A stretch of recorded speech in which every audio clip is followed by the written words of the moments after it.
What is up with the squad? It's Cess, your favorite auntie with Uncle Tendencies in the building. What is the deal? What is the deal? What is the deal? Hold on. Figuring out why this stuff ain't working. Let's see what's happening. How y'all doing? What's the word on this Tuesday evening, night, depending on where y'all at? What is the word? What is the word? What is the word?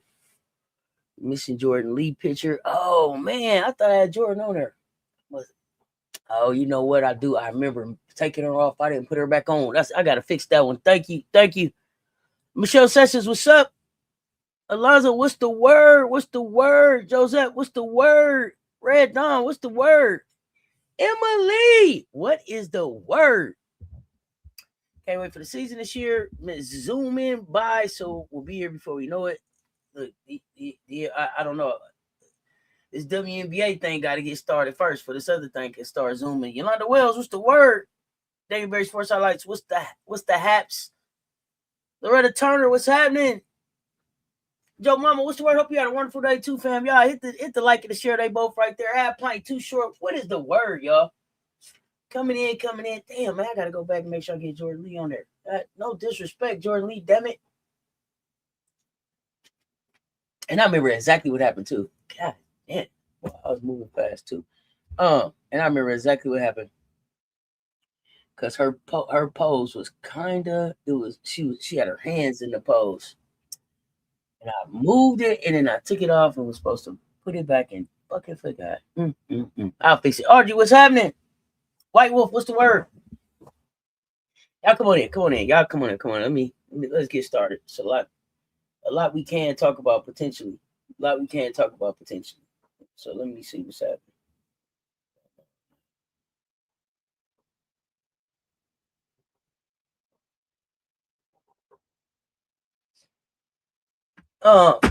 Listen. This is just straight Gamecocking too. So you can talk WNBA Gamecocks too if you're interested. Whatever. But I'm mostly focused on South Carolina right now. Before we even get comfortable, look, the season ain't tipped. We ain't even seen the Nike uniforms. The rotations, we don't even know what the rotations is. Starting lineup, we don't know. Ain't been a real game. The freshmen, they ain't had to feel no first real road environment. None of that. Transfers ain't had to learn what it means when every opponent circle us up. Nothing like that. But still, everybody already know what this is. South Carolina, listen, we not just being talked about like one of the teams that can make a run. We not just being placed in that cute little group of contenders where everybody get a turn, everybody get a paragraph. Nope. Today, what they do? They put us at the top of the whole board, top overall seed. Y'all seen it? And that way too early bracket to drop today. That's what got me up here being ruder. Ricardo, what's happening? You finally got to watch Surviving Texas. Look, tell me what you thought about it. We can talk about that too. Commissioner Kai, they calling us a super team. Are they? We just the Gamecocks. Mocha Latte, what's up? Just a group of ass-kicking chickens vibing with Ty. What is happening? let me get Jordan Lee back in the goddamn fold. I don't know how I did that. We championship favorite. I believe we got the deepest roster in the country. We are the team everybody else is being measured against and trying to measure themselves against. We what they trying to get prepared for. Already. That's what's happening. Let's see. Gamecocks deserve that ranking. Oh, absolutely. Team deep. Are you ready to watch Joyce Lay, MK, and Sarah Williams? 3x3. Yeah, why not? Why not? Yeah, I want to see what they do. Dr. Ivy Girl, what's happening? Like these players, when they get to the pros, some of them may end up being teammates. Yeah. Are you ready? Tell me what you mean. Tell me what you mean. And then tell me too, when does that start? George Robinson is also a YouTuber as well. I don't know what you mean there, Commissioner Kai. I don't know. You mean like she got a YouTube channel, a podcast? I don't know what you mean. I don't know. Let me know what you're talking about there.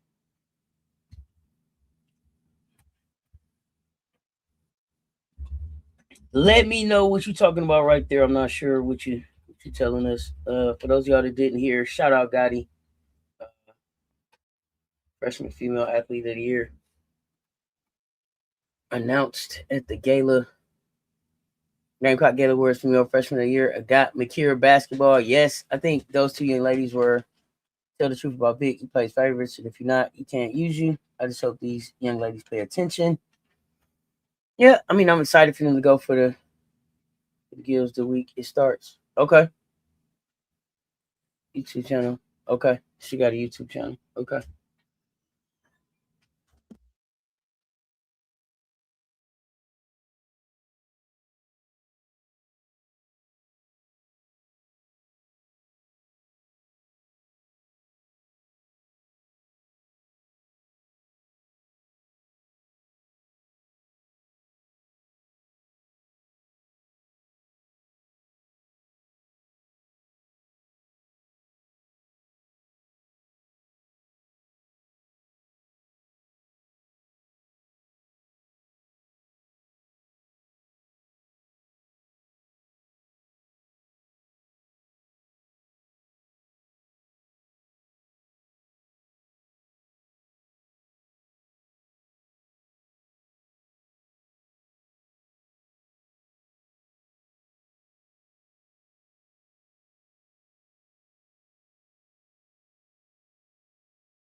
All right, y'all. I'm back. My bad. Okay. Yes, congratulations. Hey, got freshman of the year. Ladies all look beautiful. SC, Southern Cal, UConn. Not sure on 4. Really? Okay. South Carolina, Southern Cal, UConn. Not sure on the 4. Okay, that's your final 4. Okay. Do you have Southern Cal winning the Big Ten?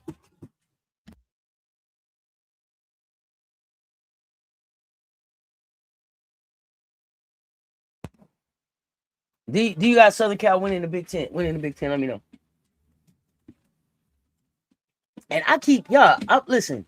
I can't believe this. I've been shortchanging us. I've been talking about the season starting November 15th, but we got to be in Paris November the 2nd, right?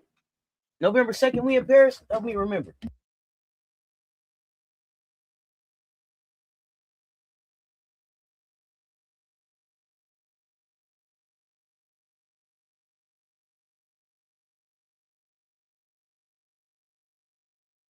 Yes. Okay. Thank you. ATL Erica, what's up, fam?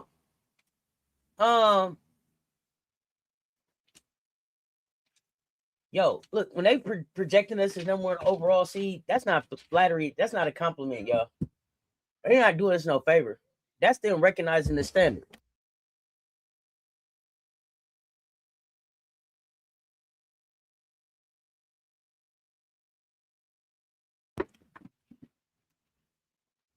Okay, let's see. South Carolina, Southern Cal, UConn, and Duke. Okay, Duke. Okay. You like Duke in the Final Four. Okay. Paris against Maryland. Okay. Did y'all look at the way too early bracket? Or y'all just have y'all seen it? Let me look and see who the hell did they have in the bracket. Y'all know I love a way too early article. Don't get mad. I love a way too early article. That's how. What can I say? Let me see. We will be the most hunted. Hell yeah, we gonna be the most hunted. Hell yeah, we finna be the most hunted. Let's see. First team out, Michigan State. Last team in, Columbia. Top overall seed, South Carolina. UConn, Duke, and surprisingly, Michigan is the final is the top 4 seeds going into this way too early bracket. So it's South Carolina, UConn, Michigan, and Duke, which is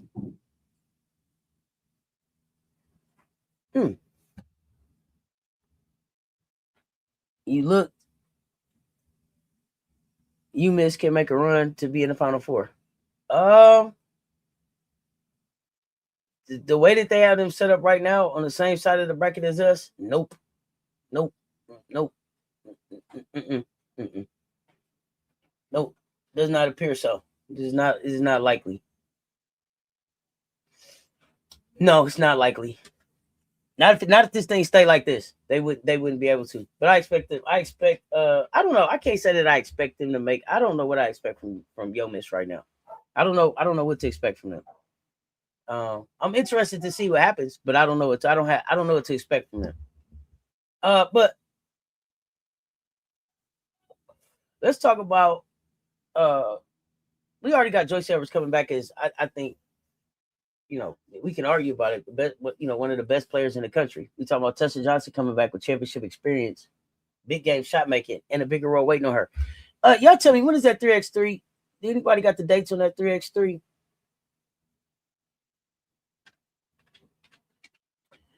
So, okay, let's talk about Michigan in that top 4 for your early rankings. I don't know. Okay, so I don't know if you've been here before, but let me be clear. When you write USC here means University of South Carolina, and we don't got to prove shit.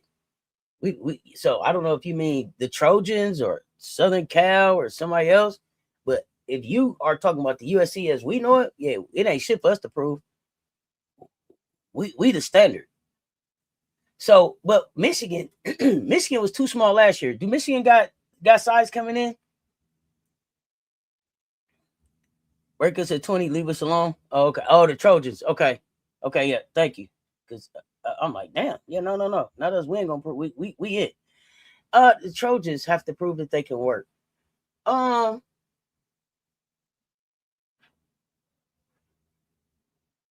mean, that's a fair assessment. It's a fair assessment. They got a lot of new pieces. Some of those pieces we've seen together before, but a lot of these pieces we haven't seen together before. So I mean, it's a fair assessment. I think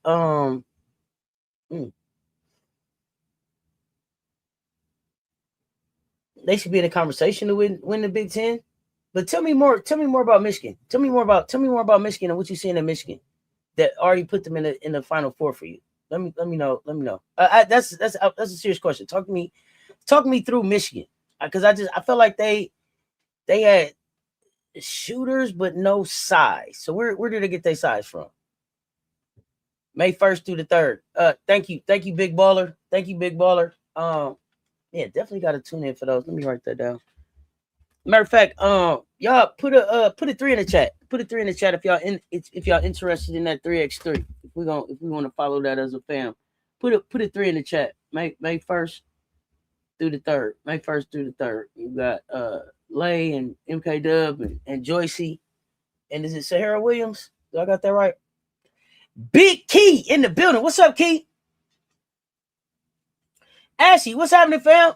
Orange is in the building. What's the word? Okay. I see some 3s. Okay. We talking about. Okay, yeah. So Let me see how many we got. 3, 6. Yeah, a couple more than. Yeah, we'll cover 3x3. Oh, and for those of y'all that are participating in the Cess Talk Sports WNBA fantasy, the draft will be. I spoke to the commission today. The draft will be May 7th at 8 p.m. Eastern live. May 7th at 8 p.m. Eastern live. May 7th at 8 p.m. Eastern live. Cess Talk Sports WNBA fantasy draft. Be ready for that. Renegade Butterfly, what's happening over there? Russell only bringing facts to the chat, reminding me to remind y'all, check out that Missing and Black Foundation. They got a 5K walk coming up on May 30th if you want to participate in the DMV area. I'll be putting out more information about that as well. But get over to their website, #help us find us. LSU got a new girl guard from Tennessee Tech. She 5'8" and played with MKW in high school. Okay, but they got another guard. I don't even know what to do. Is that like a yay or is it like a I don't know. Like I don't know what the fuck. I don't know what to do with that. Like if they at this point they got another guard. You know what goes? This is what I hear in my head.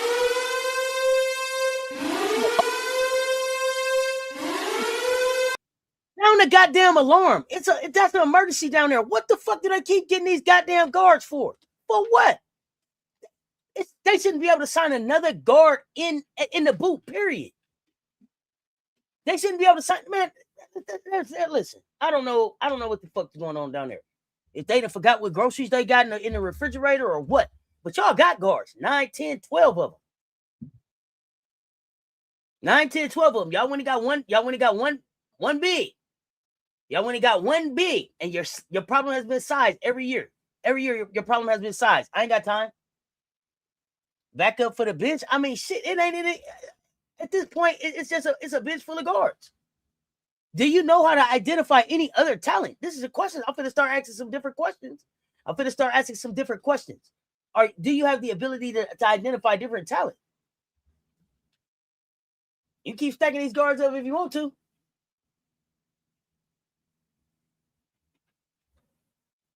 Y'all, I'm so glad that we can start talking about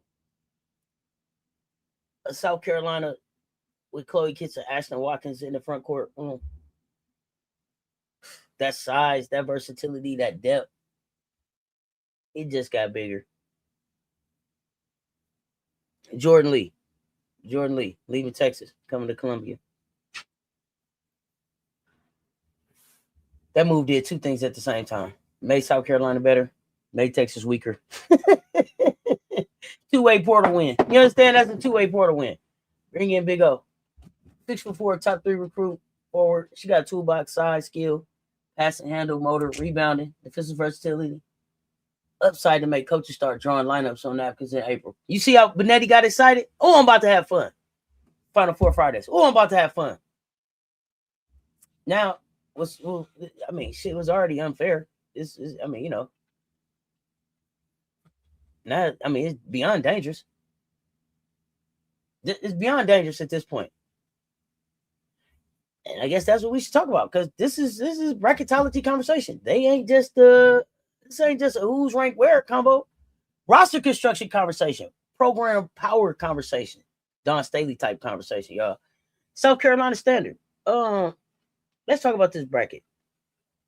Let's talk about the Philadelphia region. UConn, Duke, Michigan. UCLA, Texas, LSU, Louisville, Iowa, Notre Dame, the Big Ten, the SEC, the ACC, the Big 12, right? The headline, though, y'all, isn't that we're projected as the top overall seed. The headline is that our roster, this roster that we built, where the projection feels like they can't even overlook it. Even they want to overlook it. Like, they didn't want to make us the number 1 overall. They didn't. But the common sense of it all. Because I'm serious, y'all. And y'all know I'm cocky to the motherfucker. Rooter. Y'all know me. Rooterist. I don't know. Rooterister. I don't know what the fuck I'm going to be now with everything that we got going on. But, right now, it ain't even hype. Like, if you're not picking South Carolina as the number 1 overall, you're not even talking from a common sense standpoint. You know what I mean? So y'all get in the chat, man. Drop your location, hit the like button, share this with somebody who love hoops, somebody who can't stand South Carolina being great, because they need to hear this shit too, right? So all y'all, because I know the haters is out there. Share it out there to your other hater friends and have them pull up so y'all can hear about how great we finna be again. Let's talk about why the rest of the country is already looking at Columbia like, yep, road to the national championship is going through them again. Sure is.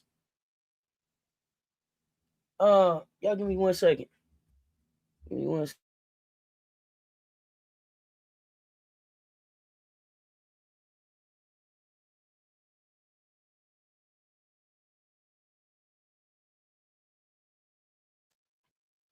Okay. Okay, wait, let me see. Make sure I'm speaking to everybody too. Kid Gemini, what's happening? Been waiting for Chloe, ready to play now? Yes, me too. Chloe and LSU has to go get them a Chloe. They want to bring a Chloe to CLA. I'll bring her. What do I think about KK Bransford to UCLA? Mokalate, I didn't even hear it. I'm not thinking about it. Good for her. Good for her. That's all I can say. Good for her. I don't think that UCLA is going to be in a position to compete for a national championship again right now. I think that they lost a lot. But you never know. But I feel like the Big Ten is the Trojans to lose. I'm asking myself if LSU just want to implode and never exist anymore. No, hell no. They think they're right there. Don't do that. Lynn Turner, see what's happening. What's happening? No, what's going on, Southern Cal Pod that had nerve to question whether we have anything beyond a lot of talent. Talk about who's going to play. Everybody. Tell them everybody. Tell them everybody. Tell them everybody. Who's going to play everybody?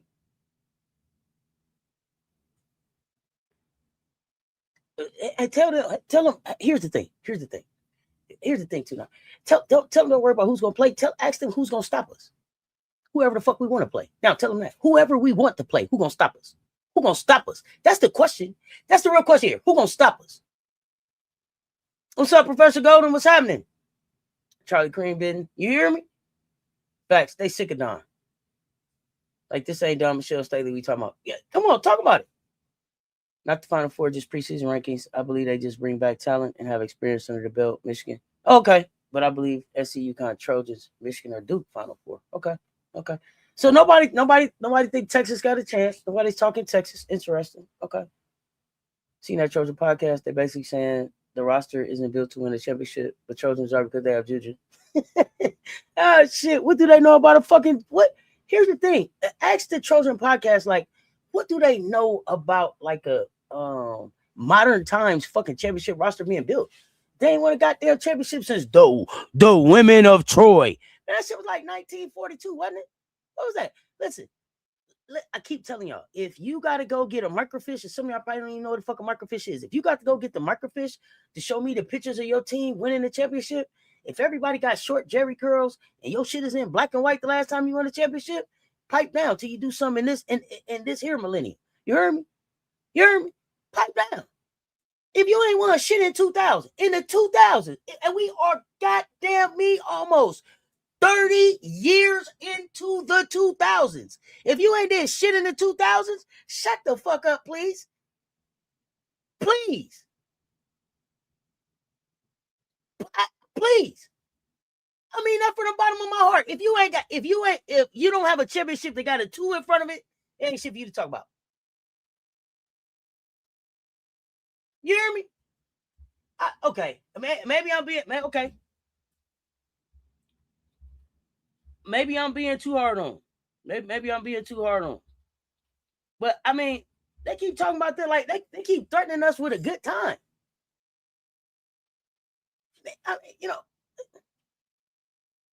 It's like Flintstones. Meet the Flintstones. They're a modern Stone Age family. From the time of Bedrock. They're a page right out of history. What the fuck? Shut up. Shut up. You know what I mean? What are y'all talking about? Yeah, microfiche. You know what I'm talking about? Some people don't even know the little plastic thing. You got to know the Dewey Decimal System and all that shit. You got to be able to navigate your way through a library and shit to be able to get to their championship. If that's all the stuff, you got to go through all of that. Ain't no reason for you to be talking about. Ain't no reason for you to be talking about nothing. Shh. Quiet. Keep it quiet. Texas issue is that teams will focus on Booker and make one of the freshmen beat him. You think so? Okay. They only experienced players. The only experienced players in that Southern Cal roster is Juju and Kennedy. Jazzy is experienced. Like, Jazzy got a hell of an experience this year as a freshman. I'm not going to take anything away from Jazzy. I'm not even really taking anything away from the Trojans, but y'all, you're still not as deep as we are. Do y'all got some talent? Sure you do. Let's see what Coach G does with it. But for everybody that keeps trying to put like Coach G and Dawn on the same level, they're not. Their resumes don't read the same. I don't give a damn. I don't give a damn what you tell me about what she did. Is the championship, Final Four.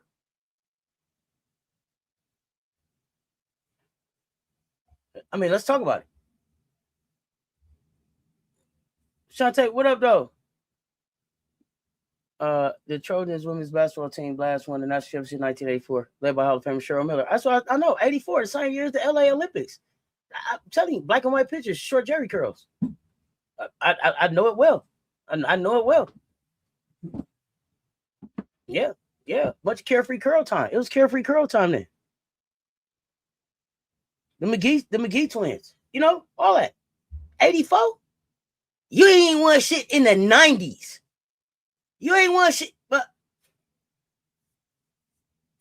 the Cowboys was champions before the Cowboys been champions before you was champions.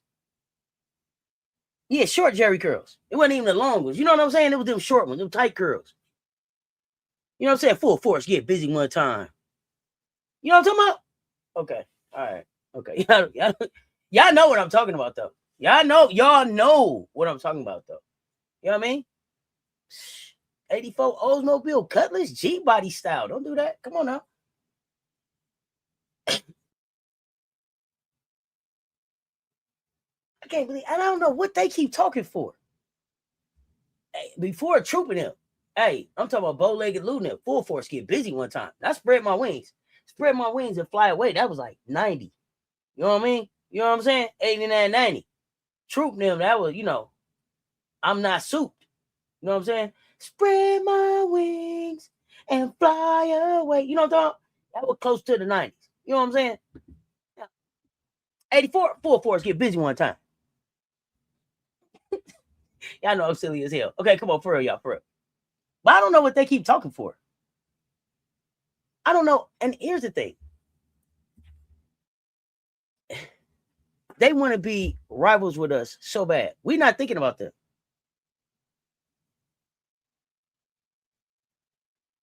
Hold up. Not too much on the jerry curls. I had one. Graduation 84. That was the time to have one. Half ain't too short. Motherfucker probably was cold, too.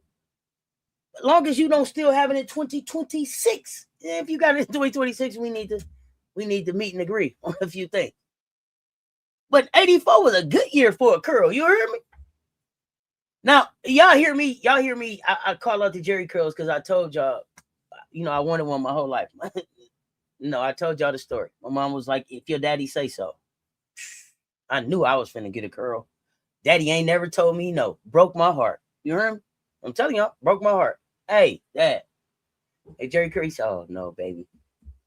By the time you're old enough to get a jerry curl, it'll be a Charlie curl. That was it. Not on my pillowcases, not on my couch here. Not the one I go to work and pay for. You understand? Yeah, no.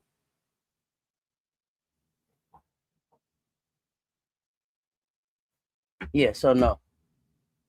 Yeah, no, you still don't have it. 84 was a good year too. Yeah, let your soul glow.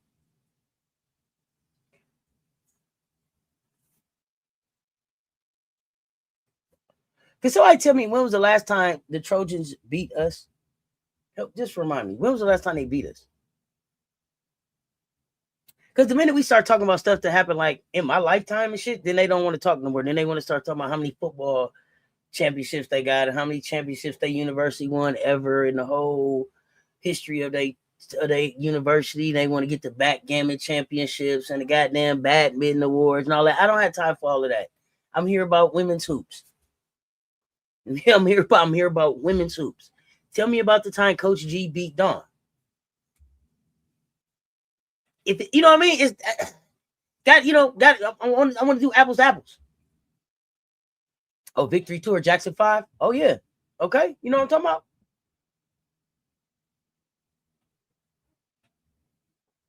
about. Charlie Curl. My daddy broke my heart. I knew. Listen, next stop was the beauty shop. Do you hear me? Right there on Jolly Road in Lansing. I knew where I was going. Headed to Jolly Road. You hear me? I knew exactly where I was going to get that Jerry curl. Man, say, oh no, it'd be a Charlie curl, honey. No. Michelle 85 fly, what's happening? Never did. Okay, no curl over here. Just press a comb action. Yep. Good blow dry. And then you might not even get the press a comb every weekend. Your mom might sit you down there, braid your hair in little fucked up little plaits. Be about 6 of them. And really 4 would do, but she make them two ones in the middle hang down right at your ears. And then you got to go outside and play on Saturday. Come on, man. So your hair be and then she gonna press your hair out later for Sunday church. Come on. Now you outside looking all crazy with that kitchen hairstyle. Everybody know you just got your hair washed. You know what I'm talking about. Yeah, Jolly Road. Don't do that. Yeah, Jolly Road. Never did, never will. And moving the goalposts all the time. The real when we beat them in the tournament. We beat them twice last season by double. Yeah, that's what I'm saying. I'm trying to remember. When did they beat us? Yeah, press or braids. Yeah, that's how it went. Okay, let me get back in basketball mode. Let me quit playing. Yeah. Hey, them little knockers too. They put the little balls in your ear. Man, have your head so tight. Loosen that shit up at the end of the day. Your shit just expand. Yeah, I'm telling you. All right, come on now. Let's get back. I'm gonna get back to basketball for real. For real though, yeah. The projection that they gave us, it makes sense. Let's talk about how the roster being looked at, how it's looked at. Y'all think Coach G can't coach? I do. I do. I do. I don't think that she showed a deep enough bag.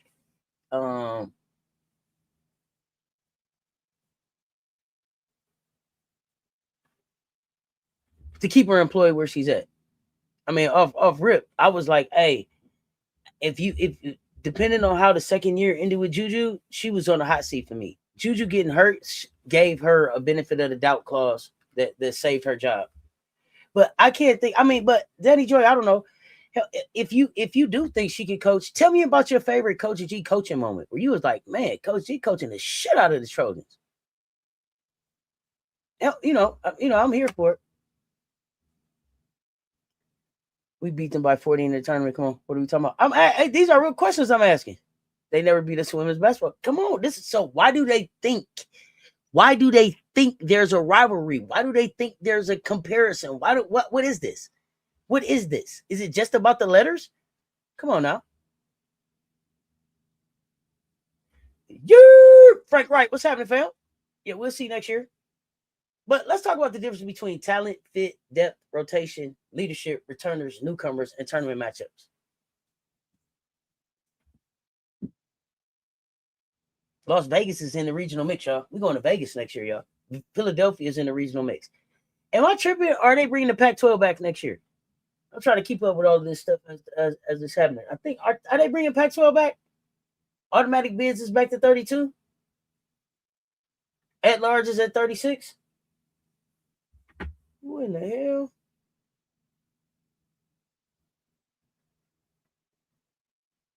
Man.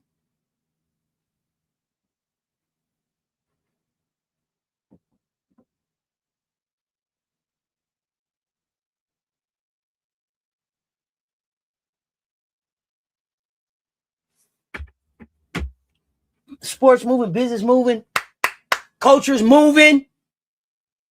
And South Carolina is still right there at the center of the conversation, at the top of the conversation. Matter of fact, at the top of the conversation.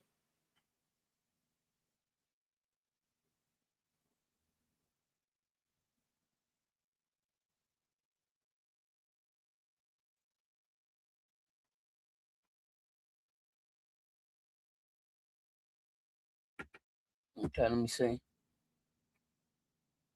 She don't win more next year. She out of there. I think so. Because they get Juju back. That's all. Oh, yeah. That's why. Do you think this is one of Dawn's coldest rosters? Let's talk about it. Seemed like it. Seen that too. Okay. Pac-12 will be back next year. UConn might be in there. Really? Why?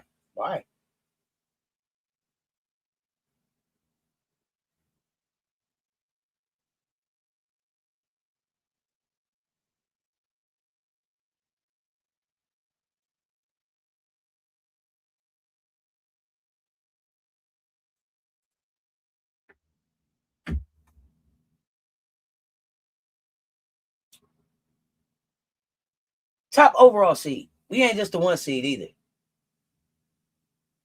One seed, that means you one of the best four. Top overall mean the conversation start and finish with you. Bracket built around you. Everybody else reacting to where you get placed. It means the committee style thinking, this national conversation, this roster evaluation that they be doing, right? Coaching trust, return of production, talent additions, right? The program standard all come together and point in one direction. Y'all know what I say. Meanwhile, in Columbia, South Carolina, Dawn Staley, the Gamecocks. Y'all gonna say, Auntie, it's early. Of course it's early. Early don't mean meaningless, though. Early bracketology is not a trophy. It ain't a banner. It ain't a guarantee. But it definitely is a conversation starter. It tells us how the sport reading the room.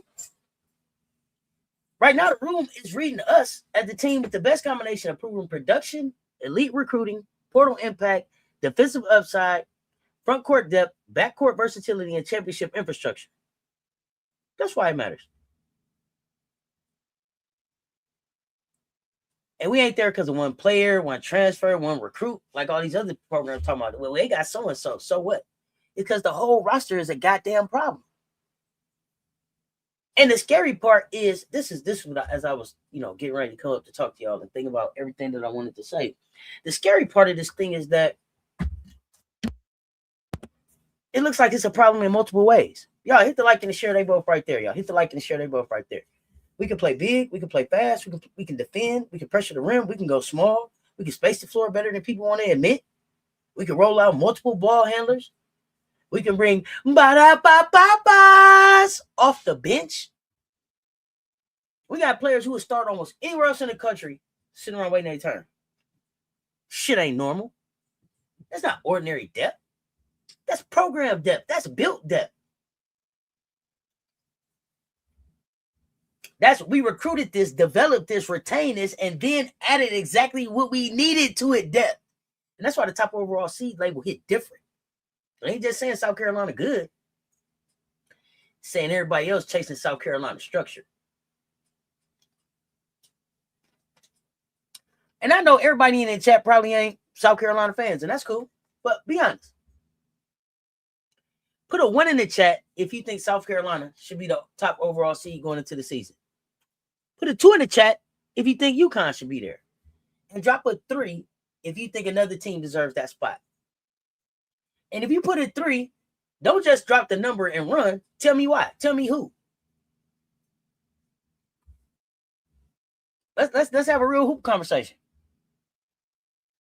I heard they are about to go up to 76 teams for both tournaments, and they are close to finalizing the proposal. Wow, really? Okay. Did you see Chloe's response together last night when she was asked why everyone stayed in South Carolina instead of going to the portal? Sterling, what she said? Seen the Pac-12 projections. There's different schools from different conferences mixed together. Okay. 90 plus people need to hit the likes, but fast. Y'all hit the like and the share. They both right there.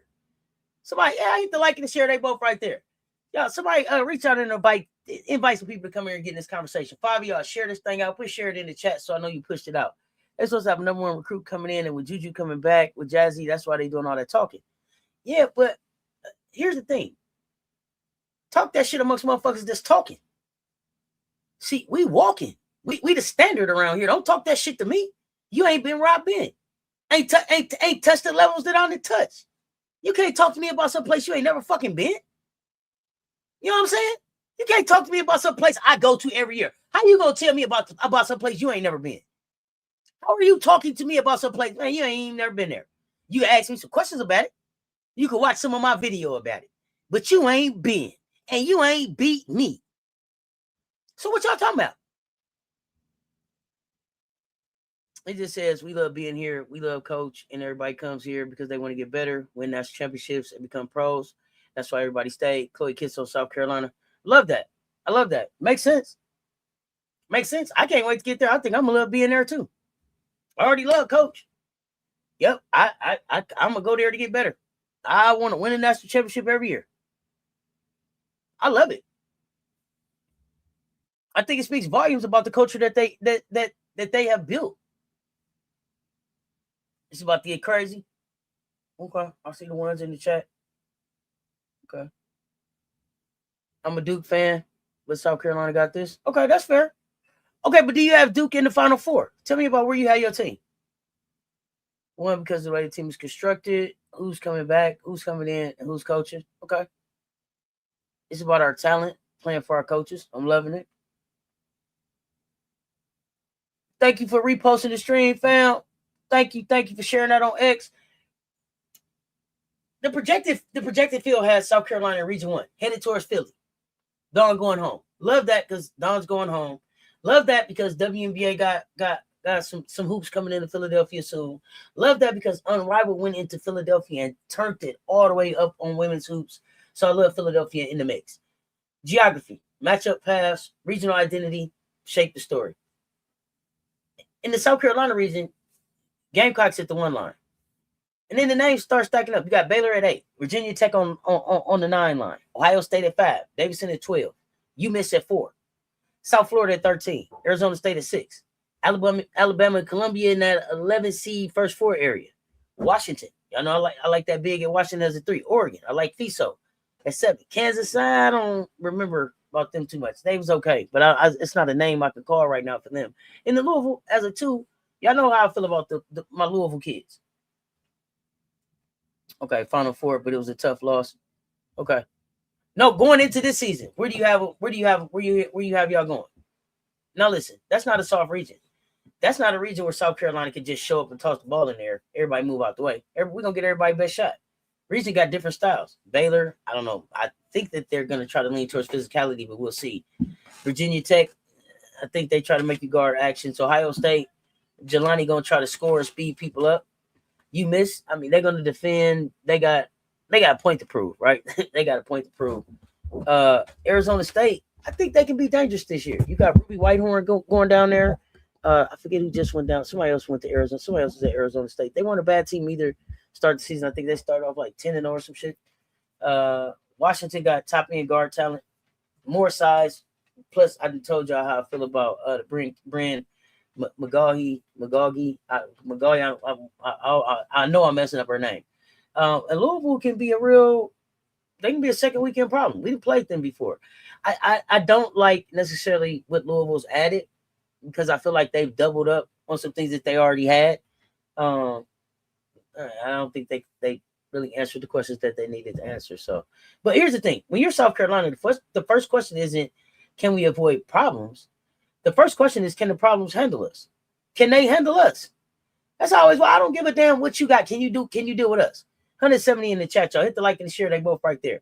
Because that's the difference between being a good team and being the top overall seed. A good team gonna look at the bracket and be like, who do we need to avoid? Oh, we don't give a fuck about that. Championship favorite look at the bracket and say, who's built for us for 40 minutes? That's a different conversation. That's a very different conversation than who we trying to avoid. We don't give a damn. We look at the projected Philadelphia road, the Gamecocks would probably be carrying the deepest roster in the region. Most flexible roster for sure, and the most physical front court in basketball. I don't give a damn. There's not a more physical front court in college hoops. Tell me who I have one. Let me know. If I'm wrong, tell me. We got the most layered bench in the region. And if the guard room come together the way that I think it's gonna come together, shit, we got the most balanced guard forward combination in the country. This is a matchup identity conversation. This ain't just a bracket reaction. This is a matchup identity conversation. March is not just about who got the best 5 players. We know that. March is about who has the most answers when the first answer gets taken away. Can you handle foul trouble? Bet. Can you handle a cold shooting stretch? Yep. Can you handle a star getting trapped? Uh-huh. Can you handle a team packing the paint? You bet. Can you handle a team speeding you up? Here we go. Can you handle a team playing 5 out? Yep. Can you handle a team making your freshman defend in space? Yep. Can you handle a team dragging your bigs away from the rim? Shoot that bitch. Can you handle a team trying to force your bench to win the game? Yes, they're going to beat your ass. South Carolina got a roster to give Dawn all the answers to all the questions. That's why the bracket looked the way it looked. And I want y'all to watch something. When South Carolina got real depth, people love to say, oh, well, how will Dawn manage minutes? That question is fair, but it's also funny. Because other teams are trying to figure out how to find 7 playable players. Fuck is y'all talking about? South Carolina is trying to figure out how to distribute minutes among 10, 11, maybe 12, 13, 14 players who can actually help you win. That's not the same fucking problem. We got rich people problems in basketball form. Most coaches in America would love to have that fucking problem. You hear me? How would Dawn manage minutes? It's 200 of them. It's 200 of them. Who want them? She's going to manage them in the most transparent, honest way possible. This is what it takes to get on the floor. Who's going to do it? These are opportunities to show that you're going to do it. Who passed the test?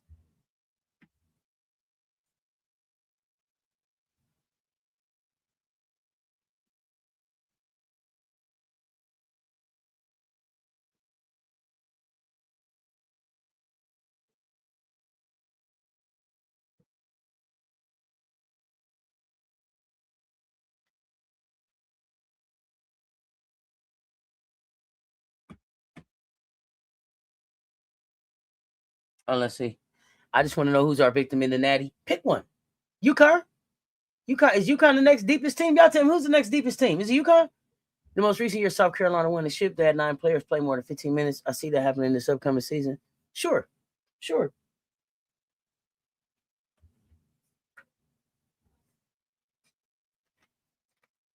Everybody,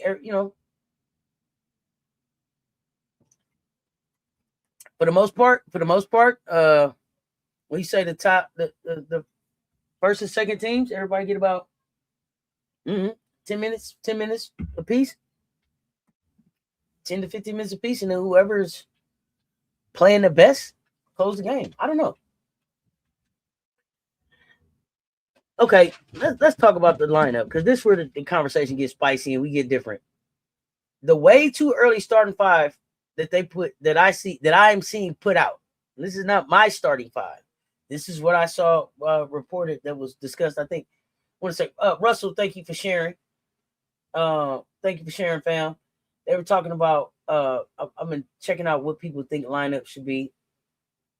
Maddy McDaniel at guard, Jordan Lee at guard, Tessa Johnson at guard, Chloe Kitts at forward, Joyce Edwards at forward. How do y'all feel about that lineup right there? It's not the lineup for me. It's not the lineup for me.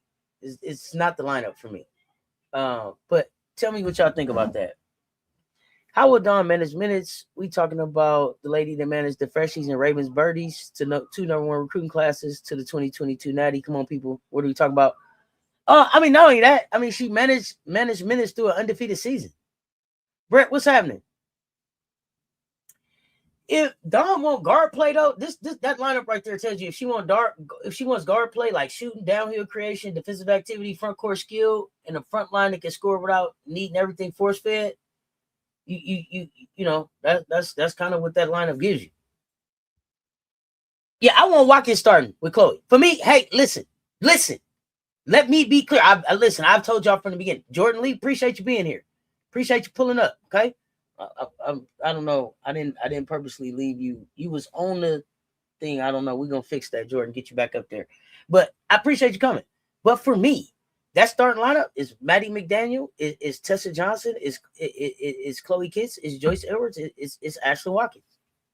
And the next person off the bench is Gotti or Jordan. I don't know. That defense, I don't know. But y'all, let's talk about it. Let's talk about it. Rich people problems. Maddy been waiting. She's been learning. She was sitting behind elite guard leadership, watching how this thing worked. And now the door is open for her to step into this bigger role. When you replace Raven Johnson, you're not replacing just a point guard. You're replacing command. You're replacing the defensive tone, pace control. You're replacing the player who knew how to organize the game. So for Maddy, this isn't just about bringing the ball up the floor. This isn't about ownership. Can she get South Carolina into the sets? Can she control tempo? Can she keep everybody fed without losing her own aggression? Can she be a defensive pest at the point of attack? Can she get paint touches and make the right read? Because the ball is going to find talent all around her, right? But the point guard has to make sure the talent touches the ball in rhythm. That's the difference between a stacked roster and a connected roster. And I believe that Maddy McDaniel can do all of those things. I think Maddy can do all of those things. That lineup may be it because you have two great three-point shooters in Leah Johnson. I think she may bring Ashlyn Watkins in the second lineup because the athleticism and the pace will be insane. Could be. Do you think Chloe will be ready by then? Hell yeah. Chloe was ready last week. Yeah. Hey, listen. Because I don't want to keep answering this every time I talk about the Gamecocks. Every show. I don't. Let me say this and make it plain. I have no questions about Chloe Kitts being ready to go at the start of the season, and I have absolutely no questions about Ashlyn Watkins being ready to go at the start of the season. If they are not ready to go, then they won't be in the room. The one thing South Carolina doesn't do, and the one thing the program doesn't play around with is injuries. You ain't ready to go, you don't get your ass on the floor. Now, Chloe said that she felt like she could get on the court and she could get on the court and run at the SEC tournament time. Now, by the time November come around, do I expect Chloe to be ready? You goddamn right. Do I expect Ashlyn Watkins to be ready? You goddamn right. I think that they've been around basketball. They've been playing basketball. They haven't necessarily been playing basketball for us to see them playing basketball, but I think that they've been doing everything that they need to do to be ready to blow the fuck up when they come on the court for their senior year. And I don't expect them to come on and play a partial season in their senior year trying to get to the dub. So yes, I expect them to be ready. I think they're ready to run right now. Chloe's ready right now. She's already recovered. My starting five, USC, Chloe, Tessa, Ashlyn, Maddy, Joyce. Yep, that was the same ones I had. I think Jordan will help with defense. Hell yeah. I don't want to take nothing away from Jordan. I don't want to take nothing away from Jordan. See, and so that's why I was thinking maybe Jordan with Gotti, that defense right there. Jordan with Gotti with the defense. I don't know. I don't know. Ash already back with Molly. I don't think Ash ever left Molly. Now, think about that. Next off the bench for me is Agot, then Jordan, then Jersey. So when does Isla get off the bench? Let me know. When does Allie get off the bench?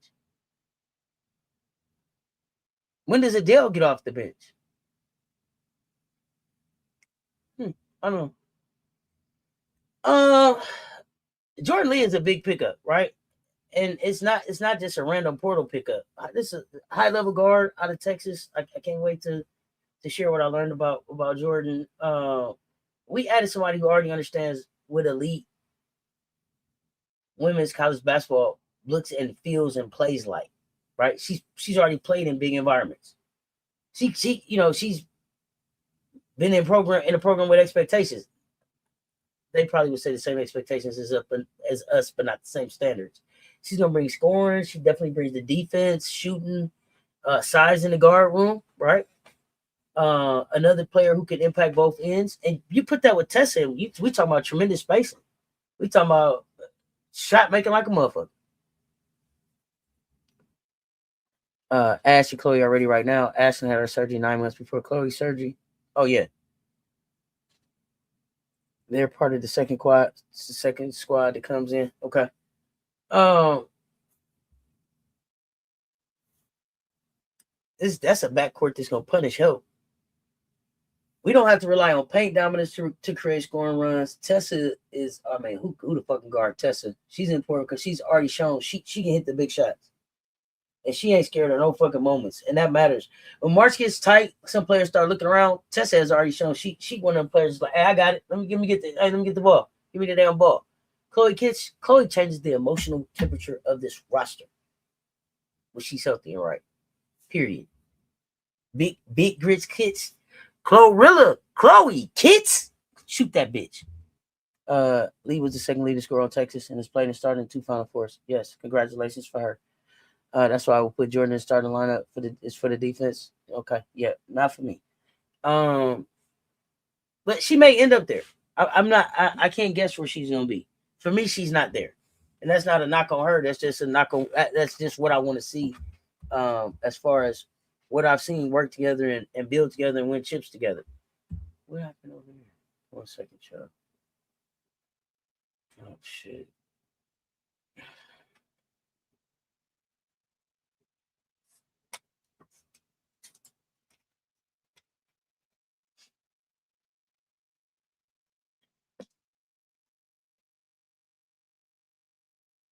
Okay.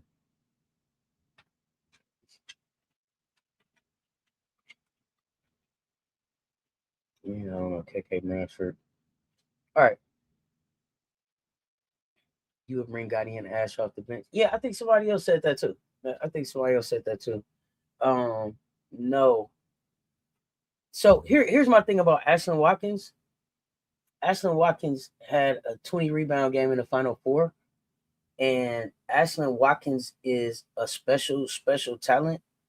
And the way that Ash anchors the defense, the IQ that she brings, the know-how, and I get it. She hasn't been with the team for a while, so it may take some her working her way back in and getting to know everybody and the new faces.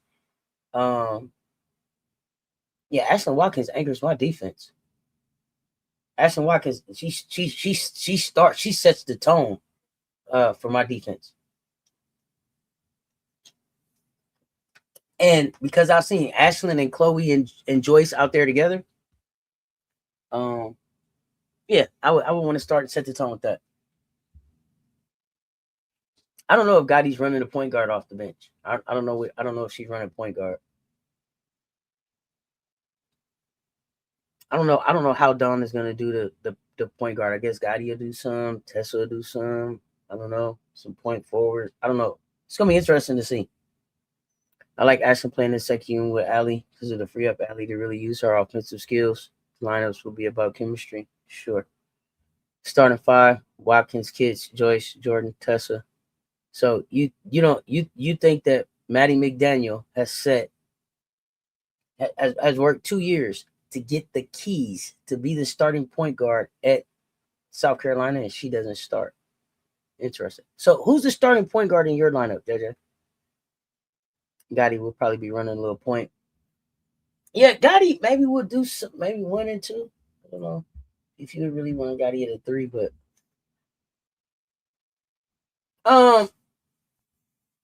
Chloe brings a skill, rebounding, championship experience. She's got that connective forward kind of energy where she can score, rebound, pass enough to keep things moving. Play with a level of field that kind of matters in big games. Hey, shit, Chloe bring the ball up too if she need to. Oh,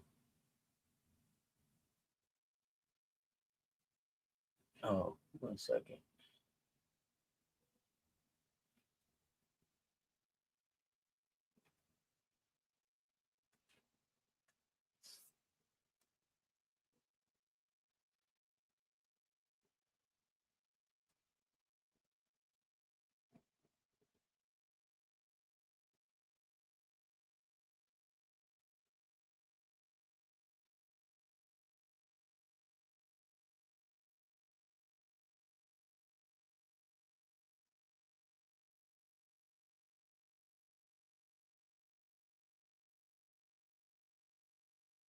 Mm-hmm. 1 second, folks.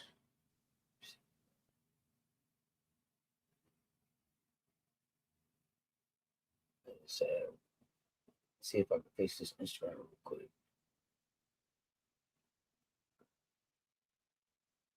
Me and my stream yard. Um,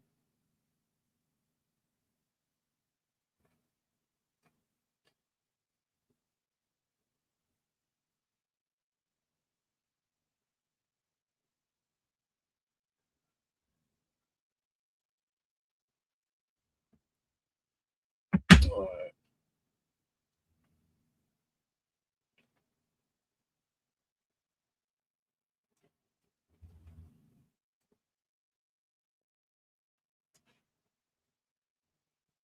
All right. My bad, y'all. Okay.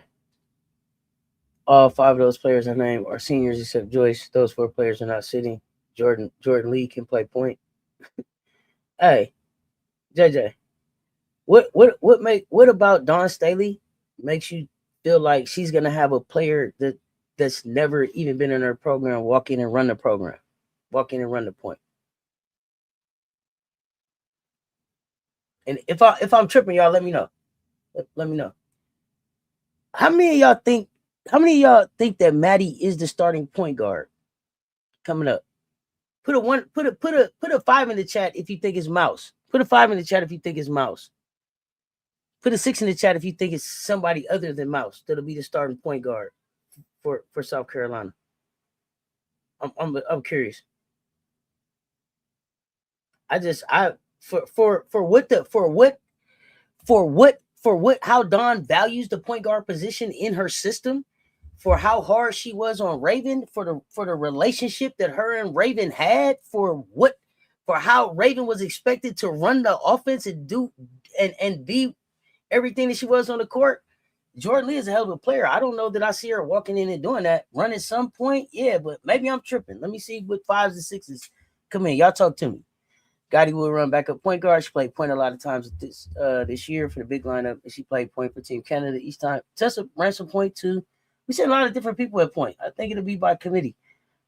The defense I feel this team will have. Whew! Defense going to be something nasty. If Ash is ready, I think Dawn has her starting. You got to have a point guard. You need Tessa for her scoring. You don't want to have her doing too much to wear it. It mess with her shooting. No. I'm not saying that Maddy won't play point guard. I'm saying I'm not sure she starts. Maddy really is the only true point guard on the team, so I would start her along with Tessa, Jordan, Chloe, and Joyce. Yeah, I believe you too. I'm with you. Maddy is the only true point guard on the team, so she would be my point guard for sure. Hands down, it's Maddy. No question asked. Keeping it 18. What's happening? Maddy is the starter. Gotti will back her up, in my opinion, with Tessa filling in. And some point forward shit going on, too, I think, too, y'all. I do want to see Eileen there somewhere, so I'm praying that she will put in the work this offseason so she can see the court more, which I am sure she will do. Should look like they're working right now. Maddy Mouse got it. Love the variety options. Hell yeah. Mouse will be the starting point guard until she shows Dawn she can't handle it. 5, or we will lose her. So, first thing, let me say this. I smile. Here's the thing. Ain't no way in the world that Maddy is going to start, because if she don't, we'll lose her. You don't hold Dawn Staley hostage. So she'll start because she earned it, and that's her job, or she won't be there. But she got to start or we'll lose her. What the fuck? Dawn don't move like that. Make it make sense, I smile. She got to start or we'll lose her. No, that ain't how Dawn work. If you earn the starting, but you earn the starting position. And Maddy has done that. But it ain't no if you don't start me, I'll go. Well, bye. Tell me about the player that has ever held Dawn hostage. Tell me about the player that Dawn has had to guarantee a start or they'll leave. And Dawn gave in. Make it make sense? Are you talking about the Dawn Staley I'm talking about? Make it make sense. Maddy starting, period, 5. There's no question. Mouse is PG1. Lee was brought here to be a scoring guard who's 6 feet and could bend her butt off. She would not be playing point. Well, Dawn didn't bring anyone else in, so it's Maddy's job to lose. If Dawn goes big with certain matchups, then Agot may start at times. Hell yeah. Definitely I agree that certain matchups will require certain things. But yeah, I got it. I told y'all who my starting 5 was. Maddy, Tessa, Joyce, Chloe, Ashlyn. Maddy, the 3 that won a championship, Joyce and Maddy. The 3 that won a chip together, Joyce and Maddy. The 3 that won a chip together, the 3 that went undefeated together, Joyce and Maddy are my 5 starters.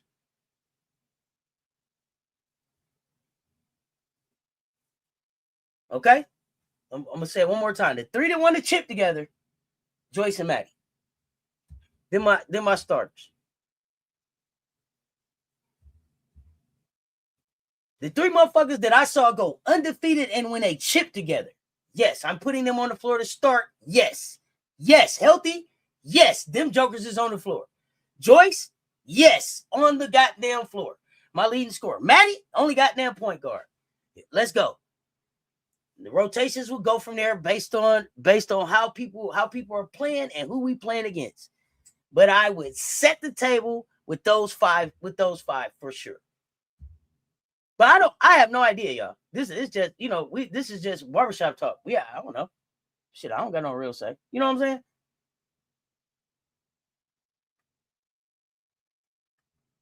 Oh, shit.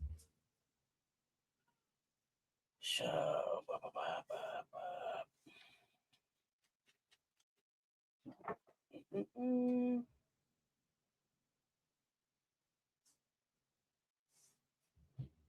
I don't know if I'm doing that like this time, y'all. Okay. That's cool. Let's see. Maddy, Tessa, Lee, Joyce, or Chloe Watkins. Okay.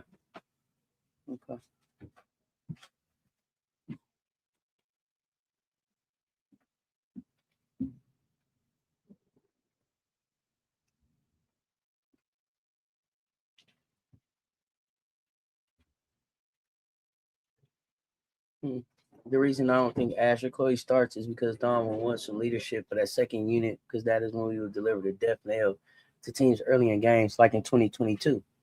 How you know? How the fuck you know we won't deliver the death blow as soon as we step on the motherfucking court? How can you be so sure? What make you think that they're just gonna walk out there and just, you know what, we just out here to hold it together until the death lineup comes to kill? How you know the five that walk out there ain't gonna want to take a motherfucking head off from the gate? Seem like you putting the energy of other teams on this team. I don't think this team gonna be for no fucking games. We gonna see 5 in and 5 out a lot next season. I can see that too.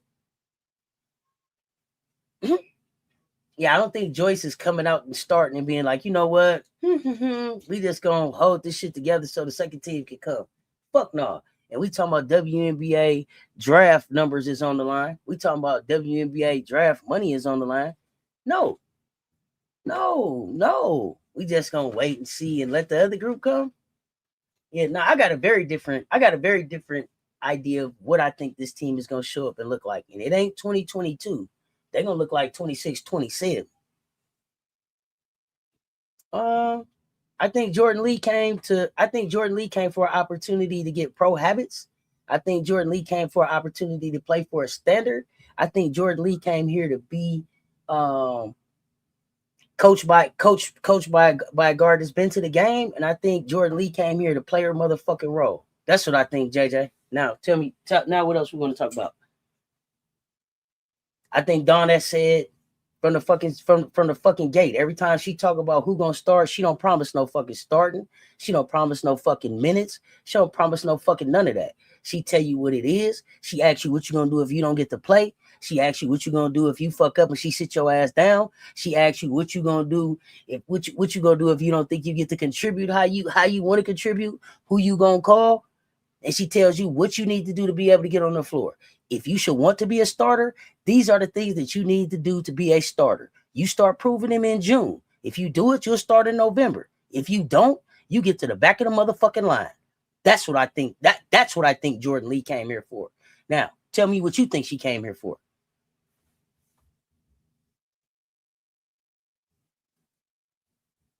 Joyce is getting her a chip this year.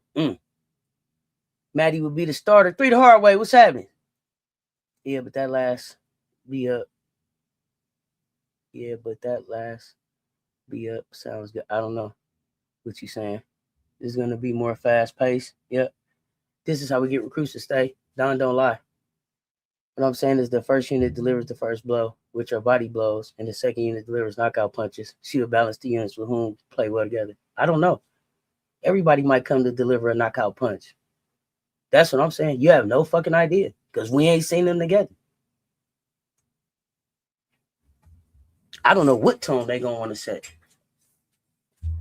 This team, this won't be a Raven-led team. This will be a Maddy-led team. This team is gonna look different than anything that we've seen before. Let this team be what it's gonna be. I think it's gonna be meaner. I think it's gonna be ruder, and I think it's gonna be more about suffocating you. Hell, 40 minutes from the time it tip off. Fuck a body blow. I'm hitting you in your motherfucking mouth. First time I swing.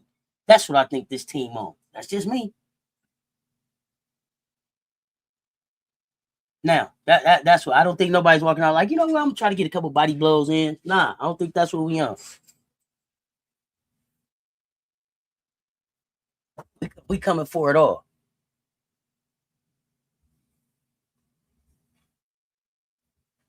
And Jordan Lee will say, Coach, please start me against Texas so I can get busy and make Vic take his coat off early. And Coach will say, Jordan, earn the start.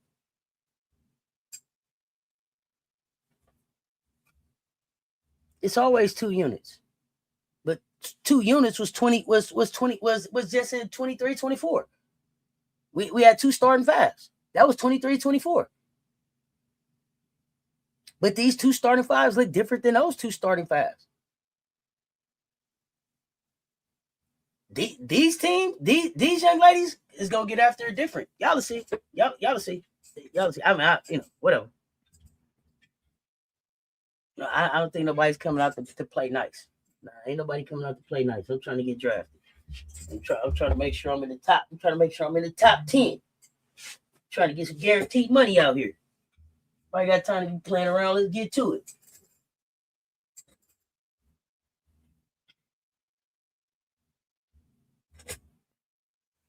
They have to have 2 units. We damn near gonna have down there 3 units. Really? They really got down there 3 units. Just keep rotating. His team is nightmarish.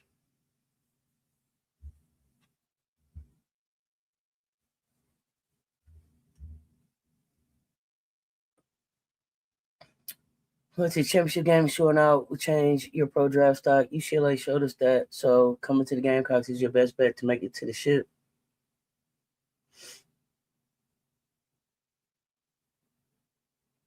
I get what you're saying, but it ain't Gamecocks ain't necessarily always looked at the same. Ain't always looked at with the same lens. So, but it's a great chance to get to the ship for sure. But I ain't gonna be like, oh, if you go show out, then they're gonna draft all 6 of us in the first round. And no, I ain't gonna necessarily say that because they don't necessarily handle the Gamecocks the same way they handle the rest of these players. But I get what you're saying. What I would say more so than that is I really like that's cool. But what I think the Gamecocks show more is that the Gamecocks is your best bet to stick in the WNBA because you're going to show up with pro habits and you'll be able to do shit like Raven.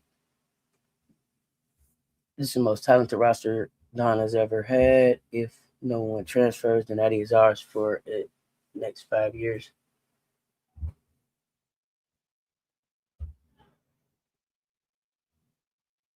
I mean, listen, I don't, I don't want nobody to be like, nobody's going to transfer for the next 5 years. My wish is that nobody transfers for the next 5 years, but the nature of this business is that people transfer now.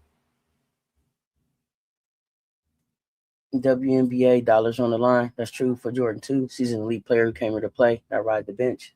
But here's the thing: we also just said that everybody was going to play 15 minutes. So that's the other thing. We spending a lot of time talking about starting. JJ, I don't know if you be here or not. The truth of the matter is, in the chat, please tell them I don't give a fuck about starting. Starting means that if starting is what the fuck you want to do, clap the hands, do the dance, fine, do that. The most important part is who finishes. Jordan coming here to start, I don't have her starting. If she starts, great for her. But I don't think that's what Jordan came here to do. She was already starting. Why leave a place where you were starting? You were fucking starting. You started there. Respectfully to you. She started there 2 years. She started in 2 Final Fours in her career. So she been starting. What the fuck leave starting for? You was starting. You was getting your numbers. You was doing what the fuck you wanted to do. You should have stayed there then. If it was about WNBA and just being able to show that you're a fucking starter. But what she saw was starting doesn't stick in the dub. So she didn't come to South Carolina to start. She came to find out how to stick. And that's the pro habits. And I'm going to stand on that shit right there. And she was already starting. She was an elite player starting already for a team that's going to be in the conversation. So if it's starting, why leave? Help me understand that part. Why leave? The Gamecocks over the past 5 years have had the most drafted players of any college team in the country by sheer volume. Right. What do you think made Big O choose South Carolina? The development. LA never started a game, but it's top 10. Talk about it. But I will also say, Sterling, that the WNBA that LA got drafted in isn't the WNBA that we playing with right now. I say that. But you was already starting.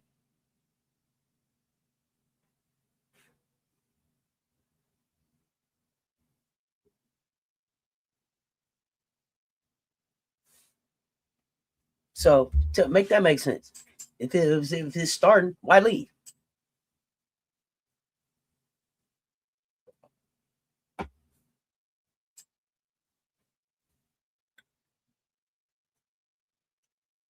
Let's talk about Gotti. Because this is where I think the basketball conversation get real interesting. She might be one of the most important swing pieces on the roster. It's not because I think Gotti's the best player, none of that. Not because she has to carry everything. None of that. But her development could change what South Carolina looks like stylistically. Laddie told y'all have to be ready to play your role in the league. Hell, everybody's a star. Starting in college doesn't guarantee a spot in the dub. Look at LA. Shit. Laddie didn't have to tell you. Sanaya Fagan just lived it for us. Look at Fago. Fago set that bench. Got to play your role.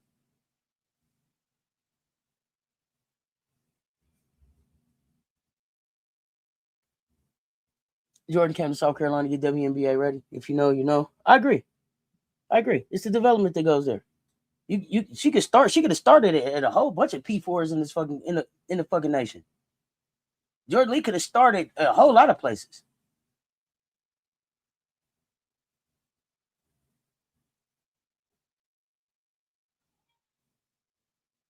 Oh shit! 1 second, y'all. I'll be right back.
All right, my bad, folks. I'm back. My bad, folks. I'm back. All right, what we got going on? Let's see where we at. SC is like UGA or Bama in football. They have second string players who get drafted over starters on their own team. It is talented skills and pro habits. Don't have faith in Maddy point guard skills. This roster is too talented. Point guard skills will kill our season. I wish you knew. I wish you knew Maddy McDaniel. I disagree with all of that. Maddy is a true point guard. But that right there. So you think. So this is what you think. You think that Dawn Staley had a chance to go into the portal and get a point guard? Didn't. Dawn Staley, who was a point guard herself. Dawn Staley, whose point guard position is the most important role on the floor, is sitting with the guard that she doesn't believe in, is sitting with a point guard with you said that has no skills that you shouldn't have faith in. What is that? What do you think about Dawn as a coach? If that's how you think she's walking into this season with everything that she just stacked up, what does that say about what the fuck you think about Dawn? Tell me. I'm fascinated to know. These type of takes kill me. So Big Drip, being who she is, with everything that she's done in women's hoops, is sitting up there with a point guard that ain't gonna be able to get the job done, and just didn't go in the portal and try to get nothing. She told you what she needed out of the portal. She said out of her mouth that Maddy's the point guard, and you question that. Why? I don't know. Tell me about the team. Tell me about the last time Dawn had a point guard that couldn't point guard. I'll wait. Y'all don't leave it up to, what's your name? Lundar? I don't know. Y'all don't have to just leave it up to them. If y'all got an answer, tell me too. Help them. They might need a lifeline. What up, Juicy? Yeah, if Jordan Lee wasn't happy under Vic, though, regardless if she started at Texas, Vic was throwing his players under the bus instead of taking accountability. Still, Q-Dog. Jordan Lee could have went and started any fucking where. She didn't have to come to South Carolina. You don't think it was other places that she could have went and visited and guaranteed herself a starting spot? You don't think she fucking starts at Notre Dame? You don't think she starts at Duke? You don't think she starts at UConn? You don't think she starts at UCLA? You don't think she starts at Michigan State? She came here for pro habits, not to fucking start. But we could continue to have the fucking conversation if you want to. You're not going to convince me that she can't, I'm going to go to South Carolina because I'm going to start there. Tell me about the motherfucker that came to South Carolina and was like, yeah, I'm finna start here. Came in and just was like, I'm finna start here. Didn't have to earn a spot. Tell me. Even Pow Pow had to earn her spot. Tell me. Y'all make it make sense for me. I'm here for it tonight. Maddy does help us defensively. Y'all need to go do some work on Maddy. Y'all need to go do some research on Maddy. How much Maddy McDaniel basketball have you watched with this assessment right here? Tell me how much Maddy hoops have you watched? I'll wait.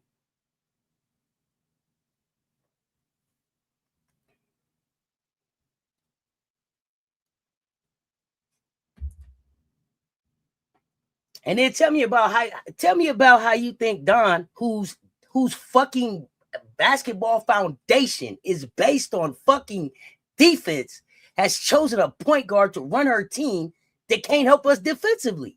Make it make sense.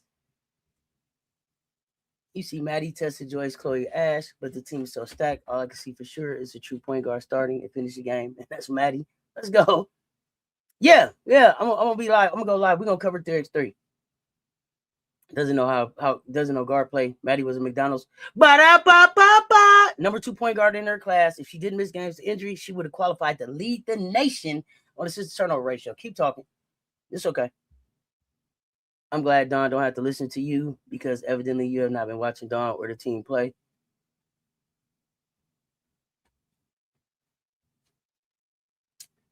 What's up, Keith? Never mind. I see it's not in our eye-opening time. Oh, no. We still get up and go live. We still. So, like, when Big Fago was playing, we was up at like 3 o'clock in the morning, 4 o'clock in the morning. It was 3x3. 10 minutes, 30 minutes, whatever it was. We support these Gamecocks. Big Joyce playing. We got to get it done. Now, you don't have to get up. I get up. If people gonna watch, I get up. Now, if the fan be like, we don't want to watch, I usually watch in the mansion. Also, on Maddy, when Raven went out in the semifinal, Maddy came in and continued to shut things down for UConn. Maddy also frustrated the hell out of Rory in the Texas win. Shh, Sterling. Shh. It's like they forget. How quickly they forget.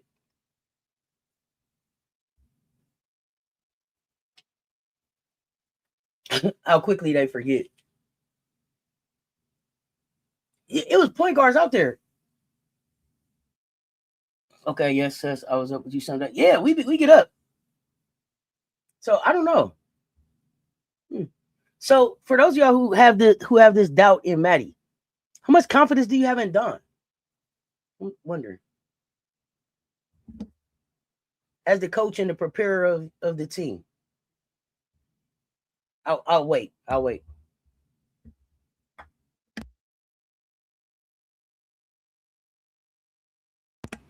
They ain't been watching Maddy. They ain't forget. They just don't know. Yeah, it's something weird. I don't know. I'll wait though. I'm fascinated to hear the answers. Y'all still here?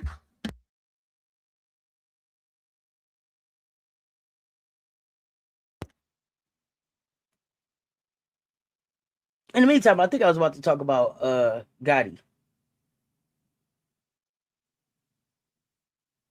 Do you think it's championship or bust for South Carolina? It's always championship or bust for me. If we don't win the chip, it wasn't a successful season. I'm here only for the trophy. I'm here for the trophy. That's our standard. Yes, that is our standard. The standard is the championship. Yeah, championship or bust. This is what we're here for. Every year. I think that Sharice, every year we're gonna win the chip. Until we don't. Texas game, we lost Maddy, ran point guard the entire second half, and the second unit played all together. Yeah, we continuously put Maddy in situations to be prepared to run the point next year. We even put Raven and Maddy on the floor together and had them play 1 and 2 off each other. That's now saying anything bad about Dawn. We didn't have a full rotation last year, but Joyce, Tessa, and Maddy get cooked. Does Joyce need to continue to improve on defense? Sure. Does that mean she's not going to start? You say Joyce is cooked on defense, but she was also in the conversation for being a defensive player of the year. So I don't know, you got to make that make sense. Do I think that they need to improve on defense? Sure. Are those aspects of their game that they need to improve on? Sure. But tell me what your point is. Joyce and Maddy are also getting ready to be third-year players. And Joyce and Dawn tells you what about third-year players. That's when it all clicks together. So as I've continued to say about Joyce and Maddy, their development is right where I need it to be for them to be sophomores. But continue, Eli. And then too, tell us who's your team. And then if you really are a Gamecock fan, then you know it's Maddy, and there's no T's in her name, and there's definitely there's no T's and there's no IE either. I don't know. So I don't know. Let us know who your team is. I wish we could have gotten Kimura from Virginia. She's the point guard. We need to get us over the Natty Chip slump. I don't think so. Kimura's 5'7". And then tell me about Kimura's defense. Unapologetically black, what's good? Raven left the keys in quite capable hands. Naysayers are like LSU fans talking shit to a team they ain't beat 19 games. Yeah, I don't know. For these people that's telling us all about what South Carolina can't do, like, do y'all really wear garnet and black, or what do y'all do? Tessa doesn't get cooked. Sometimes it's just a bad matchup. That's why I just moved on.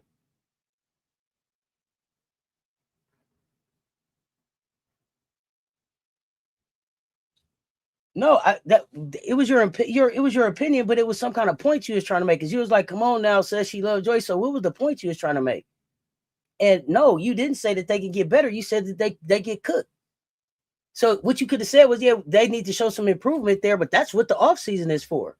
The other thing that y'all also don't talk about is, when has Joyce spent an entire offseason in Columbia since she been in college? Has she spent one? Y'all talk a lot of shit about what shit is supposed to be without putting all of the context around what the fuck be going on. Joyce is getting pulled in a lot of different directions. Not to mention her the student part of her student athlete journey. She's also, at this time, as they told y'all, what? USA wants Joyce what? Getting her points up, so she's what? Eligible to play 3x3 and 5v5.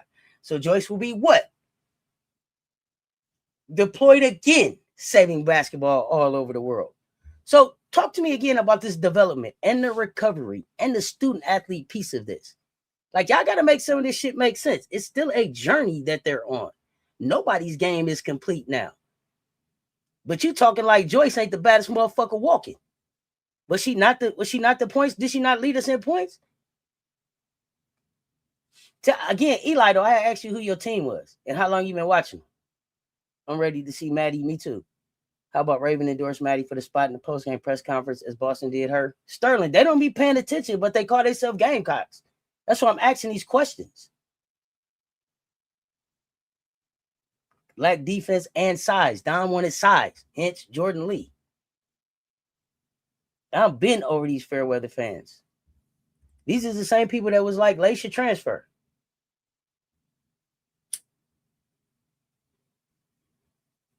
But they'll be talking about they Gamecock fans. There's some trolls in this house. There's some trolls in this house. If you see him, get them out. If you see him, get them out. Yeah. I'm waiting for the answer. I think that the people talking bad about Maddy aren't SC fans and just try to find something negative to say. SC come for everything. Or they act like they're SC fans but haven't even studied the SC fucking players. What do you know about Maddy? Because when they be like, oh, I don't trust Maddy, but then you be like, why? It's damn near because they heard what somebody else say. It can't be because of what she showed you this year. Because every time she got called on, Maddy delivered.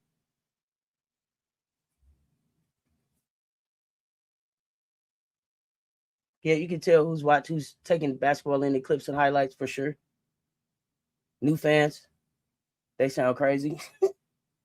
Maddy and Joyce come to today third year, and they are right where they need to be. Joyce has to play defense to be picked for USA 3x3. Go look it up. Hey, I'm checking applications. Yeah, we talking basketball. You can't tell. I can't tell. Your assessment of Maddy can't be your assessment of Maddy can't be what you saw last year. When Raven went out, Maddy came in and did what the fuck she was supposed to do. Continue to defend. Continue to run the offense. Dawn had her on the floor running the point with Raven on the floor.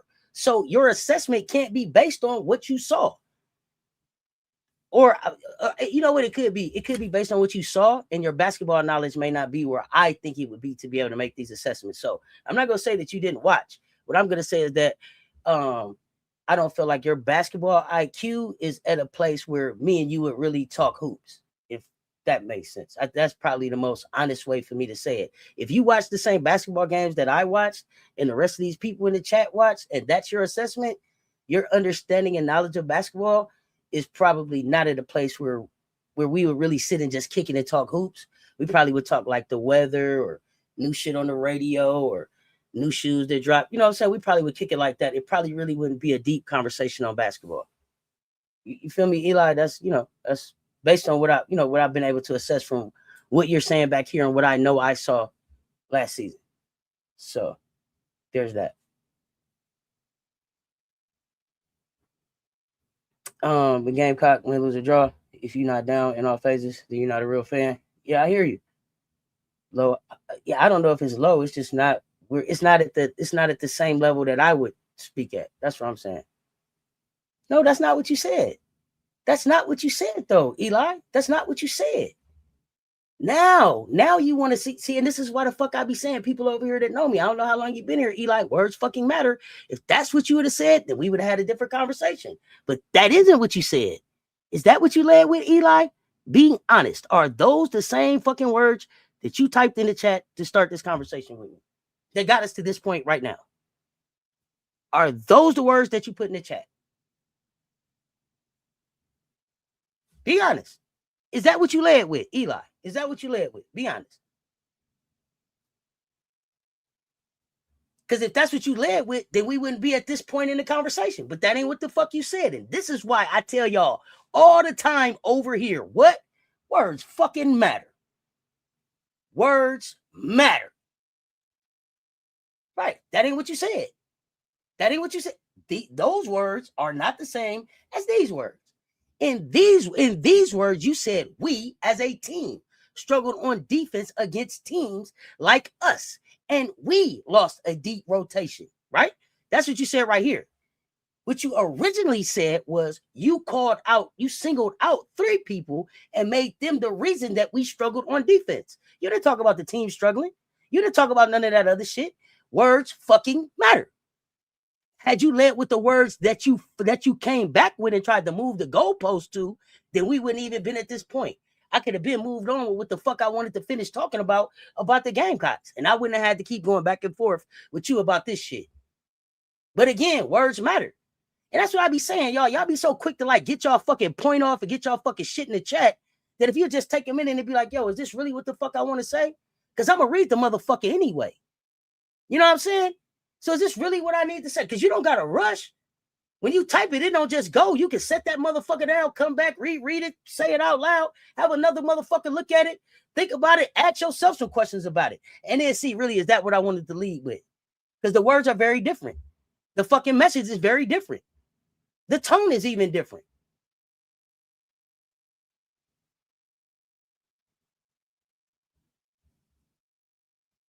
The book of Eli says this is a lie. What I have seen from most people who criticize Maddy is they don't understand that she will look different than Raven, as Raven look different than Henny, and Henny look different than Ty. And most people aren't ready to move on from Raven's era and let Maddy have an era. In my opinion, Maddy's a good point guard, not an elite one. It's levels. Stop telling people they aren't fans because they don't understand the game, or they aren't fans because they not Team Maddy. Oh, let me tell you this. This ain't even in my opinion. Don't tell me what the fuck to say. I say what the fuck I want to say. Let me say that. Let me be clear about that. You can't tell me a motherfucking thing to say. Now, here's the beautiful thing about it. If you don't like what I say, you're not trapped here. You can scroll, go somewhere else, move around. But you won't tell me what to say when I'm here. I don't feel like you moving like a fan, and that's my motherfucking opinion. And the minute you don't like it, get the fuck on. You didn't have to participate. I didn't come looking for you. I don't know you. Didn't need you in the conversation. But when you jumped in this bitch, I engaged you. But you won't tell me what the fuck to say here. How fucking crazy does that sound? And why the fuck would I why the fuck would I even listen to that? I don't think you a fan. You don't sound like a fan. You can't even spell her fucking name right. So no, I'm not looking at you like a fan. So there's that part. Oh, hey, friend. They are all Dawn Staley point guards, and they're effective in their own styles. Exactly. Maddy doesn't turn the ball over and showed everyone that recently against UConn. If Maddy developed a nice little mid-range, which I'm sure is in her bag, it's going to be trouble. I hear you, but Raven was great defense and Okat gone. Why would I talk about them? What the fuck are you talking about? Eli, I'm still trying to figure out why you're still talking. I didn't need to talk about Raven or Okat. What I was talking about was Maddy. You didn't mention any of them. We're talking about the team right now.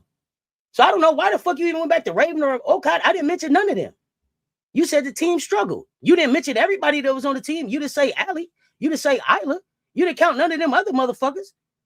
You singled out 3 fucking players. And now you're trying to move the goalposts on that. Just move the fuck on. If you want to be in the conversation that we having, be in that conversation. But it ain't shit that you're going to be able to say that's not going to look like you moved the fucking goalpost from the original fucking post that you made. All you got to do, hey, my bad, I meant something else, and move the fuck on. But you're not going to change what the fuck you put out there. You led with that shit. I heard the same thing last year. Fake fans with Raven can't score. What did Raven do? Score? Yeah, it was crickets. It was crickets. Who the fuck is not? I go somewhere else. Yeah, I don't know. I don't know who they are. Move around. Shit, I don't know. I meant what I said. I don't give a fuck who you was. I didn't cut this shit on to talk to you. I ain't never seen you in this motherfucker before. Don't need you to come back. I ain't for everybody. Yeah, and I'm okay. I'm okay with that. But one thing my mentor told me is my tribe will find me. The rest of that shit, move around. These trolls be working your last nerve. Eli, you starting to short circuit, win in a hole. Best idea. Stop digging. Just stop digging, man. Just leave it the fuck alone. You didn't lead with that shit. And if that's what you make, you know what? Motherfuckers be too, it'd be too hard for a motherfucker to be like, my bad, that ain't what I meant. I meant this. But you know what I'm saying? I want to use my words better. It's the conversation piece. You want to move the goalpost. You so want to be right. That wasn't what you led with.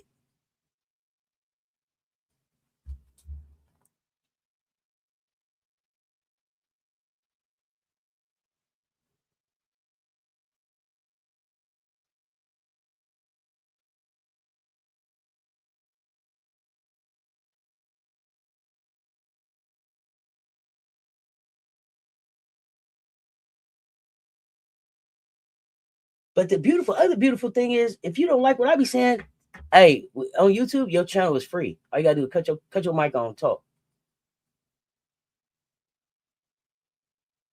and tell everybody your opinion.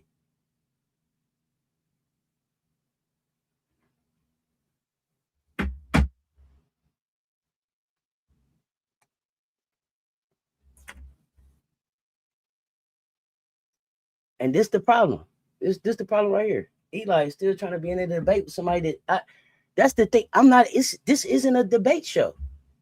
This isn't a debate show. That's the thing. It's not a debate show. You can stand on what you said, and we stand on the fact that shit is floating on water. It's not standing on 10 toes. The goalpost moves through the whole conversation. You can stand on that shit. That's the other thing. Like, Eli, we don't give a fuck. Eli, here's the thing. At any point, you can stop typing, and we wouldn't give a fuck. It's not even that, like, we don't even disagree. It's like, what? Like, you didn't even say nothing worth even disagreeing with, because it's like, he couldn't have watched the same fucking, this motherfucker watched the games we watched. He ain't where we at. And that's cool. You know what I'm saying? It's levels to this shit. But we wasn't, it's not a debate show.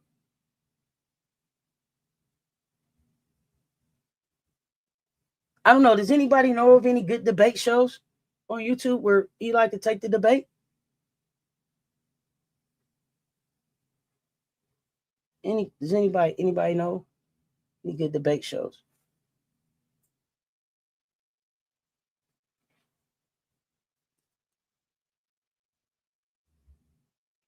The problem is when they speak, you can tell they've never even dribbled a basketball, just sound completely stupid. God damn, unapologetically.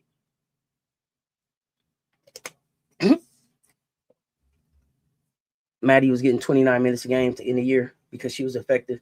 Mm-hmm. Yeah, when was the last time Dawn gave a point guard with no defensive skills 29 minutes a game? Shh, Sterling, you're making too much basketball sense. Eli is completely irrelevant and too slow to recognize it. How sad. God damn. Standing on what you said means you don't change what you said. You're grounded on quicksand. And that like, I'm a double down on some dumb shit, but then want to still be in the conversation. I'm standing on what I said, dumb as it sounds. I'm standing on it. Well, sync with that shit. We don't give a fuck.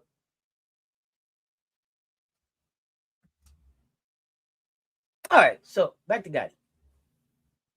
Okay, now that we got Eli out the way, Eli's over there standing on what they said. So, hey, we ain't got to address that no more. They gonna stand on that.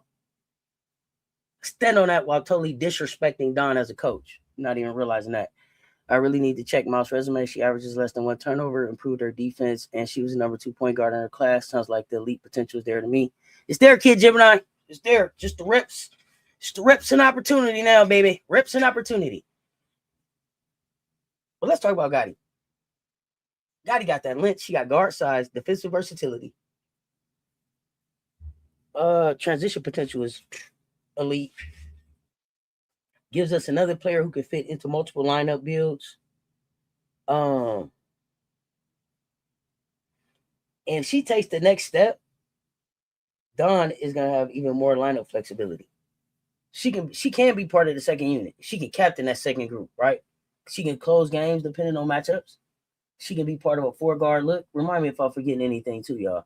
She can give South Carolina like a wing size guard who can defend, run, create some disruption. That shit's important. And I know some people listen. And I know some people is get caught up in starting. Starting is nice. But on a team like this, closing might matter more. It starts the game. I told you all the time, it's one conversation. Who's on the floor when the game is tied with 4 minutes left in the regional final? That's another conversation. Gotti is going to have a chance to force her way into that conversation. That's why I don't want the fam to reduce this to starter or bench, right? The better question is role. Is Agot the 6th woman? Is Agot the defensive changeup? Is Gotti the bridge between the first and the second unit? Is she the player who lets South Carolina play 4 guards without getting small? Because when you can play 4 guards and still have length, that's not small ball. That's flexible ball. That's that matchup shit, right? That's you can't hide your weakest guard ball. That's why South Carolina is dangerous. So Dawn can ask different questions without changing the identity. She can go bigger. She can go faster. She can go more defensive. She can go more shooting, like with Lee and Johnson. She can go more veteran with Kitts and Edwards and Johnson. She can go more upside. And Gotti sits right in the middle of all of that flexibility. Gotti can be in any of them lineups. Gotti, Ashley are closers. Got you. That's why I think her role is one of the biggest storylines coming up next season. Because if Gotti becomes a consistent piece that I believe that she can be not flashes, not moments, consistent, right? The rest of the country got a whole different problem. The problem is bigger than we think. If Gotti comes back, who I believe she can be. Y'all want to talk? We got how much time we got? We still got time. Y'all still here? Y'all want to talk? Y'all want to talk the second unit? That's not a normal bench. Let me see. Let me see. Game, man. Put some cocks in the chat, man. If y'all still in here, man, rock out with your cock out. Let me know. Put the cocks in the chat if we still talking hoops. Let me know. Let's talk this second unit. We gonna talk this second unit. Y'all said Ash on the second unit. Let's talk it like Ash in the second unit. If we talk it, let's go. Yeah, let's talk about it. Okay.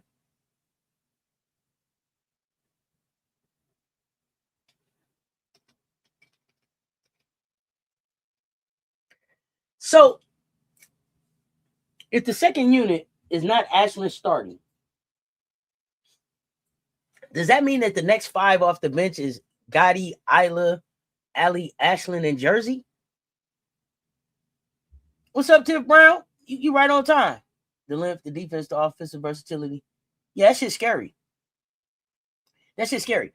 So, Gotti, Isla, Allie, Ashlyn, Jersey? Is that the second five? Gotti, Maddy, Allie, work well together too. Keith Shep, what's up, fam? Yeah, and the other thing though too is at some point, sometimes too, I think we're gonna see Maddy and Allie together too. Because I think Maddy and Allie was kind of making a little connection too.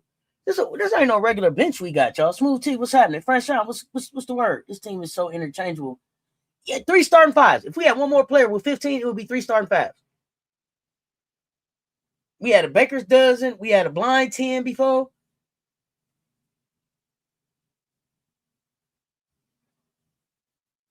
Well, we got 14. We 14 deep. Yeah, because I think I did not put Jordan Lee back on this damn thing. Let me fix this. Oh, shit. 2.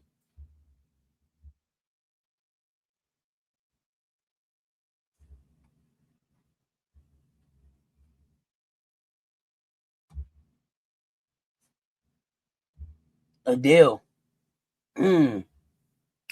So you think Deli get in before Allie? So it will be Jersey, Gotti, Isla, Deli, Ashlyn? Woo-hoo-hoo! Deli and Ashlyn on the floor together? Oh my God. That's a lot of defensive energy and length and fucking want to have to deal with. Deli and Ashlyn on the floor together. Deli, Ashlyn, Chloe, that could be shut down. We go big, man. That go big lineup could look crazy in the mug too. Dawn has a good problem with this team because it got levels, don't it? Gotti's gonna be something dangerous on the court for some years to come. Gerald. For some years to come. I'm so excited to see what Gotti looks like with this second body by Benetti summer. Now that Gotti knows what to expect and knows what got a feel for it and knows where she, probably has some ideas of where she wants just personally to be better and stronger. Oh my. Gotti, Jordan, Jersey, Ashlyn, Allie. Okay. MJ, what up though? On location, fam. Oh, hell no, I ain't sleeping on Tech. Here's the thing about Tech. A healthy Adele Tech, Don Carter, Aaliyah, Boston, like a healthy Adele Tech to me is, and I like Adele and Allie on the floor together. Healthy Adele Tech is like pinning shit to the backboard. Adele Tech to me is closer to 6'6", 6'7" than she is 6'5", and Adele Tech runs the fucking floor. If you don't believe me, go back and look at Deli before she got hurt. Adele Tech is a problem.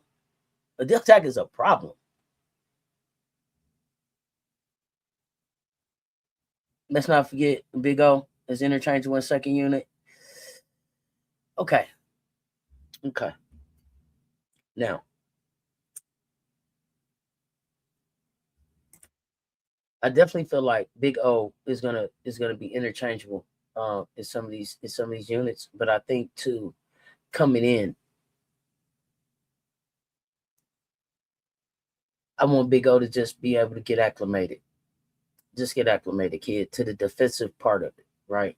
To the defensive part of it. I love that Chloe said Big O talked about wanting to learn a lot from her and Ashlyn. I need them three hanging out. If Big O can become a combination of Chloe and Ashlyn, do you know what a fucking problem that is? Hear me out. Listen.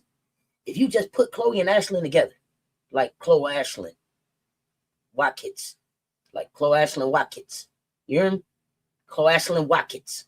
If we could make a Chloe Ashlyn Watkins, if we could turn her into Chloe Ashlyn Watkins, man, y'all gonna ring them championships up.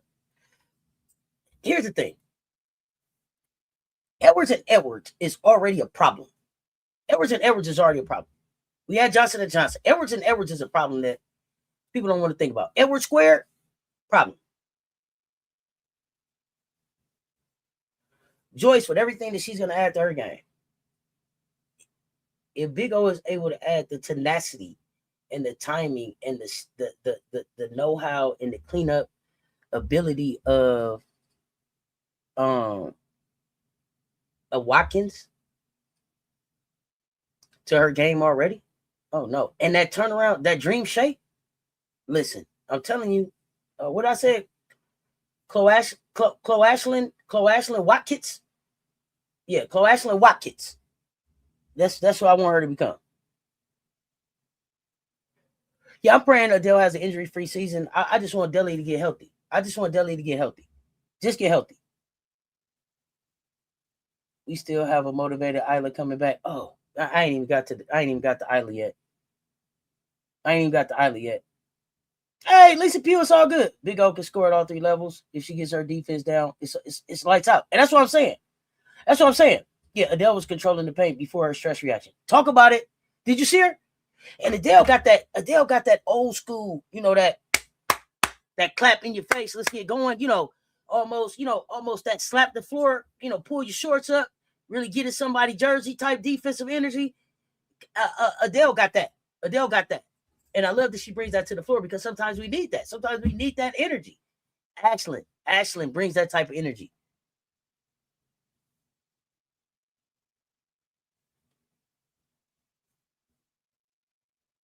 Big O ain't been playing basketball a long time. We take the best of Chloe, the best of Ashlyn, and have her add those to what she already has. Wow, you talk about an unstoppable piece. You talk about a piece that sticks. My goodness, and and you're gonna still be pairing that with a jersey, right? And a Kaylee and a Kelsey. We ain't even talk about them.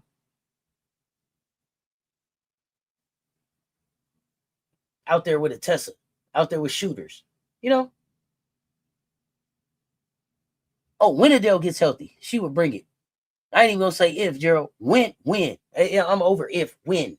When Deli gets healthy, she's gonna bring it.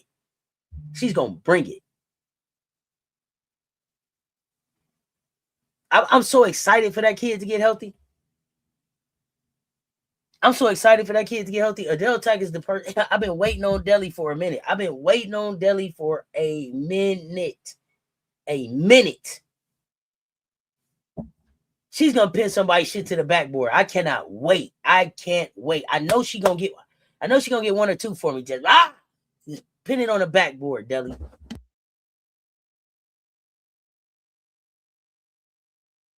Okay, but Jersey Robinson, this second team probably could give a lot of teams real problems by itself. I ain't gonna hold y'all up. Jersey Robinson coming in as a 5-star guard, I think, with scoring tools, right?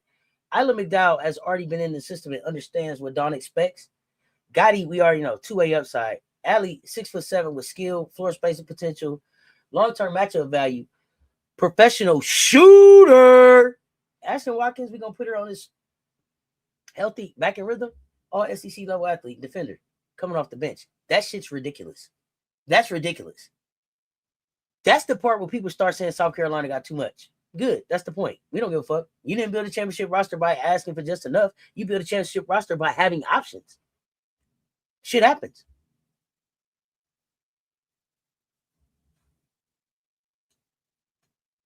Talking about truth about talk on the mouse talk. Y'all morons need to compare mouse stats her sophomore year to Ravens junior year stats. They're slightly better than the Ravens offensively. They don't get it, GB. They don't get it. They don't get it. Deli is healthy. She has a stress reaction, and the trainer said it only required rest, which is why she was shut down. That's cool. That's cool. Well, here's the thing. I don't know. I don't know if that was something that she was dealing with through the entire year. I think that there were parts of the year where Deli just wasn't healthy, right? I want Adele 100% healthy, worry free, and just hooping. She's a fucking difference maker that people are gonna be surprised that they're talking about her. And I'm gonna be sitting over here going, I told y'all I told y'all about Adele. Y'all better go back and look at Adele. See, and the thing is, Adele needed this last offseason just to for the transformation of her body back to what it was before. Delia put on a lot of weight. Go back and look at Adele in high school and shit. Then she also just got her grown woman body. Like, there's a whole lot of shit that goes on in college, right? She's still growing up. So there's a lot that's going on. Listen, hey, the thought of that shit is ferocious. You hear me? Do you hear me, Blacknificent One? To the goddamn backboard. And I know she gonna talk her shit afterwards. See, that's the thing about Adele that's different than like Medina and all that. Deli gonna talk cash shit for me. She gonna get that shit out of here. She from that Sanaya Fagan. That Camilla. No. You know what I'm saying? Yeah, grown woman type shit. Come on now, talk about it. You been waiting too? Good, Gerald. Me and you. We gonna enjoy that shit when it kick off. We gonna listen. I'm fucking rooting for that kid. I am rooting for that kid. I love me some Adele talk. I love me some Adele talk. I think that shit, man, we can talk about Adele for hours. Here's the thing that about Deli. I think that Adele is so underrated. I don't know if it's because people haven't really seen her play a lot as a Gamecock, that they didn't go back and look at what she did in high school. They didn't research her. They didn't try to learn about her. Adele's basketball IQ is probably one of the most underrated parts of her fucking game, right? She understands the game. She sat long enough, watched long enough, asked enough questions to really be able to understand that system inside and out. When I saw guards 2 seasons ago coming off and saying, hey, Deli, when my lady said I go and I asked Adele, what do you see? What do you see that I can be doing? What are they doing to me? Pour into me. Let me know. They'll let me know, oh, shit. They got respect for what her basketball IQ is. Let me pay attention to this kid. Because she's not just sitting over here waiting to get healthy. She's sitting over here preparing to be ready when they call her motherfucking name. That's important. That shit's important. Adele is Camilla's protege. I can't wait to see that on the floor. I can't not wait to see that on the floor. Oh, okay. We ain't got to keep talking about Adele. Mr. Shake My Hand, what's the word? What's the word? Speaking the truth about tech. Hey, listen, I left 3 the hard way. Come on now, talk about her. They don't talk about her enough. Ferocious, you hear me? Adele and Watkins will bring some nasty back to the defense, some meanness. That back to it. What you looking at? That you better think twice about running here. And I think that Joyce is going to play that type of defense next year. Try her if you want to. I think that Joyce is going to be unlocked next year. And that defense is going to look different. And that defense will look different with a Watkins and a Chloe behind it. That's the other thing that I think gets lost in Joyce spent the whole summer almost, right until the season, preparing to be able to be on the floor with Chloe. That looked different until it wasn't, until it wasn't an option. So I think that took some adjustment too for Joyce, I think too. Smalls the one, what's up, fam? Her IQ, fucking insane. Talk about it. They don't talk about it enough. I talk about it all the goddamn time. They're going to be out there. Give me that shit. Box for that. Give me that shit. You hear me? I can't wait. Remember Adele coaching up Medina during the win at LSU? Yeah, but not just then. Like, they don't talk about it all the time. And if you're not watching her on the sideline and really paying attention, Adele is the biggest fucking cheerleader. Adele is the biggest fucking coach. Adele is the biggest fucking critic on that fucking sideline, and she doesn't matter. She doesn't mind letting you know that. She doesn't mind coming in and saying, hey, get this done, do this. Chloe showed that same voice this year. Wasn't something we had to see from Chloe before, but this year sitting out, it was all that she had to give back. And she did it beautifully. Her IQ, also insane and underrated, and just got a boost from sitting on the bench for a year. Chloe will be different. Chloe will be better. You already don't outwork Chloe kids. These motherfuckers come back with a chip on their shoulder. They got something to prove. Y'all better look out. Look out. Yeah, hit the like, hit the share. They both right there. 224 in the chat, y'all. Somebody hit the cash app. Buy me a Coca-Cola. Let's keep talking. The youngsters will also see how Ash goes beast mode in the paint. They will be sponges. Oh, goodness. They're going to be sponges, but you know what else? They're going to be competitive about that shit. They're going to be competitive about that shit. You know what I mean? I can't wait for Tack to hit the floor as well. Love her energy. Come on. Adele, Watkins, Kids, Oliviyah, Allie, Joyce. Insane. Insane. Smash the like button. Appreciate that. Not enough likes, y'all. Hit that button. It's free. Thanks, Rob. How much playing time do you think Big O gets this upcoming season? I have no idea. I'm going to answer this honest as I can, GB. As much as she earns. As much as she earns. As much as she earns. I don't have a certain amount. What I will say is I think that it will increase over time, right? I think as she gets more comfortable, gets more acclimated, soaks up what's being poured into her from the team, the staff, Ash, Chloe, Adele, the bigs, right? The highlighters. I expect that to increase as the season goes on. And I expect her to be looking like a real sophomore walking into March. That's as much as I can say. That's as much as I can say. Too many people in here, not enough likes button. Hit that like button, y'all. It's free, please. Adele's coming. I don't think they're ready. Nope, they're not. Adele gives the last words in the huddle. We start before the start of the game and start off the second half at every game. Season ticket holder here. Okay. Now Adele is also the person that does the handshake with them when they start. Is that right? Talk to me. All I know is these other teams are not going to know who to scout. It's just too much firepower. Yeah. Yeah. I mean, what do? You just come in and you throw the ball up and pray. Chloe said Big O can't wait to learn from her ass. You heard it, huh? Yeah, I heard it too. Facts. What up? Love the kid says she wants to learn from her and Watkins. And I love that Watkins and kids want to pour into her. You see what I'm saying? I love that. Can't wait to teach her some shit. But it's gonna be competitive. You know what I mean? It's gonna be competitive.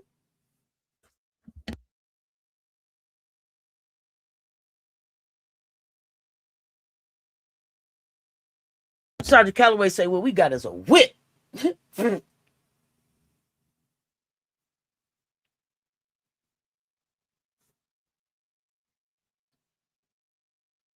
I mean, listen, the depth is necessary. Foul trouble happens. We praying for a healthy season, but injuries this season we learned injuries happen, right? Freshmen hit walls, veterans have off nights, matchups get weird, officials call games differently, tournament games get tight. Depth becomes more than a luxury when that shit happens. It becomes survival, right? It becomes our weapon.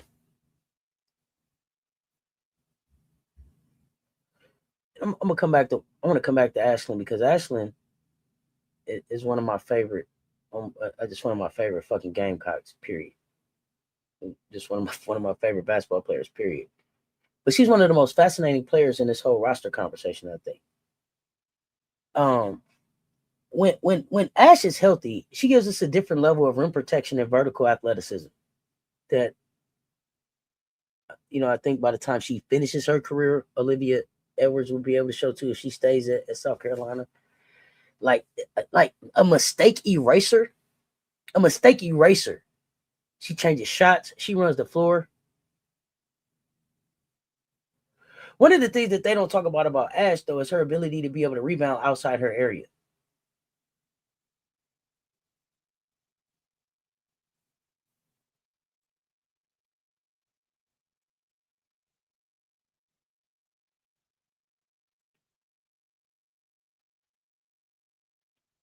She gave a defensive joke to the team that it's not too many players in the country that can match that. Seriously. But I understand she's been away from the game long, so I get what y'all saying about it may be better, it may make more sense to bring her along.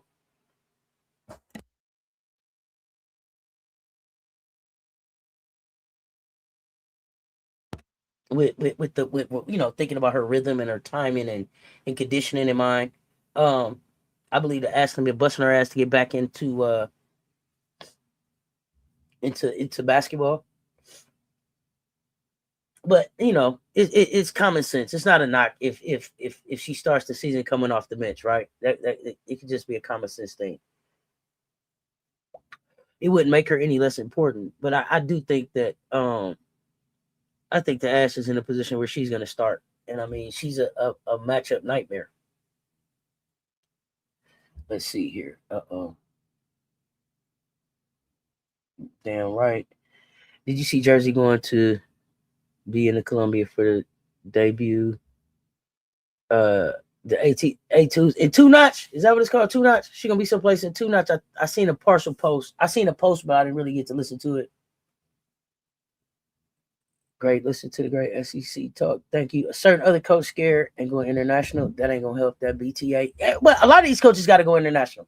I was looking through what I can see is in the portal left, especially for bigs. It's not, it's slim pickings. It's some mid majors. It's not a lot of 6'4", 6'5", 6'6" left in that portal, and you're gonna need 6'4", 6'5", 6'6" to compete. I think in the SEC, deep into the SEC tournament and into March. So, yeah, get your passports out. Get your passports out. Tack and Ali, great chemistry. Oh, love the chemistry that's building there. Love it. SC game in Paris is against Maryland, correct? Yes, that is correct. Yes, Jersey doing a meet and greet this Saturday in Columbia. If y'all there, hey, try to go check it out. Hey, share some pictures back with those of us who can't be there local. Reach out, let us know what the energy is like if you make it down there. They all know that with Drip is who shows up in practice, who starts the game. It's not if you start, it's how you perform. I can't wait to see her back and hear her testimony. Yeah, we just haven't heard Ash talk, man. Ash, waiting to hear you talk, fam. Didn't Ash have a 20 rebound in one of the tournament games? Final four game before the championship. She had a 20 rebound game. Undefeated season, yep. People who pay attention know that Ashlyn Watkins changes a lot of shots every game. People will see that she has 0 blocks in game, but don't realize she changed 11 shots. Right. Talk about that part. Ashlyn is still the only player that had 21 rebounds in the Final Four game off the bench. Talk about it, Sterling. Big Ash. Can't wait for the Paris game against Maryland. That's going to be fun. Insane. This Watkins is hitting threes now. She may be a lottery pick next season. Hitting threes. I would love, man. Watkins fuck around and get a hook shot. Get a hook shot in the dream shake. It's up. Ash walk back in this thing, dunking with a dream shake and a hook shot. 21 rebounds. You can wrap that shit up.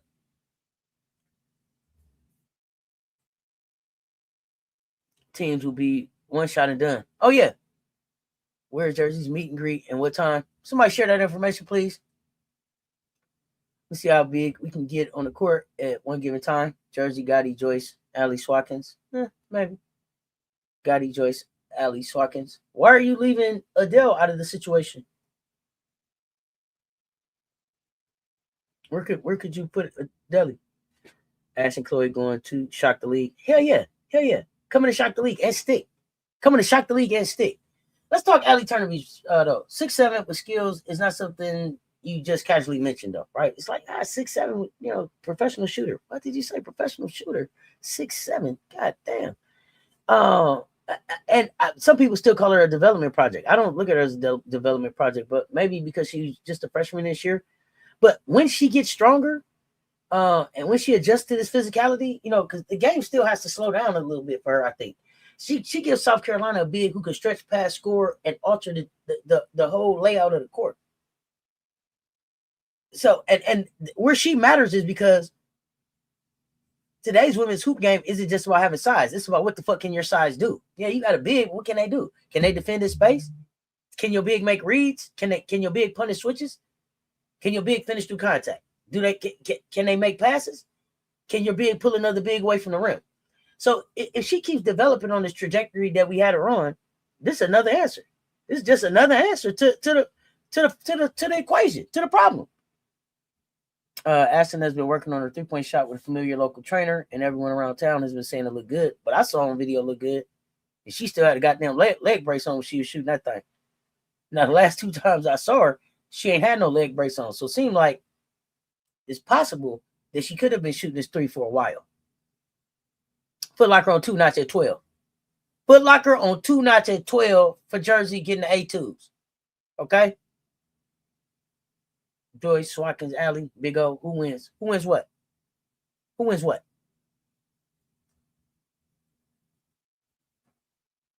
There's only one player under 6, and that's Mouse. It's going to be hard to stop South Carolina. It is. It is. It's only one. It's just one. Texas A&M will have a 7-2, but what can she do outside the paint? Texas A&M got a 7-2, and Texas Tech got a 7-1. Who's this 7-2 at Texas A&M? Let me know.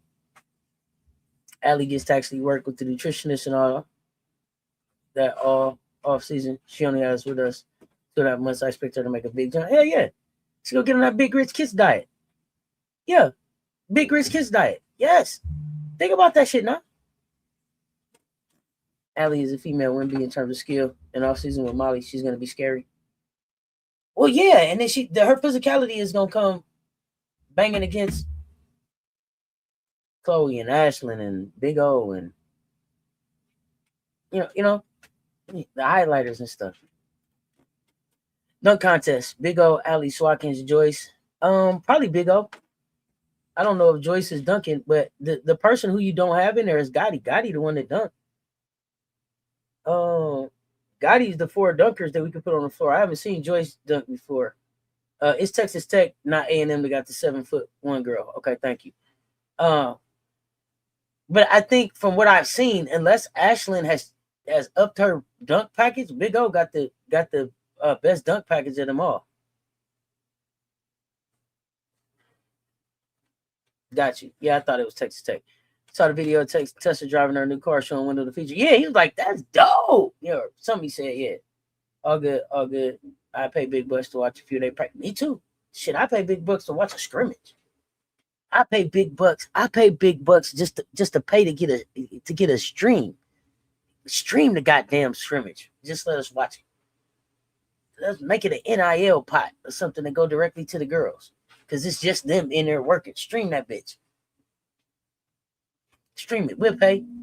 We'll pay. Stream it. We'll pay. Allie shot it smooth. Once she catches up to the speed of the game, it's going to be phenomenal. 2 professional shooters. Pro shooters on the team. Maybe 3. I don't know. Jordan Lee may be a professional shooter too. Haven't really all the way made an analysis and assessment of her. But for sure, Tessa and Allie, pro shooters. Shooters. Big O's dunks is insane. Yeah, she putting her feet all up on the goddamn backboard and shit, flipping off. You know, her dunk pack is crazy. Dunk off to alley-oop. Let us see a scrimmage at the CLA. It don't even got to be at the CLA. I don't give a fuck where it's at. Stream that bitch. I want to see it. Sound good to me. See what I'm saying? I don't care where it's at. It can be in a hot gym on the west side of town with no windows in that bitch. No, I don't care. All I want to see is the game. It ain't got to be in the CLA long as the rims is regulation and the floor 94. You understand? Hey, it can be off an iPhone. We didn't watch it. We didn't did it before.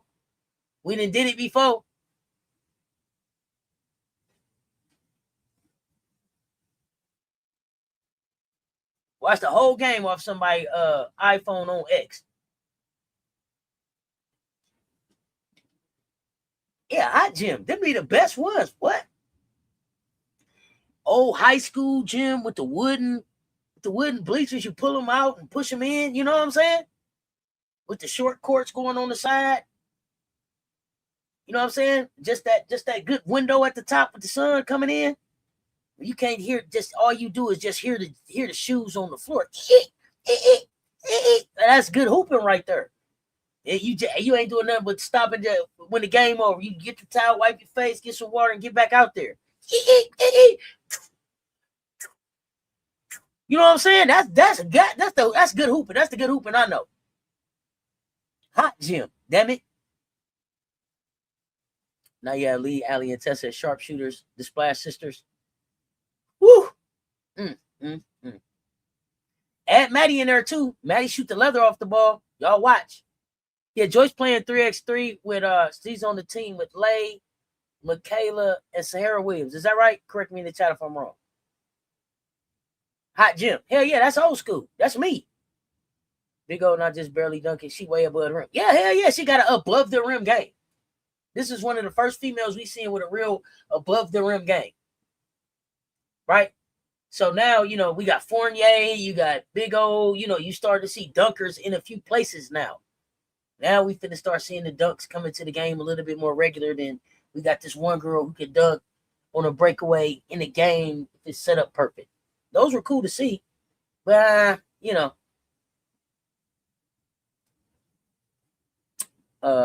lay out there. But this is good for them. Because I think at some point we may see these four as a real 3x3 team. My Lay's is built for 3x3. Lay is built for 3x3.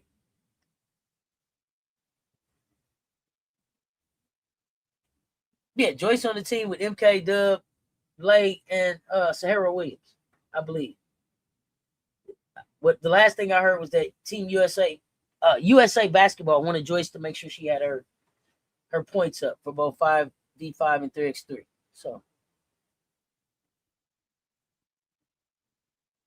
Joyce out there saving basketball all over the world. Y'all. Let's talk Jersey Robinson. Y'all still talking hoops, or we need to go? I think they start playing on Friday, and I hope that I'm live for it. Somebody give me the times. If somebody got them in the mention, somebody tag me on the times, the days and the times, and where we can see it play in the Villa. I will be up. I'll get up. If y'all want to talk it, I'll get up and watch it. I don't give a damn. 10 minutes. That's a Gamecock out there. That's Rolls Royce Joyce. We get up and support the Gamecocks. We'll wake our ass up and go back to sleep. Shit.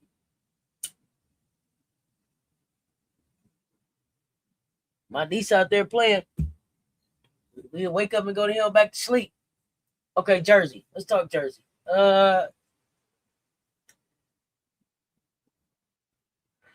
Hey, Jersey scoring off the bench could be a real thing. And I'm not going to act like, okay, listen, freshman guards got to adjust. I get that. It's no question about that. Not at all. But you got a freshman guard with real scoring instincts. That's just who she is. Jersey is a scorer, right? You can use her in control burst. You can let her attack second units. Let her learn without putting the whole offense on her shoulders. That's a gift on this team. That's a gift on this team, right? Some freshmen, they get to programs where they have to be the answer right away. Nobody's asking Jersey to be the answer. The cool thing about Jersey is nobody's even asking Jersey to know what the goddamn problem is yet, let alone be the answer. You don't even have to know what the problem is. All you got to do is learn how to be a student athlete. Just gonna be a student athlete, honey. Got that student part down, get that athlete part together, and build and stack good basketball habits and pro habits, right?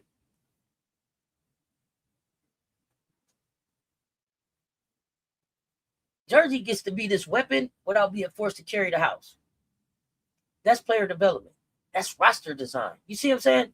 This is why the rich get richer, fam. Because everybody gets promised, not because everybody gets promised the same thing, because everybody gets told the truth. Everybody has a pathway to get better while the team still wins. And that's what I be talking about when I'm like, hey, yeah, we be watching games, you be like, oh my God, I can't stand this fucking roster. What is Dawn doing? Why won't she call timeout? In those moments when you're like, damn, what is Dawn doing? She's coaching for March in November.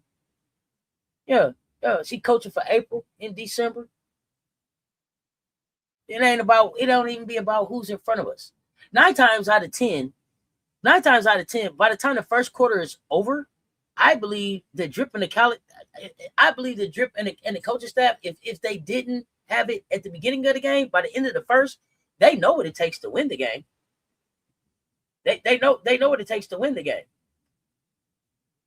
What those adjustments are and everything.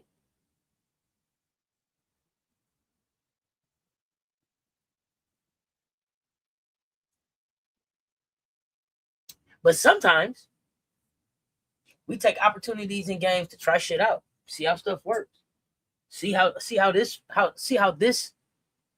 group, how this rotation runs in these type of situations. Get them March experience in November that don't really cost us shit. Yes, Joyce on the team. Yep.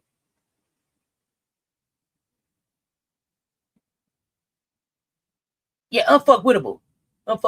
Stay healthy, unfuckwittable. Yep, unfuckwittable. Gotta bring that back up. I ain't used unfuckwittable in a while. I'm glad you brought that one back up. I'm glad you brought that back unapologetically. Unfuckwittable. Mm-hmm. Ass kicking chickens. Keep talking hoops. Yeah, and she coming in already built for the SEC kind of buff. Oh, listen. Jersey coming in with a WNBA body, huh? Oh yeah, and I don't even think because the way Drip say, soon as the kids say they're interested or whatever, they send the transcript over to make sure everything line up. I don't think any of these young ladies are gonna be a issue with taking their ass to class. Any of these ladies. Got Jersey, Isla, Watkins, Tack, Allie, Big O. It's just crazy work as a off the bench squad. Just to think about this, you got this on your bench. That's on your bench? Damn. On the bench?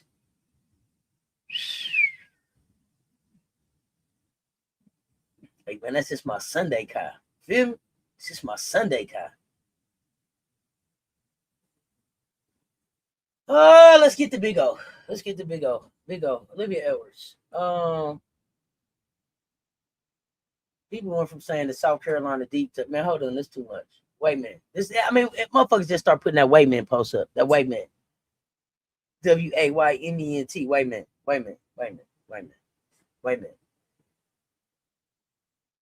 Because when you add 6'4", top 3 recruit to Joyce Edwards, Chloe Kiss, Ashlyn Watkins, Adele Tuck, Alicia Turner-Bees, Kaylee Wynn, Kelsey Andrews, Ashlyn McDowell, Maddy McDaniel, Tessa Johnson, right? You know, who am I forgetting? I'm forgetting somebody. Jordan Lee. Who else am I forgetting? All this talent we got. Let me make sure I said everybody's name. I gotta get it in my memory.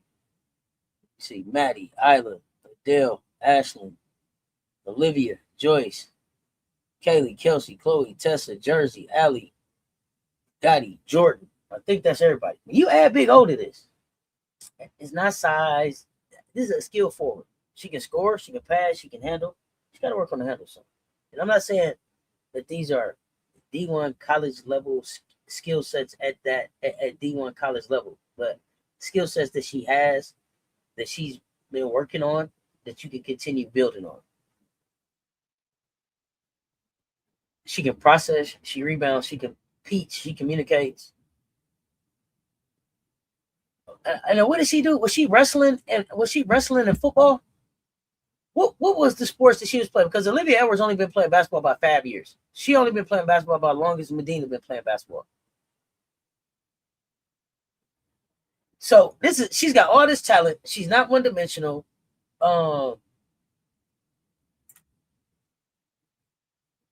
And we know talent alone ain't gonna get you on the floor of South Carolina anyway. You got to learn how to impact winning, and you got to learn defensive standards. This is where her focus, I think, is gonna be, right? Defensive standards, learning spacing, communication, playing through physicality. I don't expect her to have too much trouble with the physicality, but still, you got to learn how to play through that at the D1 level.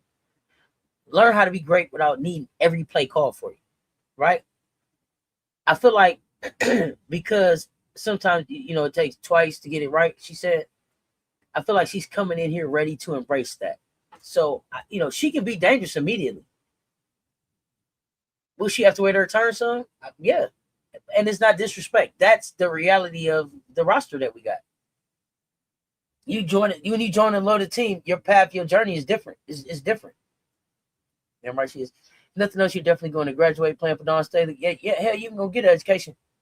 Love you so late. Gamecocks, they're blessed, mighty and strong, and the best. John Carter, what's happening? Class, when that Through the SEC Scout Athlete recognitions at 4 games in the fall, the entire women's b-ball team is on the academic honor roll. It is the standard. Yeah, it's the standard. Now we didn't I'm not gonna call nobody out. We didn't have a couple names that didn't quite make it. Okay. No, you know. But for the most part, you're right. We be on that list.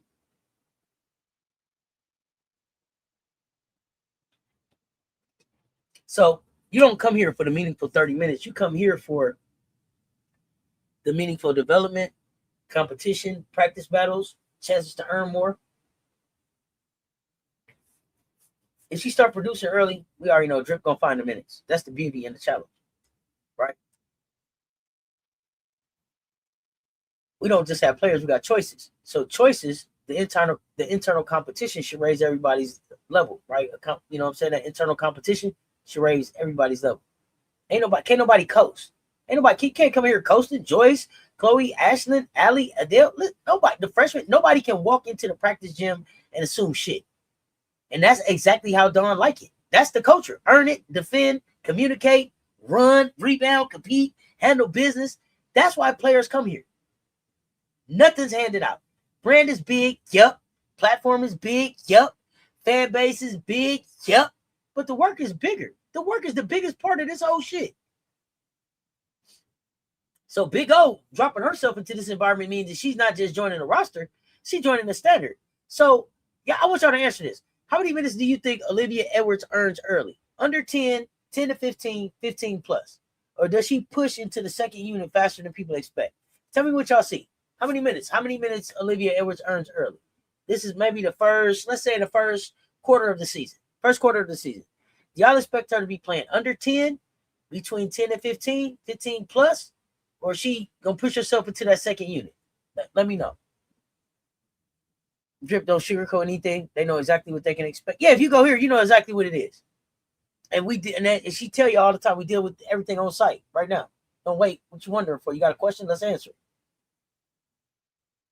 I'm highly impressed with basketball IQ of these players. Me too. Basketball players. They take their craft very serious, and you can tell that they have the intention of going pro. So I love her. You got to earn it. Nothing is handed to you. Exactly. Nothing's given to you. Got to earn it. Okay, 10 to 15. Okay. 10 to 15 right now. Maybe more with how she does in practice. Okay.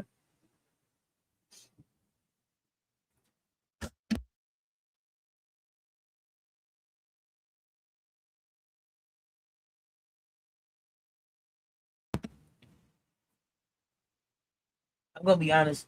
In the first quarter of the year, the first quarter of the season, I see under 10. I see probably somewhere right around 8. Because Big O is playing behind Ashlyn, Chloe,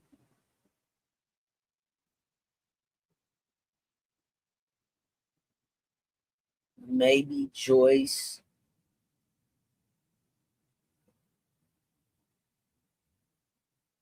I see in that first quarter of the season. Let's say about 8, and maybe a little bit more in the first quarter of the season because it'll be more non-conference, and then maybe in conference it goes maybe to between 8 to 10.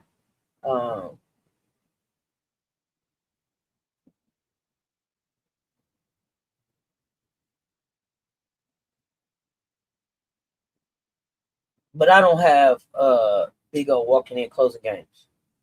I don't have her walking in closing games, and that's not a knock on her. I know that Dawn usually trusts her vets more, and so I see more. If it comes down to a choice, it would be Ashlyn that would close.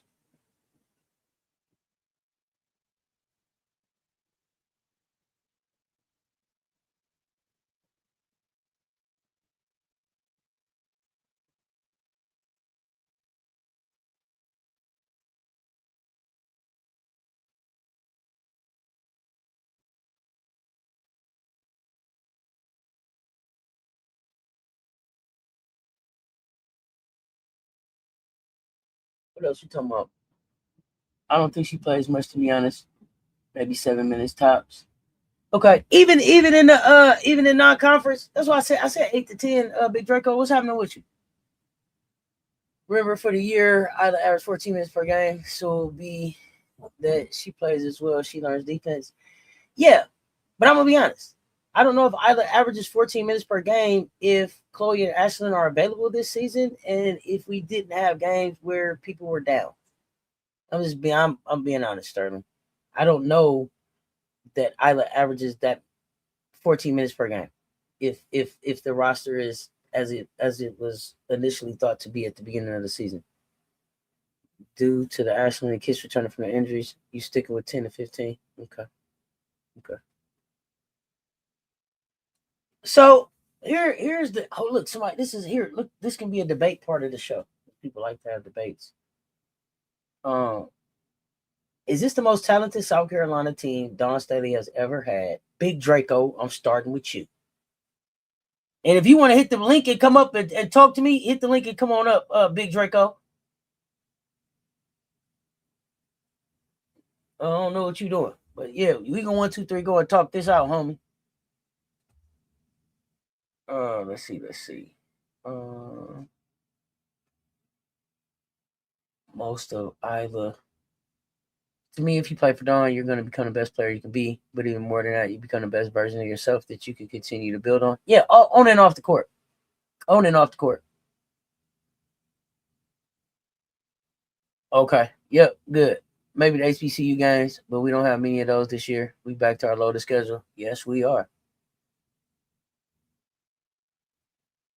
Okay. Yeah. Cool. You say no, it's not. Oh, good. This is a dangerous conversation because when you talk about South Carolina talent, you're not comparing regular rosters, right? We compare monsters. 21-22 team is still sitting there like a boss, like Aliyah Boston by her fucking self changes the conversation, right? She wasn't. She wasn't just great. She was the anchor, national player of the year level, number 1 overall draft pick level, 4-time All American level, program defining level. When you got that kind of centerpiece, the whole roster gets organized around certainty. Hey, did the 21-22 roster have 11 future WNBA draft picks? Was it 11? Am I tripping? Was it 11 future WNBA draft picks on that 21-22 roster? Somebody check me in the chat, please. Y'all know I get excited and biased. So see if it was really 11. Because if it was 11, that's like a league development factory. God damn it. Okay, that team, because the team had the 2019 freshies and the 21 recruiting class. So national championship, elite defense, elite rebounding, elite physicality, and I think a level of proven production that this 26-27 hasn't had a chance to earn yet. So this might be more talented on paper in terms of like recruiting rankings. Average recruiting rankings is wild though. There are top 10 recruits everywhere. And there are ba-da-ba-ba-bas everywhere. There are 5-star players everywhere. There are players with pro potential all over the roster. But talent on paper and greatness on the floor, not the same thing. That's the key. 21-22 got proof. 26-27 got potential. But I don't know. Y'all tell me. Proof and potential, 2 different currencies. Talk to me. SC has never ducked any smoke. It's not going to start now. You better believe that. Absolutely. She makes sure of it. The freshman junior year was 2 number 1 recruiting classes combined. See, that's what I'm saying. I think it was 11, but I don't know. Y'all tell me. Now 26-27 might got more lineup flexibility. They may have more offensive versatility, more different ways to play, more firm scoring options. They may have more forward skill too. Yeah, I mean it's more of a modern roster type construction though. Joyce take another lead. Jordan fit clean. Tessa, who can guard Tessa becomes even more unguardable. Maddy owns the point guard role like we expect. Chloe returns better than she was. Ashlyn is, back with the timing and shit she had. Gotti, listen. Gotti pops, always ready. Jersey scoring. Allie grows. Freshmen accept the roles. This could be, but I don't know, y'all. This might be. Yes, according to what someone posted, which includes Talasia Cooper. Thank you. They got to earn that though. So we can't crown them before they play. But we also can't pretend that ceiling is we can't pretend like that ceiling is not a possibility. I mean, listen, the roster has historic talent. Now we just got to make the historic connection. And I think that's always the difference. That's always the challenge, right? The best teams ain't the ones with the most names. The best teams are the ones where the names become roles. The roles become rhythm, and the rhythm becomes a championship identity. That's what we got to build. This is why Dawn Staley is the perfect coach for this exact moment. Iron sharpen iron all the time.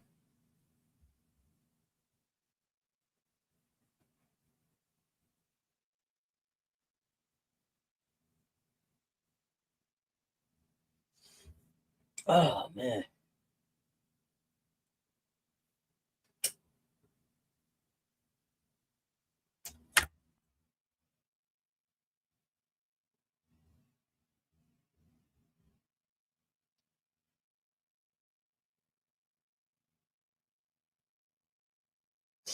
Don can throw like a 4 guard. Look out there with Maddy, Gotti, Jordan, Tessa, Joyce.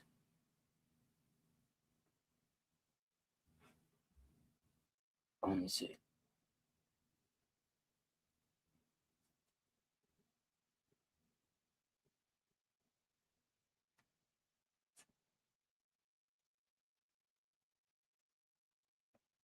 That's fucking fascinating to me.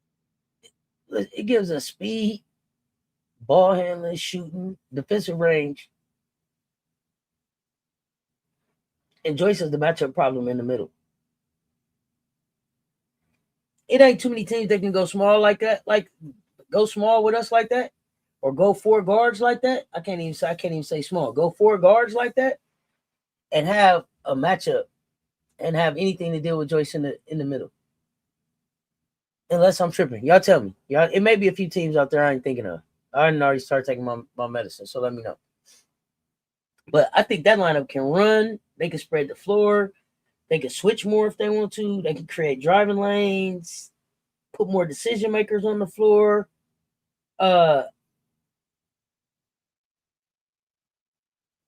gives us more of this modern day basketball feel that people want to have without giving up any toughness. We stay tough. People be hearing 4 guards and they be thinking soft. Not this version. Not this version. Not with Gotti as one of the guards out there. Not if Jordan is defending. Not with Tessa competing. Not if Maddy pressuring the ball. Right? That could be like a pickup tempo kind of lineup.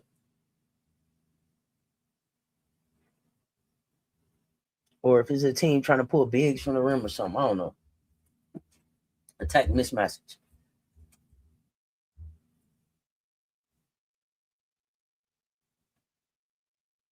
Then we could do a skyscraper lineup. Joyce, Chloe, Ashlyn, Adele, Allie. Oh my gosh. Oh my gosh. If we put all of them on the floor, who would be the point guard? Chloe, the point forward. Joyce, bring the ball up.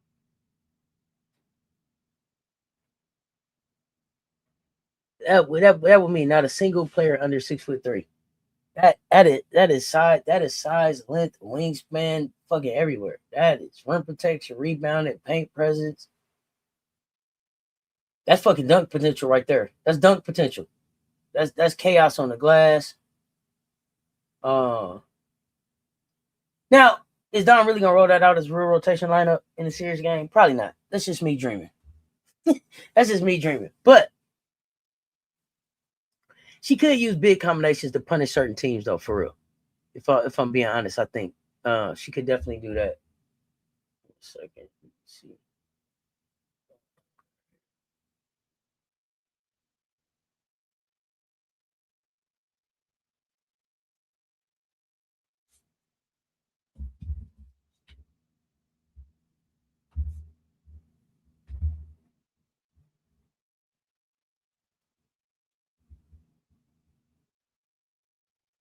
Dang, no. But even, I mean, that lineup matters, even if it's more fantasy than reality. It just reminds you how big we are. Not just one kind of size, right? Joyce is scoring forward. Chloe, skill connector. Ashlyn, athlete, rim protector. Adele, size, physical tools. Allie, length, skill. Big O, forward versatility, upside. Kaylee, win. Kelsey Andrews. Also in that long-term front court wing mix. That's a lot of fucking size to have to deal with. That means that size means practices got to get real. Practice got to be real with all that size in there. Ain't nobody get no easy layups every day in that gym. We gonna have to earn some shit in there. You can't be soft on the glass. Not even the guards. It's no fake physicality. Like y'all say, iron sharpen iron. That front court room of ours, man, that shit full of iron. Full of iron. Development happens before the cameras even see it. I'm telling you, I'll pay to see the scrimmage. It's the daily battles that's gonna be fun to watch. When Big O has to finish through Joyce. When Allie got a rebound against Ashlyn. When Adele down there holding positions.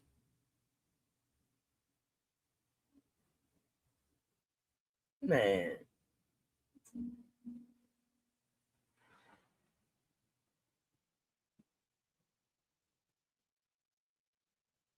Tanya White. You said, doesn't USC have a lot of height as well? Are you so again here? USC is University of South Carolina. Is that who you're asking about? Or are you asking me about the Trojans? I wanna make sure I answer the question right. Yeah, only 5 foot we got is Maddy. Yeah, we so dangerous. I'm telling you. What do I want to see Joyce at her game for next season? I just want Joyce said what Joyce said was missing from her game.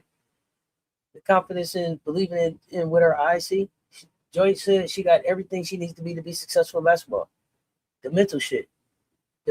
So that she's locked in and boxing out and defending like she needs and being a tone setter. So whatever those mental things that she identified for herself that needed to be, trusting with her eyes, seeing what she knows and her skill set. That's what I want for Joyce. Because I think the moving her feet. I've seen the things that we want her to do. We've seen her go get the rebounds. We've seen her defend. It's trusting what your eyes see so that you do it consistently. So that for me that's where I'm at. I think for the things that people maybe want to say like a 3-ball, whatever. I think she's already been working on adding those to her game. So if she starts trusting what her eyes see and what her skill set is, I think we see those things happen more consistently in the game. No, not ready for us. Don wrote out a lineup of Adele, Okai, Allie, Joyce, and Gotti a number of times this year, even during some SEC games. Yeah.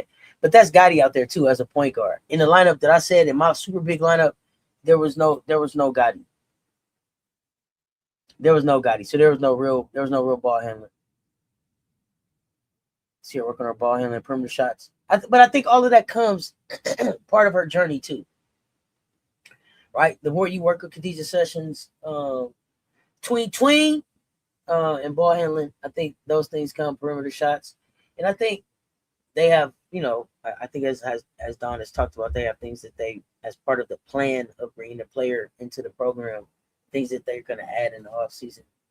So, but I definitely think those are part of it. So I stopped worrying about who's going to start because whoever it is, earn that shit. Hell yeah.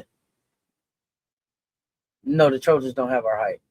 That's what I was asking. I wanted to make sure, who we playing in the preseason. I can't wait to see it.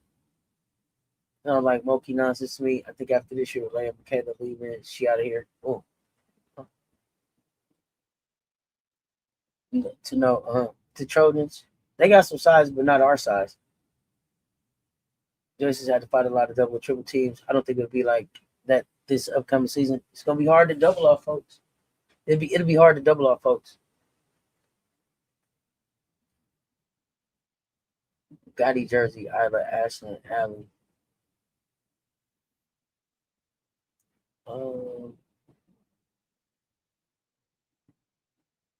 I don't know. Maybe you're answering who will be the starting 5. Is that, I don't know. Tell me what you're talking about there, Keith.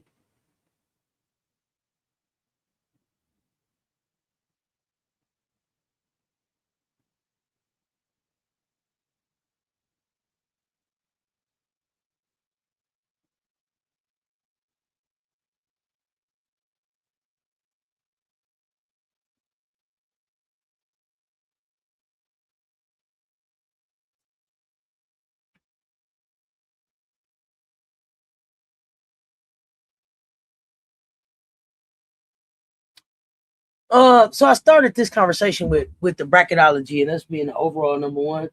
Let's look at some of these other number ones real quick.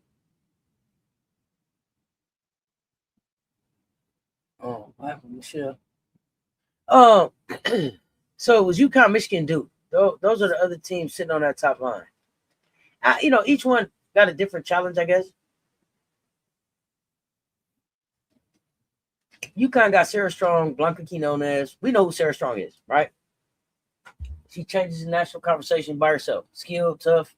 She got feel, impacts winning. UConn is UConn, but I feel like we cracked the code on them. I feel like I don't mean this in a cocky way, right? I don't mean this in a cocky way, because sometimes it's just pure cockiness with me, right? But I don't mean this in a cocky way, but it just in the way I feel like we broke UConn and Gino in a way that we don't really lose to them again. Not while Gino is there, right?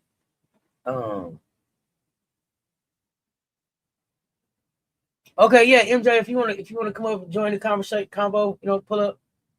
Um, and that's not saying that like UConn is not part of the room or they're not part of the serious conversation in women's basketball, right? Malik is in your chat.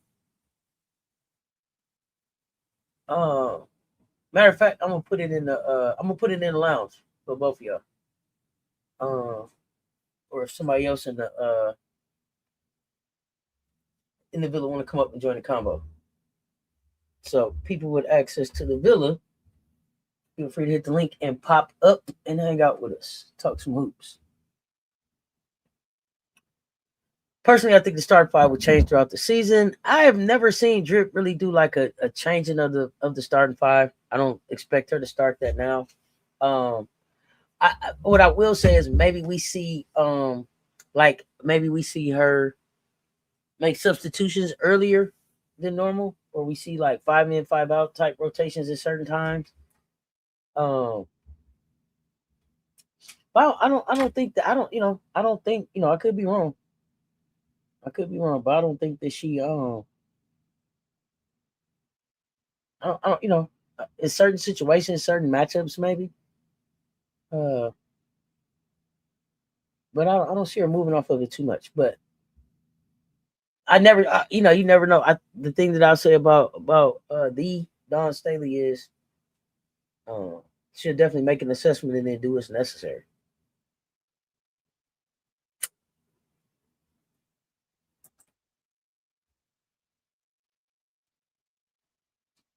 Did I see the Ice Brady's going to red shirt? No, I didn't see Ice's red shirt. Really interesting. I didn't even notice that. It's probably posted, and I just haven't had a chance to take a look at it yet.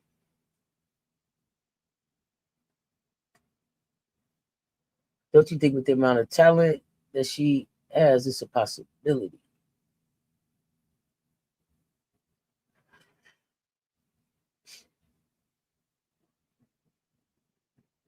So I think unapologetically, I think I'm more comfortable with saying it's an option than a possibility. Right? I think it's an option. I think it's an option that she'll consider. More like possibility is for me is more like yeah, she probably will. Because when I was a kid, when my mom was like possibly, I was always like that means yes.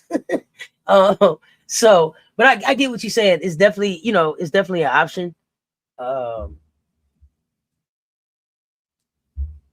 and it's definitely something that could be an option strategically because it definitely keeps coaches guessing. If she switches up that starting lineup, like damn, I thought so and so was coming in. I was prepared for them, and then she threw these five at me, and I didn't prep for that. You only got so much time to prepare for us anyway. So some of these teams got to start preparing for us right now, right now. They got to start. They got to try to start scouting us right now. That's how many 99 problems, and the lineup ain't one. Mill dog, what's the word?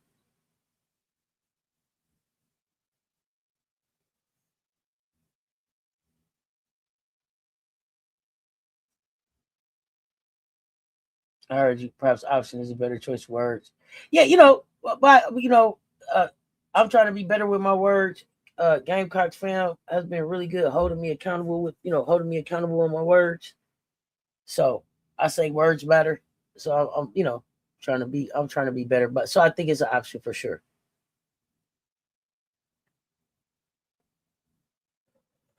But I will also say too that I think that this roster gives Dawn the best opportunity to still be surprising people in April with stuff that she pulls out and throws out. Be like, damn, you ain't even showed us this before. Like I tell y'all, Drip usually still got a brand new school outfit, you know what I'm saying, that you ain't seen yet, like 5 weeks into school.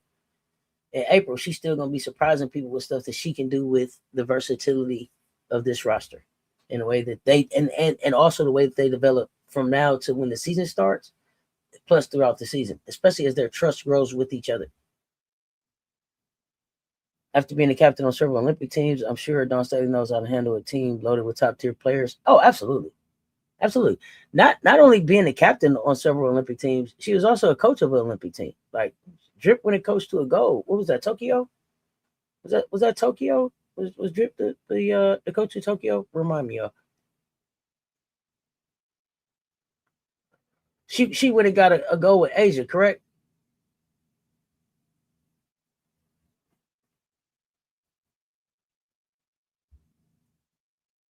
Gotti, Tessa, Jordan, Isla, Jersey. Shooting lineup.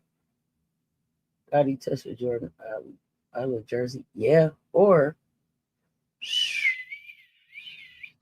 Jersey. I believe Jersey is a shooter, but I might Gotti, Tessa, Jordan, Isla, Allie. I don't know, something like that too. I don't know. I'm gonna have to look at Jersey. I know the Jersey is a scorer.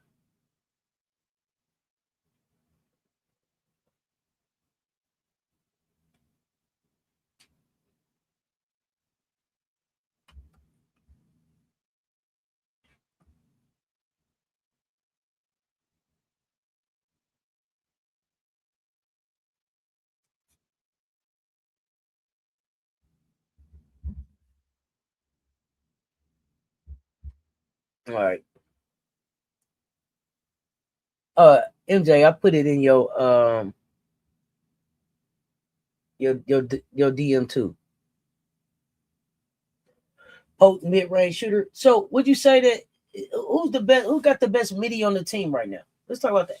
Who's the best 3-point shooter on the team right now? Based on what y'all know, who has the best midi? Who finishes at the basket the best? I don't even know if it's a real right answer. I'm just asking you.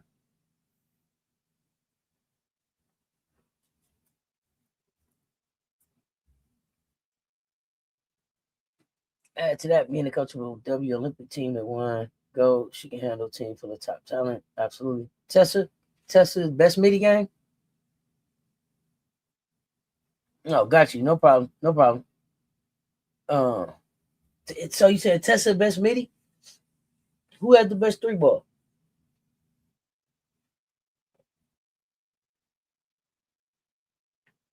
Tessa?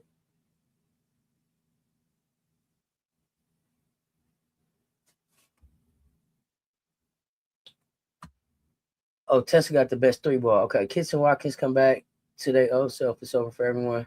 Island, Ali are my breakout players for next year. Really? So to me, Kids and Watkins are going to come back better than they were. Isla and Ali can have breakout seasons. Maddy is going to have a breakout season to me too. I think everybody has a breakout season, actually, but shit, I think that every year. Midi goes to Kits, Joyce under the basket, Tessa with the three. Okay, I like it. Tessa with the midi. I like Tessa's midi too. Kits midi is money like a motherfucker. No. I'll say Tessa, Jordan, Gotti, best mid range, maybe Jersey. Okay. Tessa has the best midi. Okay. Best 3-point Tessa and midi. Tessa finish at the basket. Joyce. So y'all don't like Chloe's midi? Y'all don't like Chloe Kiss midi? Damn, man, I like Chloe's midi. Tessa's midi is money too. Tessa's got a pretty midi, but Chloe shoot that bitch kids. Especially with that dream shake too. I don't know. Let's talk about it. Y'all tell me. I don't know if it's the right word. I mean, I don't know if it's the right answer. Right?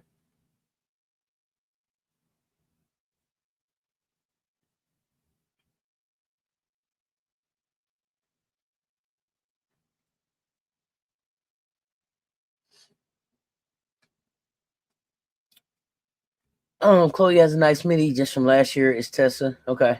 I forgot about the kids midi. Whew! You forgot about kids midi? No, that's okay. It's recency bias. Good midi and a one leg step. Hey, she got that dream shake. That Chlorilla. I do like Chloe's midi, but she hasn't played yet. Nobody's played yet next year, y'all. Oh yeah, Chloe has extended that shot, but that midi's still money. I would say Tessa on both. She's become a 3-level scorer. Yeah, absolutely. I mean, you already know how I feel about Tessa. You already know how I feel about Tessa.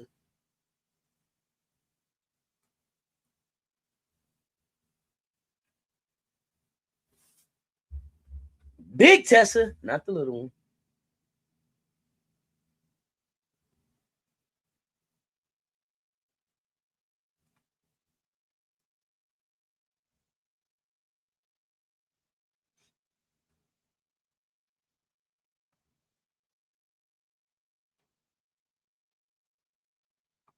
Y'all also know how I am about Chloe.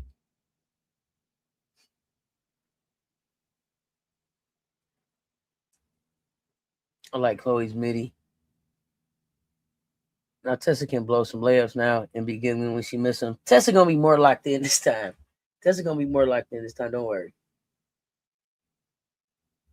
Tessa locked in this time for sure. Tessa got it.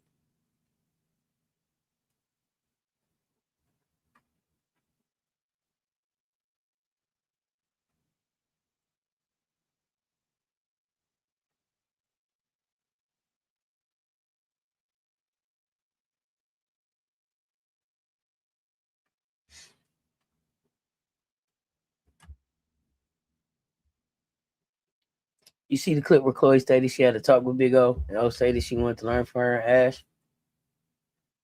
Who can guard Tessa? Nobody. I think that's what Chloe will bring it this year, scoring at all 3 levels. Yeah, but you know what else? I'm excited about seeing from Chloe. I think that Chloe is gonna bring it on defense even more. The defense and the rebound. The defense and the rebounding. Can't wait. I know, gotta love her too. Yeah, gotta love her though. Yeah, Tessa, Tessa's funny as hell. But I think I saw.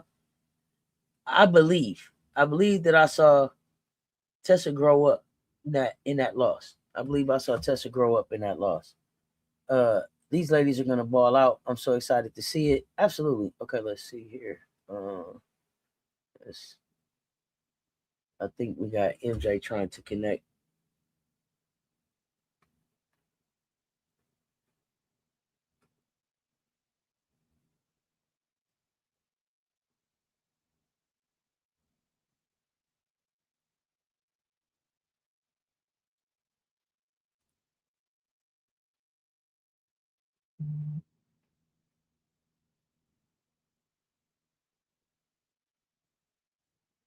I don't know. Look like he's still trying to get connected. So we'll keep talking while he works that out.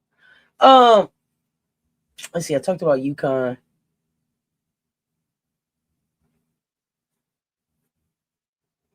Michigan. Michigan is interesting because the Big Ten is based on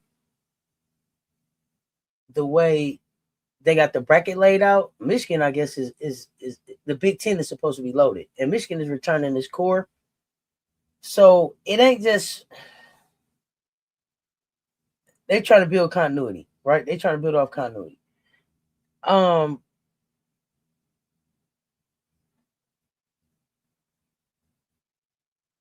Michigan being on that Big Ten, being on the one line means that the Big Ten, they're not thinking that the Big Ten is just the Trojans and the UCL and UCLA, and I'm surprised.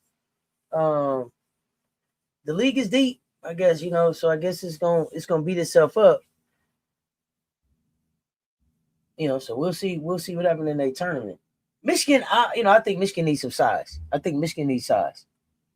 I don't know. I think I just lost him. Team's going to be who shows up in any given time because they're all capable of turning up and scoring, and that's going to be the problem. Everybody's going to show up because they're going to motivate each other to all show up. That's a scary problem. It ain't a blueprint if you ain't winning. Classic Chloe moment. Oh, absolutely. We got to see if we got this blueprint. What about Maryland and Southern Cal since we played them early? What about them? What about them?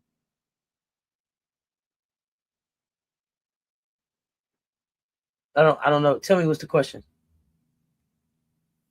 Says any word about whether Wynn or Andrews may redshirt? I haven't heard anything on that, Keith. Nothing. I haven't heard anything on that. Have y'all heard anything? Let me know in the chat.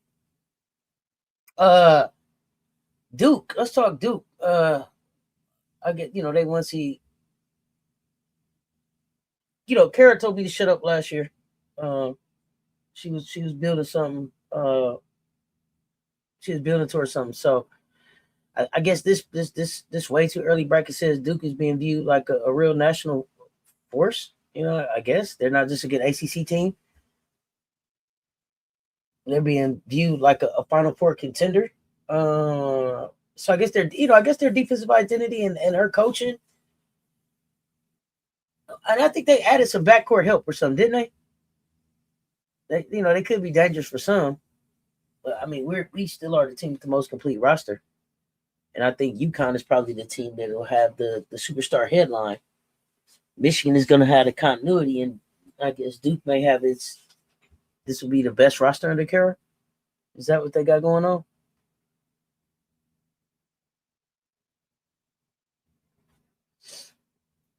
Oh, no. I was just talking about the other number ones in the bracket. But if you had a question about Maryland and Southern Cal, I'll answer them. So tell me the question. I wasn't specifically talking those games though, but we can. I smile. Andrews and Big O just played this Saturday.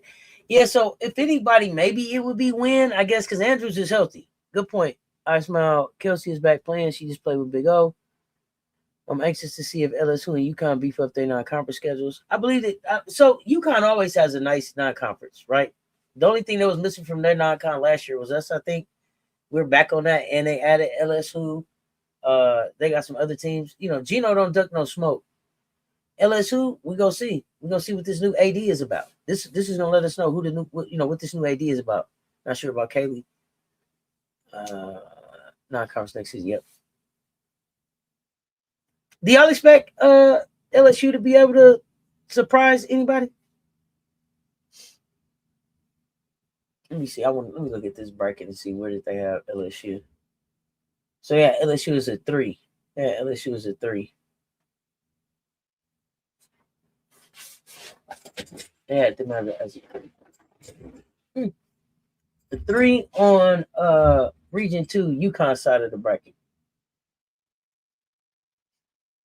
Over there with the Marylands and the Iowa. They got Iowa as a 2, which is surprising. Yeah, we're going to have to talk about what some of these teams are looking like. Iowa as a 2 seed? Really? Wow.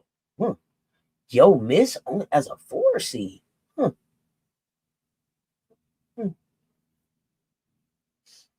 Texas is a 2. Trojans is a 2. Okay. UCLA is a 4. The Whisper is a 5. Illinois is a 5. Wow. We're going to have to look at some of these. Interesting. I think LSU can with the addition of Noah. LSU can what? Not really.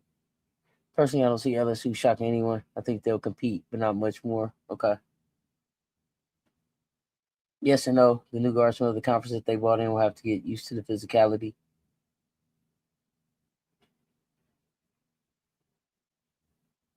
Connecticut has us, LSU, Duke, and Michigan in the preseason. Thank you. Ash can't officially talk as part of the team until she rolls into summer school, which registration is sometime in May. Yeah, I thought Dawn said she already did her paperwork to come back. When I say Ashlyn hasn't talked, she didn't even talk when she came back to school. I haven't heard Ashlyn talk about anything, injury, anything. So I'm looking forward to hearing her, just hearing her share, whatever it is she wants to share. Her road back, the workouts, how she attacked it, mindset. What she's looking forward to the most this season, whatever it is that she wants to share. I'm just interested in hearing Ash talk.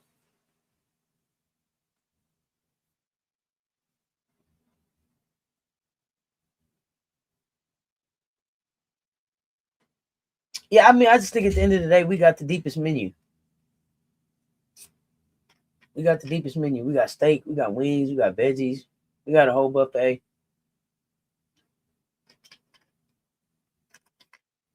I don't see nobody really. Who was that? Was that unapologetic? Who reminded me of Unfuckwittable?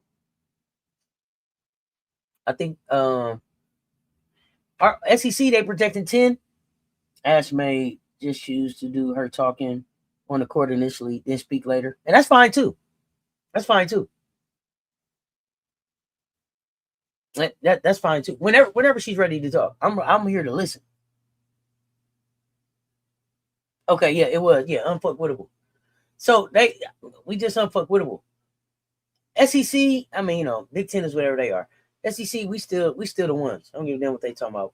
I think we got a projected field as 10 teams: South Carolina, Texas, LSU, Vandy, Oklahoma, Kentucky, UMass, Alabama, Mississippi State, and maybe Georgia around the next group out. I don't know. What do y'all think about Texas A&M? Are they gonna be able to sneak in there? Florida, they making any noise? I don't know. I think we still the league's headline. I don't. Some people say Texas is still dangerous. They're gonna have to prove it to me. Vandy got real momentum. I don't know about Oklahoma. I think Kentucky is going to be in that national mix. Yo, Miss, she better be in the conversation. Sam need to figure it out down there. He might be in the first four type zone. It ain't no way around it. It's going to be a super physical year in the SEC, I believe. And for us, that's good. I want this roster tested. We ain't gonna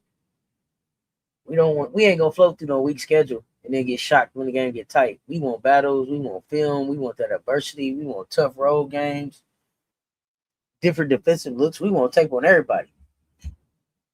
We want everybody trying to knock us off our spots. That's what's gonna make our freshmen grow up. We want teams that's gonna make the vets lead. SEC play gonna give us that. I'm glad we're looking at this way too early bracketology thing here.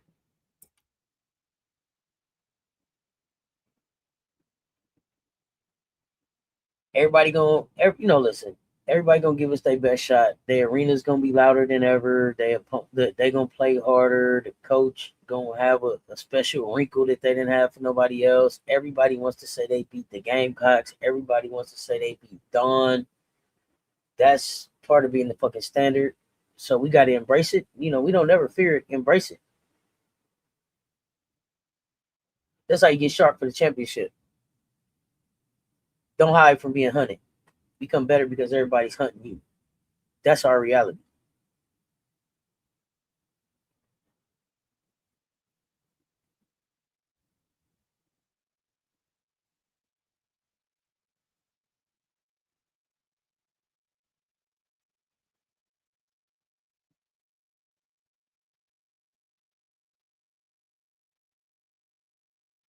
Try to get to that Las Vegas regional. Let me see. Oh yeah, whenever she's ready, we'll be here. All of them know that the SEC is the premier conference in the league. Absolutely. The media is talking about Ash like she's already here, so they can talk. but Ash can't. Yeah. She has to be on the team. I don't know who Vic got coming. I have no idea. Somebody help me. Zaya Van. And he's supposed to have a good freshman class coming in. From what I hear. SC's defense will make cowards of them all. Not Vic taking medication. Don't forget ripping up a jacket. Hey, rip it up. They claim Drip don't develop players yet. They're all throughout the league. Go figure. I decided, Drip don't develop players.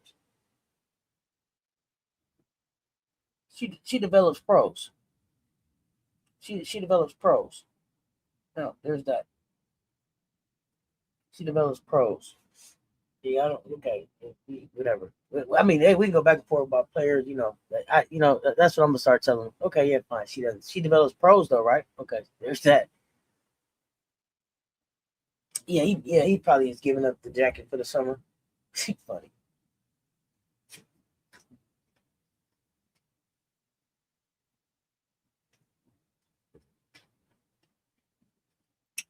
I think at the end though, y'all, as we get ready to wrap, because I really came up here to talk for an hour. We can get up here over 3 hours. It's always good talking Gamecocks with y'all. Y'all hit the like and the share. They both right there, y'all. None of this happens without Dawn Staley. And that's not in a generic, like, coach gets credit kind of way, right? Dawn is the reason that the roster makes sense. A lot of coaches can go out there and recruit talent. Not every coach can get talent to sacrifice. A lot of coaches be out here selling opportunity, pipe dreams, and all that bullshit. Not every coach can tell a 5-star, you may have to earn your role and still get them to come. A lot of coaches can build a starting 5, right?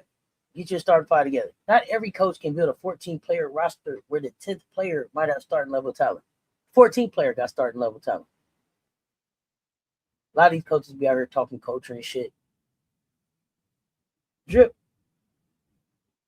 makes culture survive through roster turnover, injuries, transfers, expectations, national scrutiny. She does that.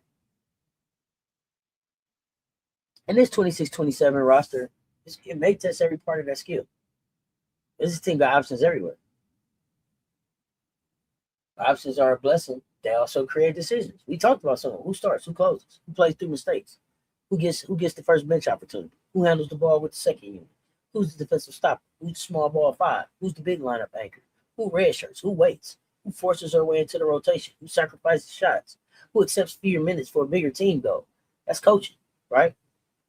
That's the part fans argue about in comment sections like it's easy. That's just not easy. Dawn has earned the benefit of the doubt because she has done it with different kinds of teams. One with dominant posts, one with elite guards, one with depth, one with defense, developed lottery picks, developed role players, kept South Carolina relevant through changes in the sport. Now she's got a roster that looks like a coach's dream and a coach's headache at the same goddamn time. This is what's going to make this season fascinating. The question isn't whether South Carolina has talent. The question is how Dawn turns that talent into a team. When she gets this right, the ceiling is a goddamn parade. You heard me? It's a parade.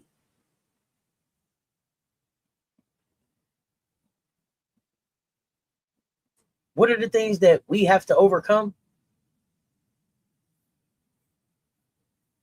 What are the things that, and I shouldn't even say overcome, what are the things that I'm watching?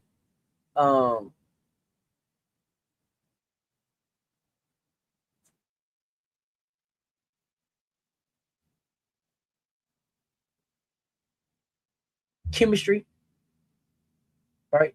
Chemistry, especially in this point guard transition that we're going to go through, right? The chemistry, point guard transition, health is always a factor. Shooting consistency, right? Role acceptance, that might be the biggest one. Making sure that everybody's buying in. If everybody buys in, we scared in a motherfucker. I don't expect players to start counting minutes or shots, stats, and all that shit. I just don't expect that to happen. But it's always a part of the conversation because it's human nature. And talent doesn't automatically equal chemistry, right? So and hype ain't gonna equal hunger. This is why leadership matters. Joyce, Tessa, Chloe, Ashlyn, Maddy, they all have to lead. The veterans have to set the temperature. The freshmen have to come in humble and hungry. Transfers got to come in ready to blend and not just shine. That happens, man. This goddamn team is special. Special requires sacrifice. That's the truth. Special requires sacrifice.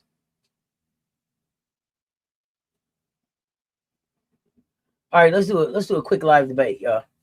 Who is South Carolina's most important player next season? Not best player, most important.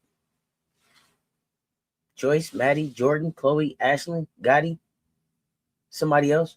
Most important player, not player, most important. Who is the most important player?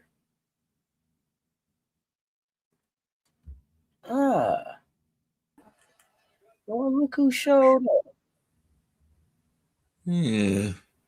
Well. How the hell are you? Oh man, this is you hate it. You hate it when you come home and you think everything's good, and then all of a sudden everything's reset. You gotta redo things you didn't know you had to redo. Whole bunch of nonsense. I know how it goes. Hey, what did I miss? Not too much. Let me see. I think he's giving up. Let me get through these real quick. Victor picked up smoking. Ass kicking chickens. But is he smoking? But what is he smoking? Ass kicking chickens, man.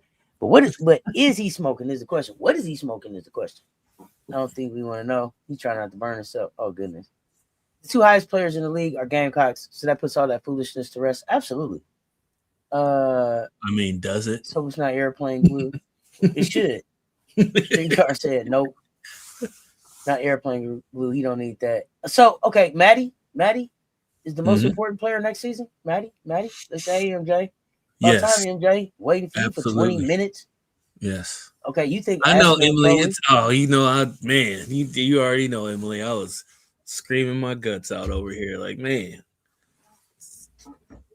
Not as usual, but yeah, as far as Maddy goes, I don't know how much you guys talked about Maddy. I don't amongst the mansion dwellers in our chat. There's no secret about my feelings about Maddy as far as who she is as a player, how important she is to the team as a player and a person in itself outside of the game of basketball. And just the a lot of the underrated things that people don't see her do. There's only like a handful of us, maybe a dozen of us that even talk about Maddy on a regular basis that I can see. And it's amazing to me how people are just not invested in some of the most important parts of the game of basketball and winning games and winning championships past scoring and maybe a dunk or maybe even block shots or whatever the case may be. The flash, the show. So many people are invested in that part of the game and then are baffled by when we tell them how important certain players are, especially Maddy. Like, can I get, and I'm taking a page from Cess's book here. Can I get a 5 in the chat for the people that understand that Maddy has led or been in the top 3 to 5 in the nation in assist to turnover ratio for the minutes that she plays? Can I get a 5 in the chat for that? Anybody that knows that or feels that that's important? Because it's wildly important. It's boring to some people, but you know what that assist to turnover ratio means? Let me tell you a few things that it means. One, well, MJ, let me say this real quick though. Sure. Really, basketball at its basis is probably boring to most people. Mm-hmm. Right? Because it's not above the rim. If it's not right, it's probably boring. Right. The nuances of it. So there's that. But go ahead. Yeah, I mean, and exactly. I mean, it's the one thing that we know as the fans of women's basketball is that it is a different game than the NBA, different game than men's basketball. College too. It is a different game. As especially top talent, top teams, top talent, you are more invested in your fundamentals than you are at any other level of basketball when it comes to men. The men's leagues have, the college teams, they, of course they have, their athletes, but they also have, coaches that actually run a good system. There's one at Michigan State, been there for decades. You can't discount that part of coaching when it comes to that. Gino Auriemma, to give props to the game of basketball, he figured that out decades ago. You better be on point with your not only your system but your fundamentals. Your fundamentals don't mean anything if you don't have players, if you don't have a coach that has a system. Your system doesn't mean anything if you don't have players that are dedicated to the fundamentals of the game. There's a lot of talented women out there that can score. There's a lot of them. There's a lot, and some can score better than others. Let's not lie about that part. But you must have that stuff down, especially on the women's side. Because if you don't, then you run into teams that are so talented that it seems like their players are outplaying their coaches' coaching. Does that make sense? I'm not going to mention any names. We probably know 3 right off the top of our heads that I'm not going to mention. Right. But you know what I'm saying. Now, to circle back to that, Maddy, because Maddy doesn't shoot 20 shots a game, but Maddy doesn't have a whole lot of turnovers a game either. Maddy is somewhere around 5 to 1 on her assist to turnover ratio. There is next to nobody in the nation that is even close to that for the last 2 years. It's incredible. But we see these narratives go out for some of these high scoring players that turn the ball over a ridiculous amount of time and wonder why they don't have a championship under their belt. I'm not just talking about one player, I'm talking about a handful of them. Sorry, I didn't need to get on my soapbox on that one. It felt like it was time though. I haven't been up here. It's been a while. You are funny. I'm just saying though. I mean, I'm hope everybody's good. Hey, well, shout out Mocha Latte, Lisa. Hey, Lisa, Emily. I was gonna say it louder, but it's a little bit late right now. I got to be a little bit quiet. But with that said, I mean, here's the thing. So it's not just Maddy is definitely one of the most important parts of the team going forward because what we're facing next season is people are already saying we shouldn't lose a game. And Cess has told you on several occasions, it's not about going undefeated. It's about winning the championship. If along the way we don't lose any games, fantastic, because that's how we were in 2024. I didn't expect the undefeated season. Wasn't even close to expecting that. I just wanted us to be in a groove with each other so that we can fight. And we were winning close games. And I know we were all over our team because of some of the slow starts and some of the games we felt we should have been killing people. They were closer than they should have been. We had some of that, of course. I mean, that's what fan bases do. But the undefeated season was not the goal. The goal was a championship. And when we got to the end, that's the only time that anybody had even just really said, hey, we can go under, we can make history, like history, not just a title. We can make history. And we had to do it against one of arguably, excuse me, I have to clear my throat on this, arguably one of the best college basketball players in history. So with that said, that should actually be a feather in our cap, but they mentioned wave off more than they mentioned the undefeated historic 2024 national championship for whatever reason. We know why. I'm just saying, I'm trying to be diplomatic here. But with that said, this is what we're looking at next year. This team coming into next season, on paper, I'll say that just for now, on paper is better than that 2024 team. And I'm not saying this. I remember if there was a fan base that said their team this year was better than their championship team of some such and such year.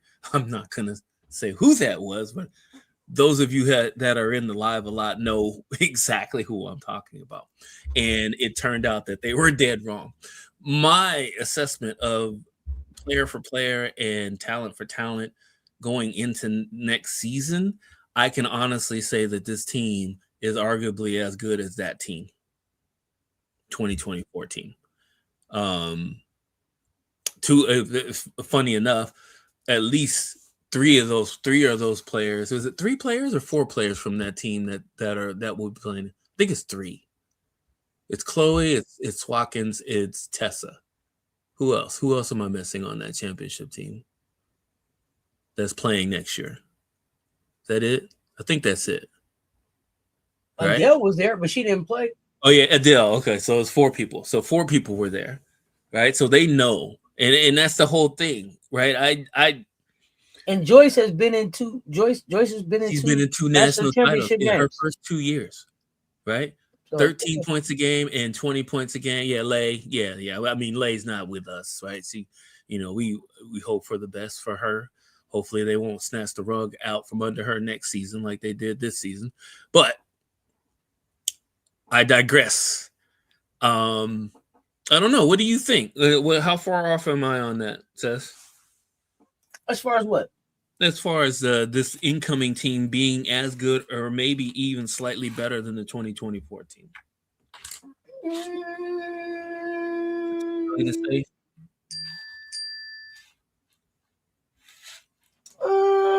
Very tell you that. So, it's a dangerous thing. I gotta see him. It is. I gotta see him. Joy and Maddy. Yes. And Maddy both have played in 2 national championships. Thank you. Yes. That's right. And then Gotti and Isla have played in 1. So I mean, Allie, may not know. Allie may not understand from the very, very, very beginning what it took to get there, but she got a chance to get it up close and personal. Well, she was in on the journey, even halfway through the season. She was in on what I'm saying. Yeah, that's what I'm saying. So she may not have known. Like I'm saying, like from Final Four Fridays on up, right? From the Body by Benetti off season on up, but she got a very good understanding too of what it takes.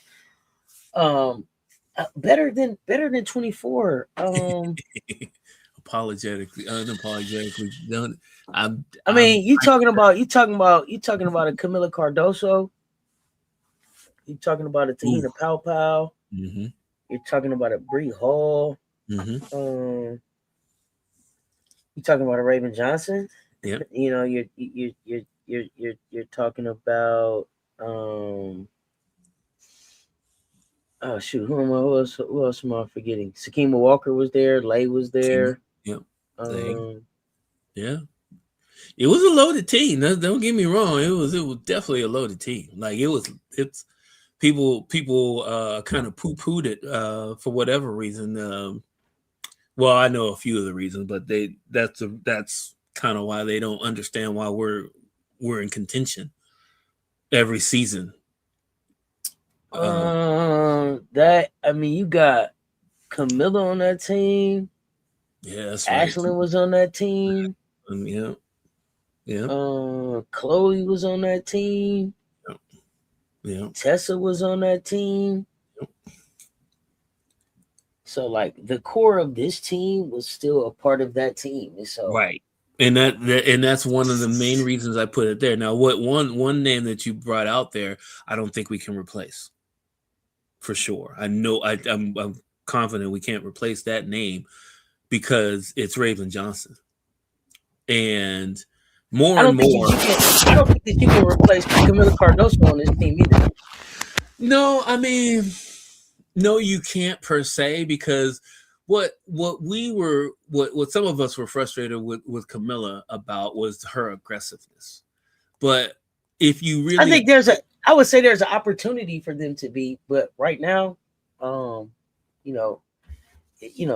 have to be you have to show me perfect to be better than perfect. Right. You know what I mean? Like, yeah. you got to show me perfect. Shit. Now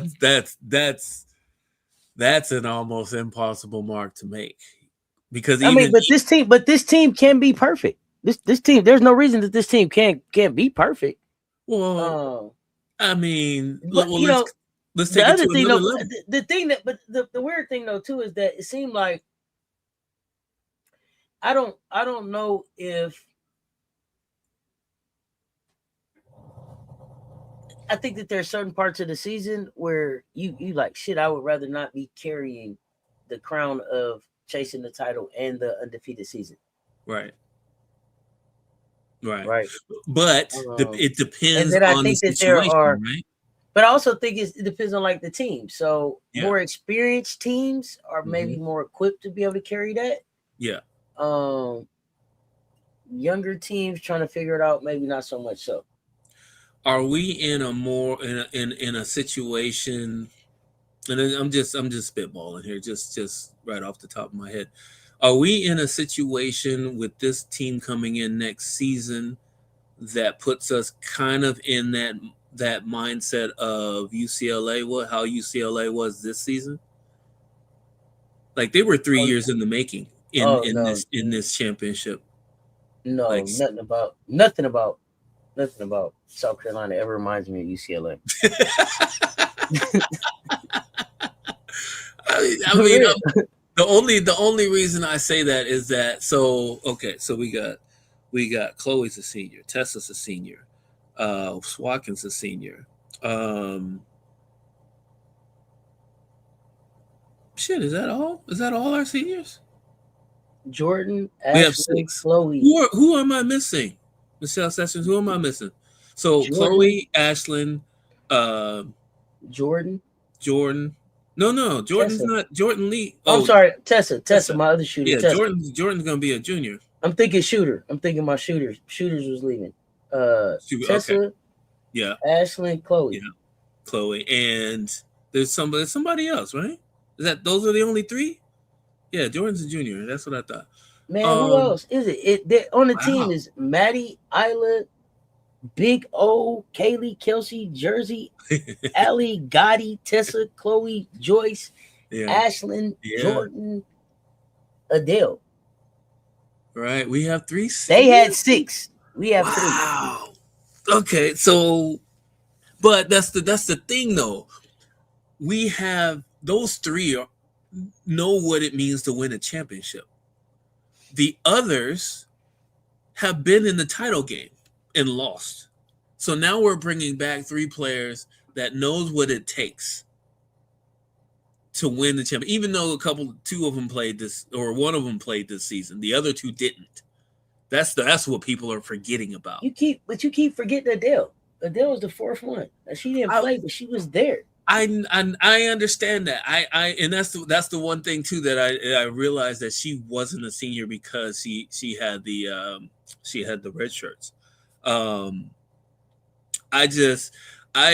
always, TAC is kind of I won't say kind of TAC is the backbone of this team, on the court and off the court. Just people don't realize it. No, it's one of the things. She's got a Kevon Looney disrespect during the Warriors run, right? Nobody outside of the organization had any fucking respect for Kevon Looney. You ask any fucking Warrior about what was going on, and it was like, man, it's Kevon, man. He holds us together. He's the glue. He does shit. Yeah. Which is no, he does. 100%. That's nobody had. They was like, Kevon Looney, what the fuck does he do? No, because they don't understand. He broke his chest for the team. He gave up. You know what I'm saying? He gave up a lot. Yeah, he gave up money for the team. Outside of the organization, the media, nobody talked about him in the organization. It was like, shit, man, this thing don't happen without him. He keeps a lot of things together. His voice, his leadership inside the locker room. So when I hear Raven say something like, shit, Adele does a lot of stuff every day that she probably doesn't want to do. Right. But she does it for the betterment of the team and to make sure that everybody is prepared, because she understands where we need to be to get to where we want to go. Yep. Exactly. Right? And so that's the Kevon Looney type to me. Like, people don't realize how important Loon was to those rings that we got. Here is what I see with that too, because you're right on with Looney. That's the one thing. That's the one player that most people don't talk about. But Looney did everything that a lot of other players didn't want to do. They just didn't. And he Anything you don't want to do, Kevin right? Looney to do for you. Boy, And yes, anything you don't want to do. and you wonder why they big him up so much. Like, oh, dude, he don't even do anything. He barely even rebound. He don't do this. He changes shots. He rebounds offensively and defensively. He plays the defense the coaches want him to play. He goes in when he needs to go in. He plays hurt when maybe he should be taking some games off. But in the playoffs, he rarely missed games unless he was really injured. That's the only time. He played through a lot of stuff, and people don't realize that. That's Adele. That's a Dell tag. You know what they said? This is a rumor. I'm saying this is a rumor. I don't know. Michelle says you could probably back this up or not. They said one of the main reasons that Big O chose South Carolina was because of Adele. Right? Evidently, Jordan Lee and Tessa have been friends for longer than I knew they were friends, that they even knew each other. And that's what they said pushed her over the top, is that she wanted to play with Tessa and basically play for South Carolina. But the rumor has it is that Adele was in Big O's ear while everybody was at when Joyce threw out the first pitch for that game. People were like, from other schools were talking about, oh, she doesn't look like she's too happy to be at that visit. And less than a week and a half later, Big O goes to her other visits, and everybody thinks I ain't gonna hold you up. Big O looked like she was ready to go when they got up. I didn't think we were gonna get her either. Big O looked like she didn't give a fuck if she came back to Columbia or not. But Big O looked like she got a face that you can't read her facial expression. You can't judge it, but don't try to judge a book by its cover. Exactly. Right? But I think you highlight a good point that everybody was talking about who becomes the big bird as Big Bird moves on. Mm-hmm. And I think you saw that, Tessa has done some big birding and Adele has done some big birding, and they've kind of tag team to be able to bring in what this 26 haul of talent that we brought in. They've helped tremendously. I mean, and then we saw Raven after she got drafted, like, well, number 10. Okay, cool. I got to go take care of some business back in Columbia. Let me go close this deal, and then I'll be right back to get to work. Okay, come on, let's go, because I need to get back. Hey, Jordan, good to see you. Let's talk for a minute, honey. I just came from the draft, wanted to come. You know what I mean? Yeah, I mean, but, it means what it means something to you. It means more. You know what I'm saying? 100%. It means more. And those are the things that people don't realize. There's a lot that goes into recruiting a player, regardless of the hoopla and what you see and what you don't see. Here's a few things that I'm just going to take it to somewhere that people may not be paying attention. So Tessa, you always do. If people don't realize, Tessa is a psych major. Graduated early. Graduated middle of this past season. She's already a graduate student.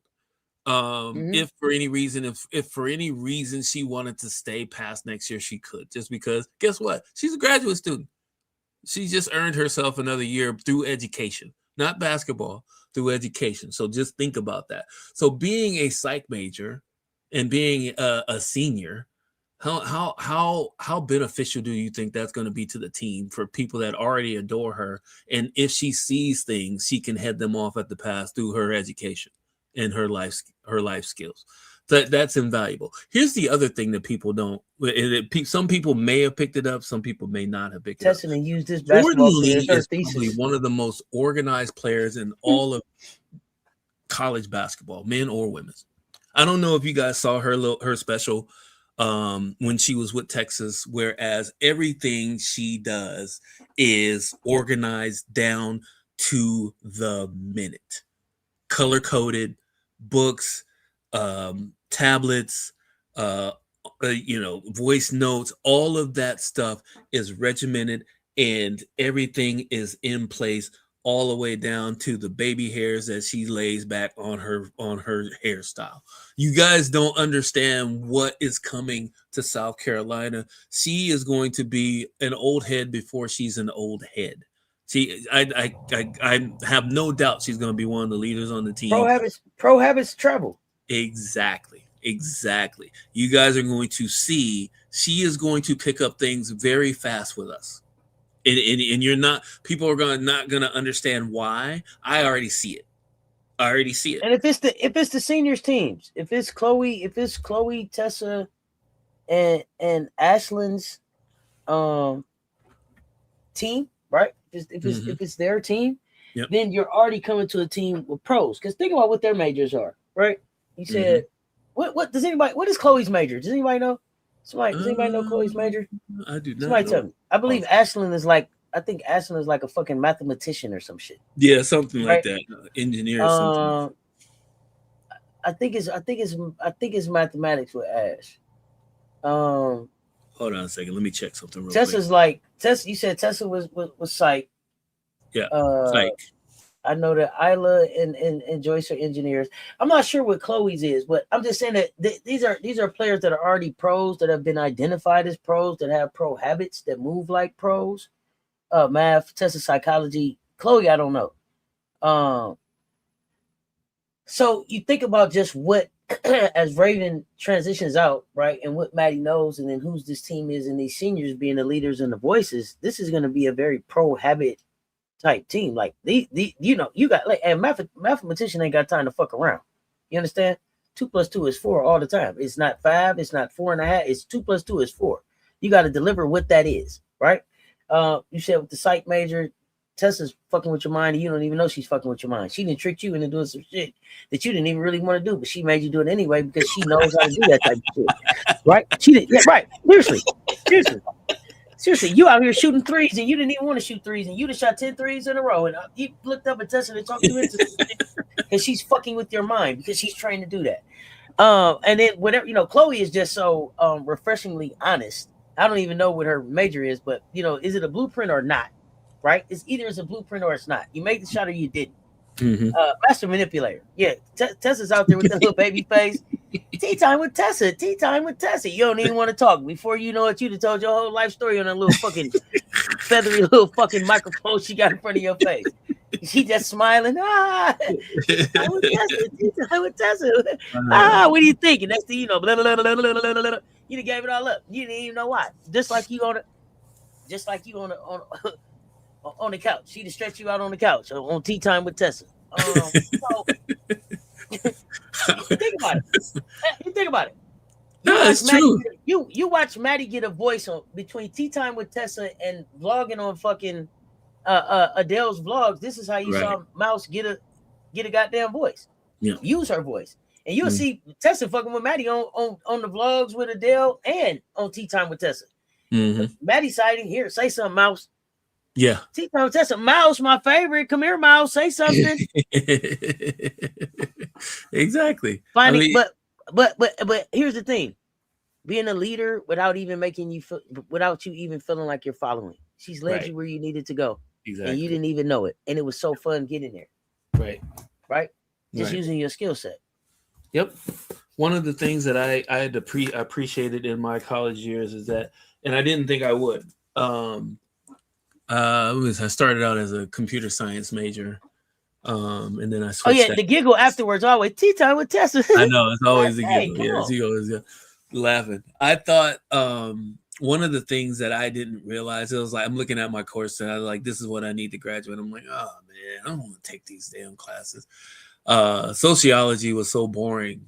But when I took my psych classes, my sophomore and junior year, something clicked. Like it absolutely clicked, right? Because what sociology, what is that? The study of people. And psych is the study of human behavior. And I know it is. It's totally, sociology is so mind-numbingly boring. But if you put it together with what you learn in psych, something will click. Things that you see, it will start to make so much more sense. And you can actually label it.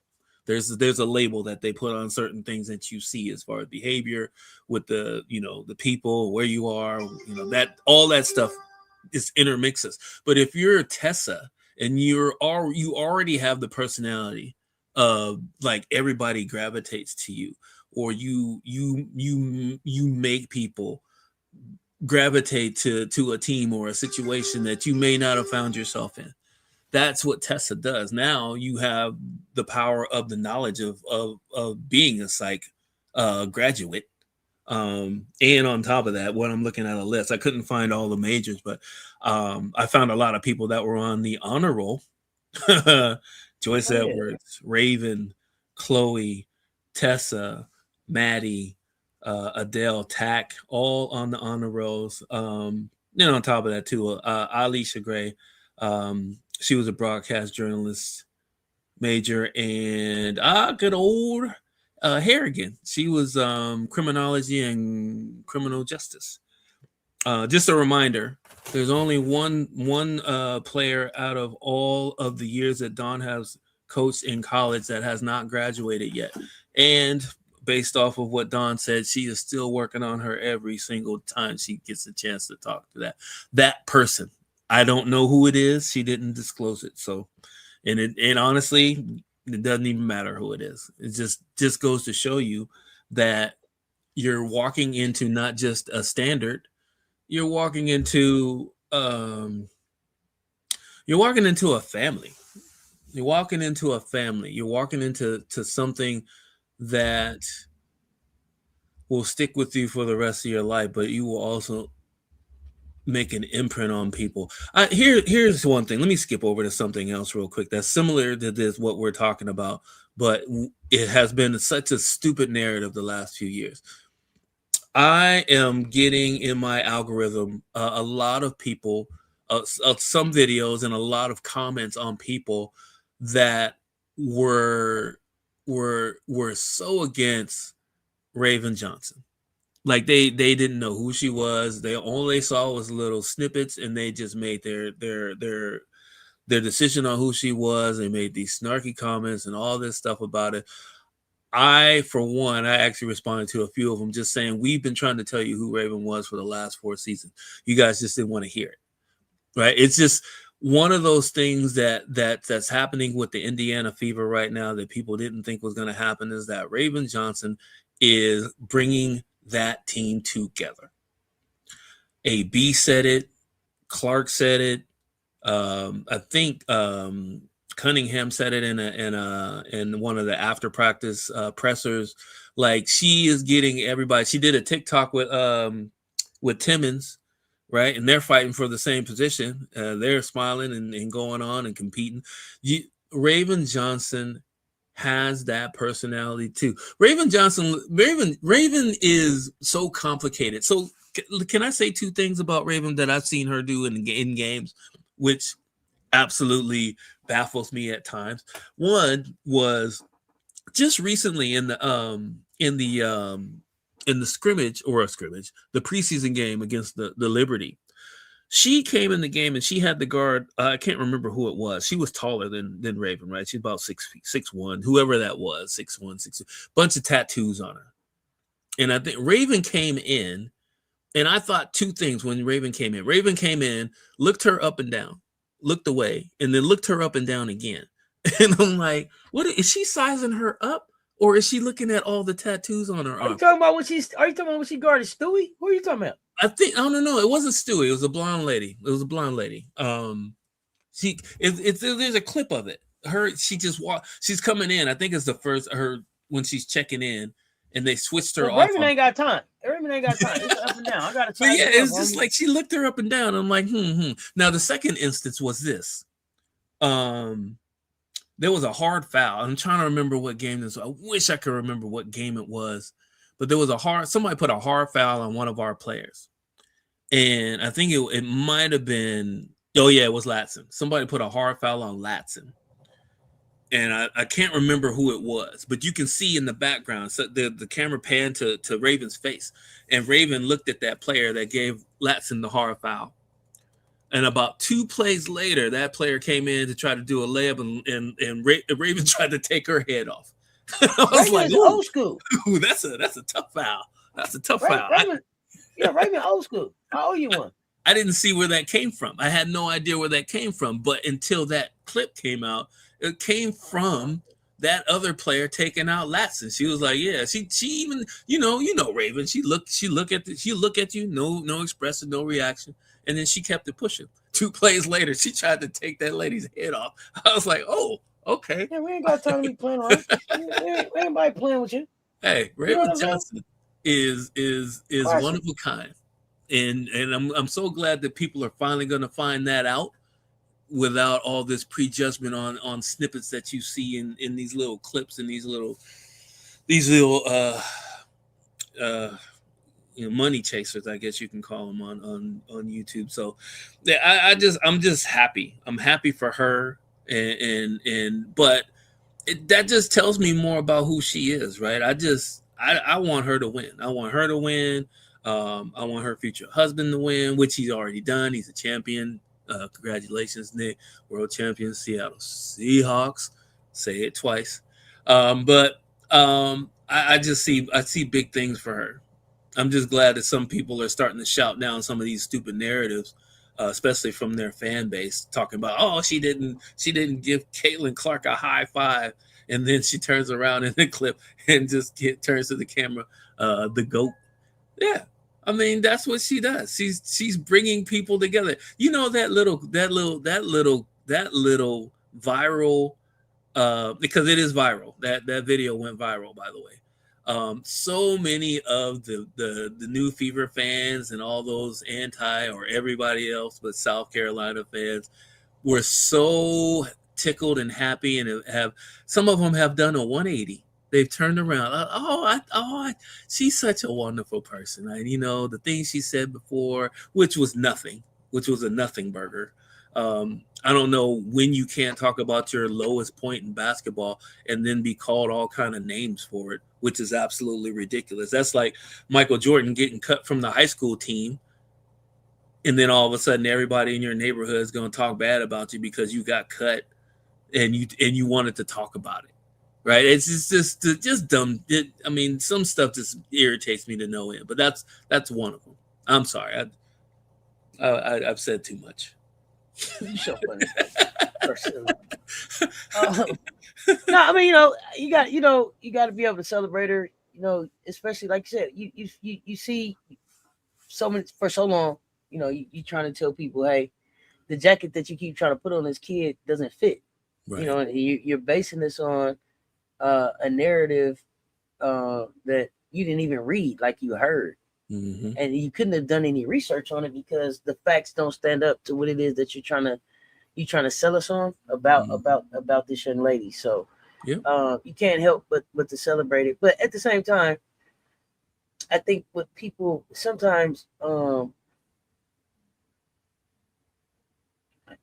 think sometimes you got to believe what you live through, right? And so we just watched Raven go through everything that she needed to go through to be prepared for this moment. There was no other player, right? Yes. There was no other player in college that took the journey that she took to be more ready for this moment right now than to be in Indiana with the team that's there in the situation that's there, right? There was nobody else to go and be that but her. She was built for this.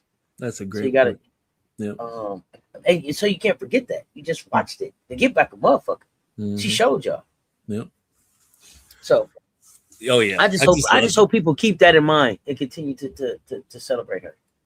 Well, this is the thing. So she is. It's all about how she continues to pick up things and be as efficient with the time that she's going to have on the floor.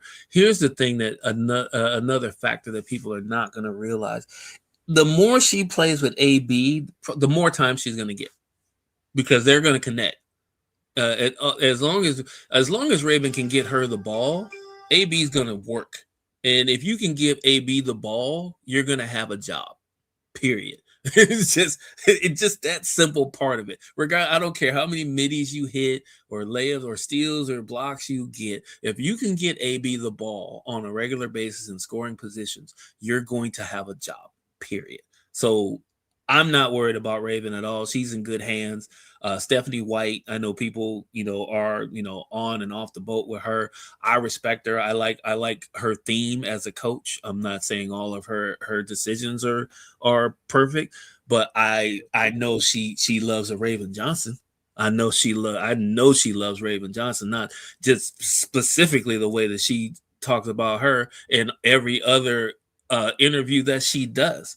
And it actually pisses off a lot of the Indiana Fever fans because they don't want one of their favorite players to learn how to play off the ball, which if you are the player that everybody says you are, it should be pretty easy. Steph Curry did it. That's what they try to compare her to, which is the worst comparison you can do. Michael Jordan played off the ball, played in the triangle, had to trust his teammates at one point. Kobe had to play off the ball, played in the triangle, had to trust his teammates at one point until Jackson left, and then it was like, don't talk to me. You don't have the credentials. But you got kind of get what I'm saying. The greats will add things to their game regardless of what their fan base is telling other people they should let them do. Just think if Detroit just let Michael Jordan, or Boston just let Michael Jordan win all these games and win a champion. Just literally let him. Like no foul, no hard fouls, no tough defense, no making them work on who would they be? Who would they be if all the rules were changed to let them do what they wanted to do, and they didn't have to go through the fights and the broken ankles and the bad knee and the busted knees and the broken jaws and would they be the Michael Jordan that you guys know or the Kobe that you guys know? No. You cannot sit here and say, oh, they're too rough and da da da da da. The W has been played the same way since day one. You don't think they're trying to change it now? You don't feel like they're trying to change it now? They're trying to change it, but it's still the same. WNBA is rough and tough. The only thing that's a little bit different, there's less fights. There's less fights. There's still some twist-ups, but there's less fights. We're gonna find out. For 29 years, it's been tough. Why are we changing the rules now? MJ. People was making like $30,000. Okay, now it's a millions on the line. Now we might see. But that's the same thing they say about the NBA. You don't want the W to be a product of the NBA, do you? Because a lot of people don't like the NBA. But the NBA, we don't, but the NBA does. Yeah, that's true too. So there's that part. So that's the part that we got to be able to push back on. Well, yeah, 100%. I totally agree with that. I don't want, just the one thing I don't want the WNBA to be is the NBA, because that's what makes the WNBA what it is. Regardless of the stupid narratives that people want to believe that, it's if the NBA brass told you that they were losing 50 million every year and you believed it without them showing you any proof, you're boo-boo the fool. Oh, absolutely. Because you're gonna believe if they tell you the sky is falling, you're gonna go to the storm shelter. So I'm not trying to hear all that nonsense from people telling me that the WNBA is too rough. The WNBA is what it is and has been for decades. And I know they weren't getting paid a whole lot, but they're still around, right? It took the NBA 75 years to get where they are, right? I mean, professional basketball went through a lot of hurdles in some non-profitable years. They did barnstorming.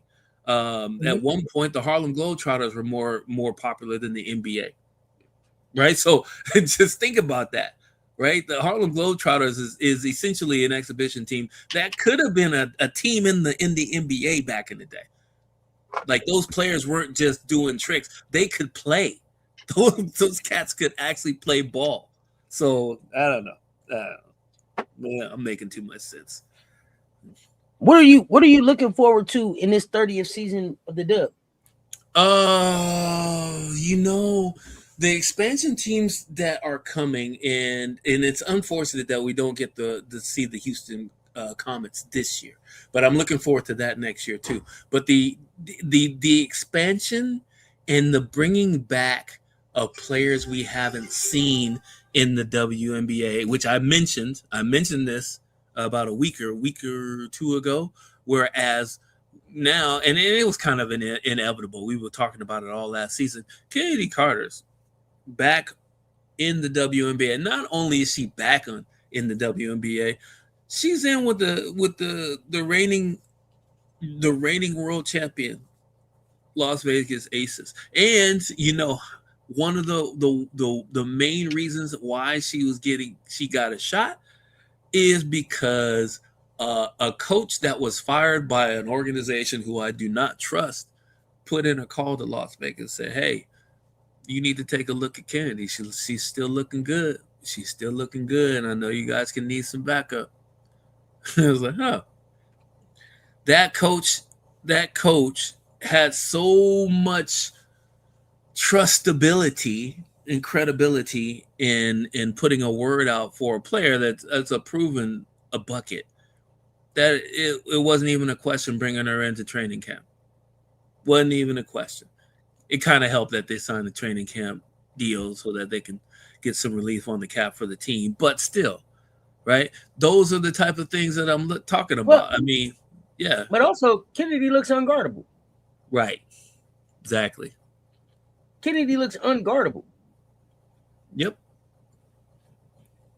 They didn't pay her the big bucks overseas for nothing. See, in Mexico making cha-ching. I mean, listen. Kennedy is playing basketball in the WNBA because Kennedy wants to. Right. Exactly. Yep. It was the right time. Right? I think it's the right time. Last year, if she would have came back, wasn't enough time. Wasn't enough time to get away from the Chicago narrative and the microscope that was going to be on her, not being brought back to that team. The other thing, though, too, is that Las Vegas didn't have the money to bring her back last year. Yeah, that's true too. Yeah, remember we were strapped for cash last year. Yeah, they were capped up for sure. Yeah, I was, and I get it too. Yeah, like I said, it was the right timing, right? I'm glad she did, get with the two leagues and get her bread up, get her numbers up, get seen and, get, maybe even, straighten out, get her mental health right. Maybe because that situation in Chicago couldn't have been good for her. You have an organization that doesn't really have all your players' backs, right? Regardless if you're right or wrong. It's like your parents. Regardless if you're right or wrong, your parents ain't going to sit here in front of everybody and say that you're wrong. They're going to say you right. Or they're going to say, yeah, that's my kid. I'll deal with my kid. You don't tell me how to deal with my kid. I'm dealing with no. If I'm wrong, my mama gonna say, "Oh, you dead ass wrong." Yeah, whatever it is, you dead ass wrong. She ain't gonna let them know. She'll make you apologize, but she gonna say, "I'll handle my family the way I'm gonna handle. You ain't gonna sit here and tell me what I need to do with my family." But I don't think that was the case with her. I don't think they had her back like we thought they should have had her back. So. I don't know. If you know what, and why I say that Kennedy Carter is you have to want to have a Kennedy Carter on your team. That's true too.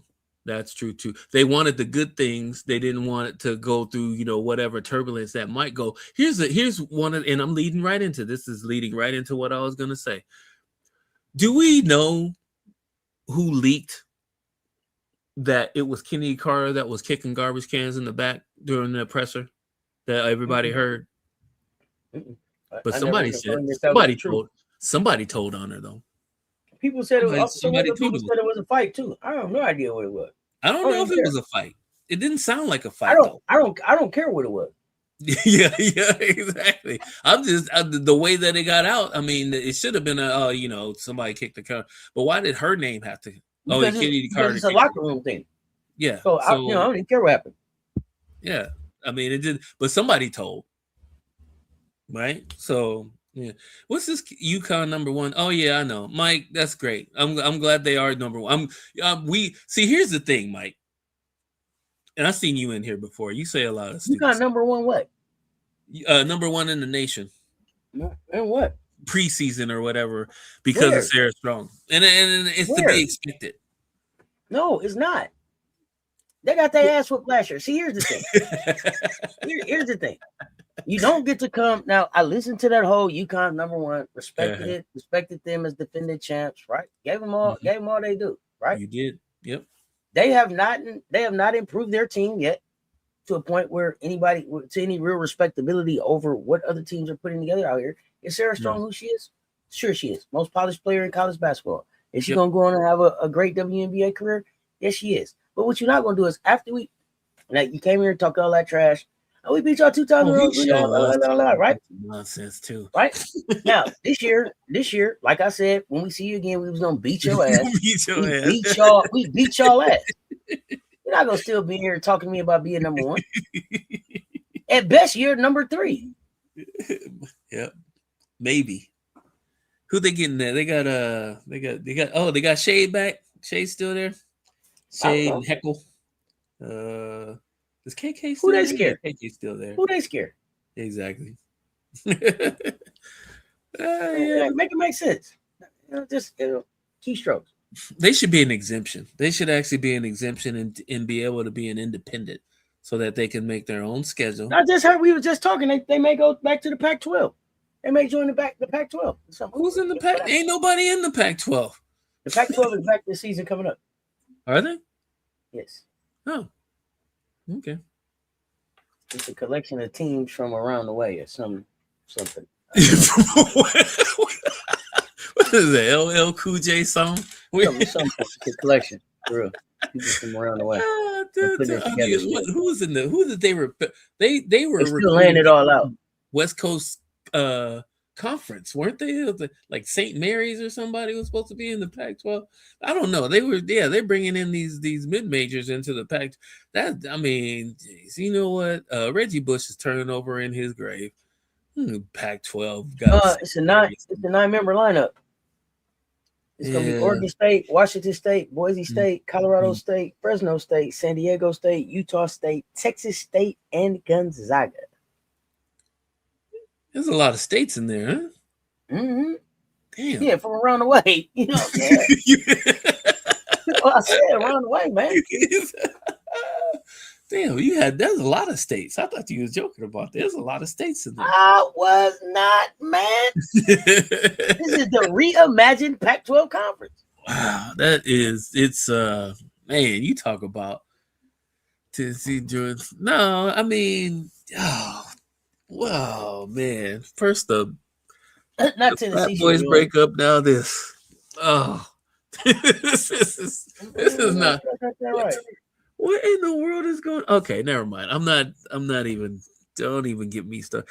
I remember the Pac-10 being absolutely formidable in just about every single sport. And then Gonzaga, with they part-time ass gonna join for every sport except football. Hey, listen. Football? Yeah, no, they don't have a football team. So they just ain't got no football team. Because I was about to say, listen, either you in or you out, bro. No, they don't. Program. All right. Dallas Baptist will also be in the conference for baseball only. Okay. Baseball only. Don't do that. Baseball only. Along with, you ask for information. I don't give you the information. Along with Northern Illinois for wrestling. Okay. Oh my God. And Southern Utah for women's gymnastics. This is what we got. Okay. They're gonna have 8 football programs in 2026. They got a 5-year deal with USA Sports. They're gonna be on USA Network. Okay. They got a little bit of the Sun Belt. They took Mountain West, the Mountain West end, Gonzaga, Dallas Baptist, Northern Illinois, Southern Utah, depending on the sport. Okay? Who is in charge of the Pac-12? Who did this to them? Why do they still have a job? I don't know. But I'm happy that they got it's Pac-12 and they got 12 names right there. 12. That's important. It's accurate. They got 12. So the Pac-9 would not be a good name. No, we're not. So we needed that baseball, wrestling, gymnastics. We needed that. Added in there. That's important. Okay? Oh, that's so terrible. Okay. Oh my God, that's so bad. I don't know. People don't understand how this is terrible. It's like a death sentence. This is like the death sentence they put on SMU football. Don't do that, man. They about to be on USA Network, man.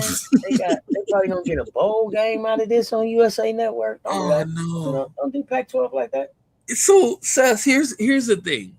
One of the things that what broke up the Pac-10, Pac-12 was that the Pac-12 conference was not distributing the money. This is what the newspaper accounts were. They were not distributing the money in an equitable fashion for most of the schools that were in it. That's why they were like, okay, once this contract is up, we are out of here. Unless let me say this again. Washington State, Oregon State, Texas State, Fresno State, San Diego State, Boise State, Colorado State, Utah State, Gonzaga, Dallas Baptist, Northern Illinois, Southern Utah. Now, what do you notice about the 9 main? They state schools. They state schools. No, they state schools. You heard me? You heard me talking about the money getting distributed. Where that money going to first? To the state. You heard me? These are state schools. Understand me now.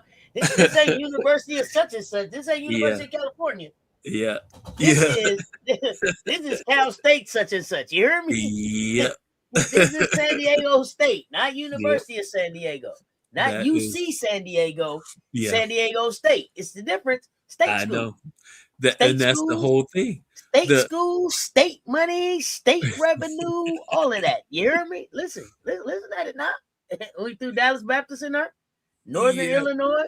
And Southern Utah, gymnastics, wrestling, and baseball. Whatever y'all get out of this, you should be happy. Here's the thing. I don't know. Is there a Connecticut State University? I have no idea. State. I think there might be, but I think they might. There's University of Connecticut. This UC Connecticut. I guess University of Connecticut. We got University of California at Berkeley. University of California at Los Angeles. And then there's Los Angeles State University. Yeah. And there's Cal State Fullerton. You know what I mean? Like, hey, there's a difference. There's a difference. So, the amenities at them schools are there. There's San Jose State. Right. Yeah. There's Cal State East Bay in Hayward. Okay. Okay. I'm just keeping it a buck. God damn it. I'm a Bay Area kid. State school, state money, state revenue share. You see what I'm saying here, though? Yeah. So when you say a lot of money and what they go get, they go get with the state, we're gonna give them anyway.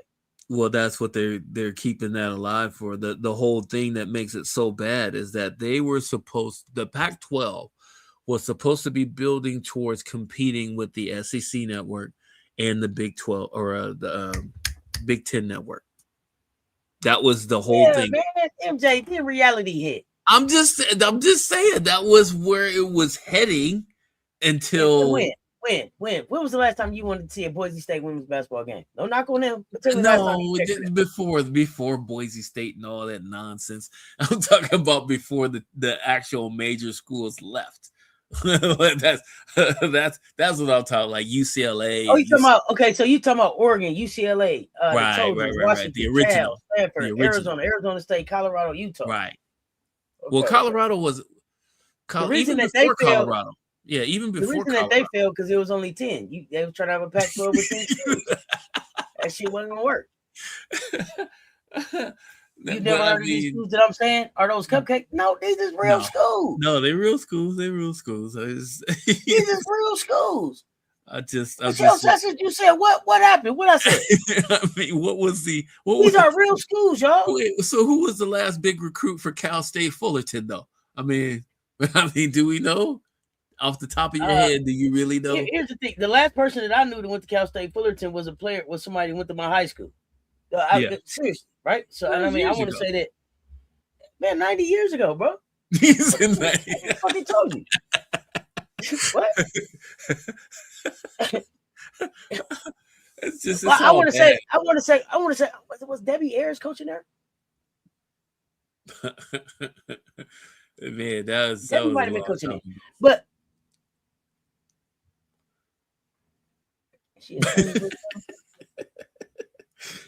I don't. Oh, it's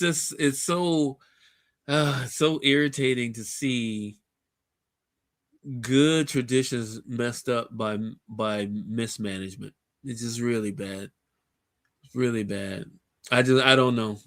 Maybe they promised, Big Ten and SEC type monetary, push outs and decided that they didn't want to, they couldn't follow through with it, or they didn't want to follow through with it, right? So I mean, there's a number of reasons why these things happen, but I mean, it doesn't change the fact that these things are, you're messing up tradition because of petty stuff. To be honest with you, I mean, that's why I guess that's why people don't really understand what a standard means when certain universities and conferences and organizations have standards, and people are, oh, what are your standards? Oh, I'm gonna do it my way, and that's fine to be able to do things your way. But when a standard continuously gives you success and revenue and honors and championships, that has to count for something. And if it doesn't count for anything, that's fine for that individual person. But don't dog what's been working for decades because you want to see something different. That makes sense? It all comes back to gamecocking. Don't sit here. If it ain't broke, don't fix it. Exactly. Don't come in here talking about, oh, if you, I guess, if a high stakes recruit is recruited by South Carolina, and they come to South Carolina, and you say, well, I guess they don't want to. I guess they don't want to be a star. I guess they don't want to be a high first round draft pick going into the W. That kind of stupid stuff. We had we got stars. We had 3 players drafted in the first round this year. Mm-hmm. And last year we had three players drafted in the second round. Mm-hmm. And Camilla's still with Chicago. That's 7 players that are on WNBA rosters right now, and are most likely going to stick. They're going to be on WNBA roster. So we're third out of all the schools in the nation with the third most WNBA players. UConn's first, and Notre Dame is second right now. She got to be doing something right. She's got to be doing something right. Are we still third, or did we move into 2 behind UConn? With what? Notre Dame slipped down to 3. Most players in the league right now. You might be right. I might have been looking at last year's stats. Let me double check.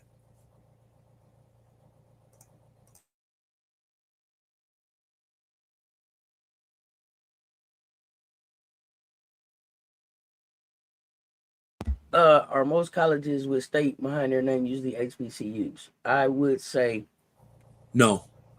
But what I will say is that most HBCUs are state colleges now, state-funded schools. State-funded schools, yes. Which the powers that be are trying to take that away, which is absolutely ridiculous. But with that said, shout out to who was that? Was that Bill Gates' ex-wife that donated millions of dollars to HBCUs the other couple years ago? I think it was. And she's been around giving away his money, all kind of. It's either her or Jeff Bezos' ex that was giving away. They both been around giving away all their money. quickly as they can, just everywhere. Just, you get money, you get money, you get money. Yeah, definitely going to a good cause, right? So that's the whole thing. Yeah, I don't see that. I have to look that up. But yeah, we're at least top 3. So like Alabama State, Grambling State. Those are definitely, I mean, those are HBCUs, but that it just means, it's just what Cess says. The state means that they are actually their state, they get state funding. I mean, my Division II school was it was a state school too, but they just changed it. They changed like about probably 3 or 4 years ago. They changed back to university, so they get their donors do the funding. So, I mean, I still get fundraising emails from them like every week. It's so funny. See a guy that played on my team that the third year that I was in college, like half my team, because my school was a higher education school, even though it was state funded. It was a hub for people to be doctors and lawyers. Or MJ go bragging. No, I'm just saying. I mean, don't look at me. I was a business administrator. This is my school. I was nowhere. I was not trying higher education to write out my thesis for being in the master's program. Don't get it twisted. I'm not saying that at all in the slightest. Even though I was on the honor roll in the fall, and that's not uncommon by the way for if you don't want to have any type of review of your grades, because what is pushed is do your grades fall and winter quarter. In the spring, if you mess up, you better take a couple of online courses or something in the summer so that you're caught up for next year, because they don't want to get audited for people that are playing with bad grades. That's basically what it was. So I was on the honor roll. I was 3.5. No, it wasn't 3.5. Sorry, I was on that's Dean's list. Dean's list was 3.5, 4.0. I was on the 3.0. Yeah, I was just over 3.0. All right. One quarter. Right. That's smarty pants. It was 1 quarter. It was just classes I wanted to take. Right. It was some marketing, psych class. Classes was always better when you got your major anyway. Yeah, exactly, right. You know what I mean? So yeah, I didn't have interest in public speaking, bro. Like, bro, I'm just not interested. That was so crazy because they were trying to do a whole bunch of group projects and presentations in the College of Business Administration when I get in there, bro. What are we doing?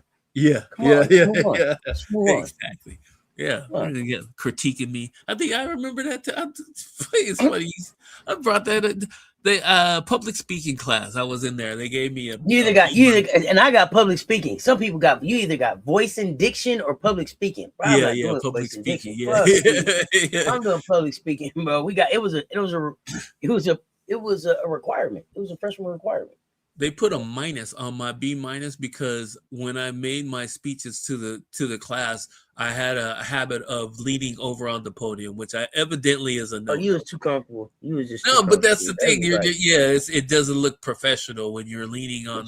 I'm up here really talking to my crowd. Y'all know right? Yeah, they love what I was saying. It was a whole bunch of nonsense. It was like, there you go, leaning on the you got too comfortable. You silly. Let me see. I got a couple rapid questions for you before we get ready to get out of here. Okay. I could stay up here and talk all day, but it looks like I've been up here almost 4.5 hours. Oh man, it's been a while. I am going to get ready and jump off of here. But before we get out of here, I ask you a couple questions. Some rapid fire close ups. Let's see. Let's wrap this thing up. I got some other stuff to come back and talk about. We doing pick'ems tomorrow with Coach? Yeah, pick'ems. Coach should be. Well, we did pick'ems already for tomorrow night because he doesn't work tonight. But he'll be back to do the next pick'em.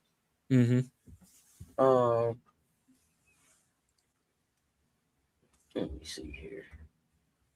I have some questions that I had wrote down. Shout out to Flage.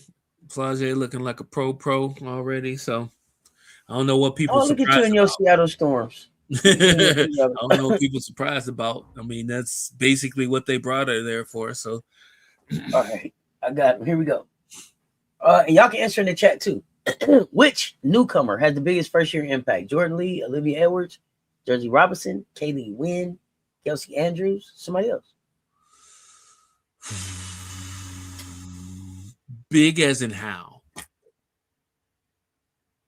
Because I'm not thinking points, rebounds, and assists. I'm thinking, however you want to define it.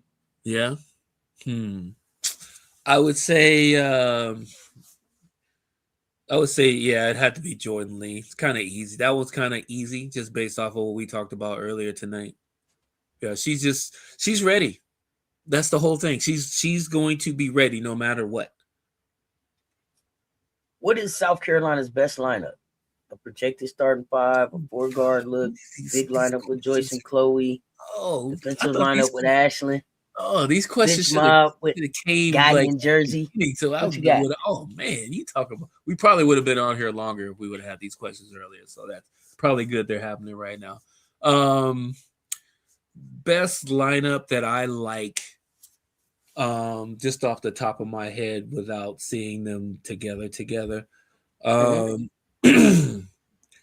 Which most likely will be a finishing lineup. So but we won't say best lineup. The lineup you looking forward to seeing most, right? The most. Okay, good. So that's even better. That gives me more of a. I get to kind of splash around with it instead of going for the killer lineup right away. Lineup I would want to see play together the most would be Maddy, Tessa, Jordan Lee,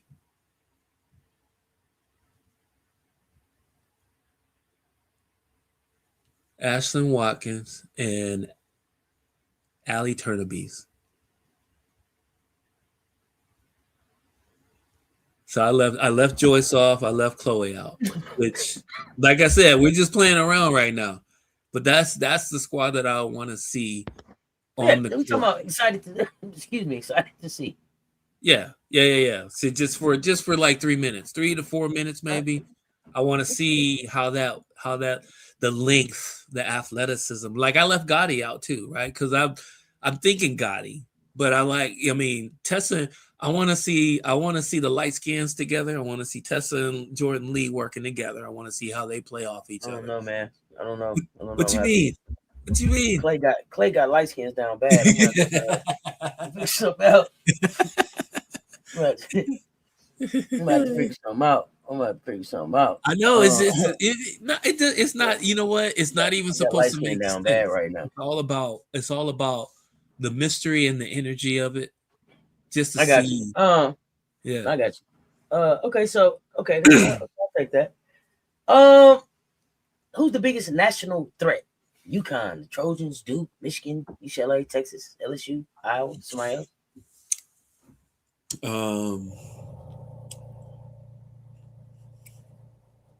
I was gonna say Southern California, but I was like, they're gonna be pretty exciting to watch, depending on who's the odd person out. I think they definitely want to be. Yeah. I don't know how. Yeah, I'm just trying to figure out who. Most likely is going to be two teams out of the SEC for sure. I mean, LSU is probably going to be there just because of the style that they run and the players that they're bringing back. They'll get back to a certain point. And of course, it's always a show when we play them. But UCLA, I can't put them in there. I can't put Southern Cal in there. I can't put Michigan. I can't put in there. They're too small. Michigan State seems to be a sleeper, but I don't think they have enough talent. Plus, they lost one of the players that I like the most. Oh, the main, yeah. Their main players. One of their scorers. So you want to say Ole Miss just because they picked up a lot of, but we said Ole Miss this year, and they did decently. No, you're not sold on them. No? I gotta see what happened. Excuse me, I need to see what happens. I like the mix of it, but like, yeah, Definitely it's like a lot of talent. Definitely a lot of talent. Sierra Chino getting out of there, like in the getting in the portal at the midnight hour is got me looking. But it doesn't mean that she won't end up back at Yo Miss. So I'm waiting to see what happens there. Yeah, that's right. Because like I forgot that you can still pluck a few people out. I know that we have one spot left. But I mean, just because she's in the portal doesn't mean that she can't go back to Yo Miss either. Right. You know what I mean? Yeah, exactly. Yeah, that was the whole thing. I think a lot of people didn't realize that it wasn't like the men's side of things, or even in high school. Like if you declare for the draft and you don't get drafted, you can't go back. Right? It's not like that. So, yeah, I don't. Offhand, I mean, you want to. I mean, UConn's always going to be there just because they get the rest. 2/3 of the season in the Big East, so they're always going to be prepared, so to speak. Doesn't mean they're going to be a contender. Who else am I thinking of? I mean, LSU, UConn. If Ole Miss isn't anybody that we can worry about. I mean, Vandy lost a few people, and it's like Blake's is Blake's, and she's always going to be who she is. I just don't believe in them. Texas lost too much. They lost a lot of their nucleus. I don't know what he's going to do. I'm quite sure they'll pay for some people to come through there, but. Them not getting Big O definitely doesn't. They don't scare me either. So yeah, LSU, maybe another team in the SEC. I mean, Kenny the Whisperer. I'm not afraid of him either. Yeah, I don't see. Yeah, it's crazy. I don't. Yeah, I guess Southern Cal. I guess LSU, Southern Cal, and. Michigan, Michelle Sessions, you don't think Michigan's too small? I know they battle, but they're too small for us. Way too small for us. And I know they took us to the brink a couple years ago, but that was not this team coming in. That was not this team coming in. I don't think. Plus, I'm not convinced that we went to that. I'm not convinced that we went to Vegas on the business trip that time. True. I thought we got to Vegas like the champs is here. The champs is here. Yeah, but you know how they get loose when they go out of town. They get real comfortable. So it's like, we go on business trips though. I just didn't feel like we attacked Vegas like a business trip at the beginning of the season. We didn't attack the UCLA game a couple of years like a business trip either, right? So saw what happened. We got into town just to sleepwalk.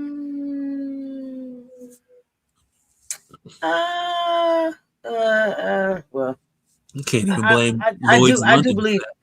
I do believe that we were on a business trip. I just don't believe that the business that we went there to do, everybody was on board that was the business we went to do. So there's that. Shout out to Michigan though. I'm not. We'll see how they work. Last question, and I don't know if you answered this already. I asked in the chat. Is this roster more talented than 21-22? 21-22? Oh, I really like that 22 team. I really now that's the freshies and then the 21 class, right? So yeah. I really like that 22. I'm gonna have to answer that later. I can't answer that now. I can't because now I got to go back and do some. I got to go back and do some video watching. I remember that because my favorite players were on that team. So Destiny Henderson. 21-22 has receipts, right? So you can't just disrespect the history. You kind of got to wait and see. But there's some people, I want to know what people think. Bria Beal, another one too. Those two. Man, you can't tell me anything bad about those two. Those are two of my favorites on the team. I mean, with Cook and all, everybody was there. So I mean, it's not like. I just those two, it makes it hard for me to, I can't. So Michelle Sessions, I agree. I think that on paper, this roster definitely has the potential to be more talented. They got to go show it on the floor. Yeah. But I think Michelle Sessions is right though about the points. Like there are more proven bucket getters coming in on next season's team than I think we've had in a few years. Maybe that might be a hot take, but I don't think it is. Just based off. Yeah, as long as everybody go do it. Everybody goes to do the thing. Absolutely. Because we got aggressive. I think it's the aggressiveness that changes because Jersey's aggressive. Just saw is that the South Carolina standard is it brings pressure. Yeah. It brings pressure. So I like the aggressiveness of the younger players that are coming in. I just think that reminds me of the 2022 team for sure. The one thing I know about this team, the young ladies that are coming in now, is that there's no fear. Yes, they've been battle tested. They played a lot of basketball, and they kind of they went through high school through the NIL era, so they're much more, I think, mature and equipped to kind of understanding of what's going to happen, and then can be serious, right, about basketball and investing back in themselves and their body and making sure that they're ready and they're coming in with more pro habits. What's Isla doing this summer? She going back to the national team? I don't know. Last time I seen Isla, she was in CLA shooting jumpers with everybody else. Saw one of her NIL commercials too. It was pretty good. So, and I don't know that doesn't mean that she won't be going someplace here soon. But last I saw, she was in the gym. Yay. Yeah, I like it. So I'm excited. So, hey man, good talk, y'all. Good talk. I love talking Gamecocks, man. I appreciate y'all pulling up and talking with me. MJ, appreciate you popping up. Yeah. No, it's interesting when the AD gets questioned about the team.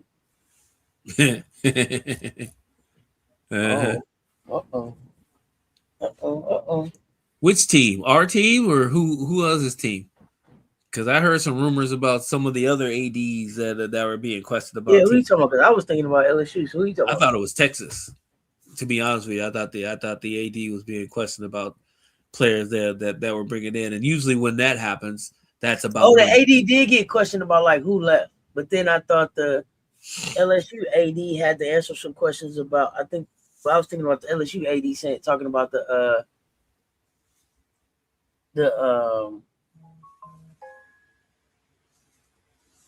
schedule. Oh, he said us. Our AD had to answer some questions. What the AD had to say? Yeah, what the AD have to say? Because I thought it was Texas that was getting questioned. The AD that was getting questioned. What I miss? Somebody tag me in that. Yeah, the last I heard, the one thing, and like I said, what Dawn said, they asked him, "What's your feelings about the new AD? You think it's gonna be good for the women's team?" She's like, "We'll see." I think he's been good so far. Yeah. No, he was asked how was Dawn going to manage all that talent. Oh, that's dope.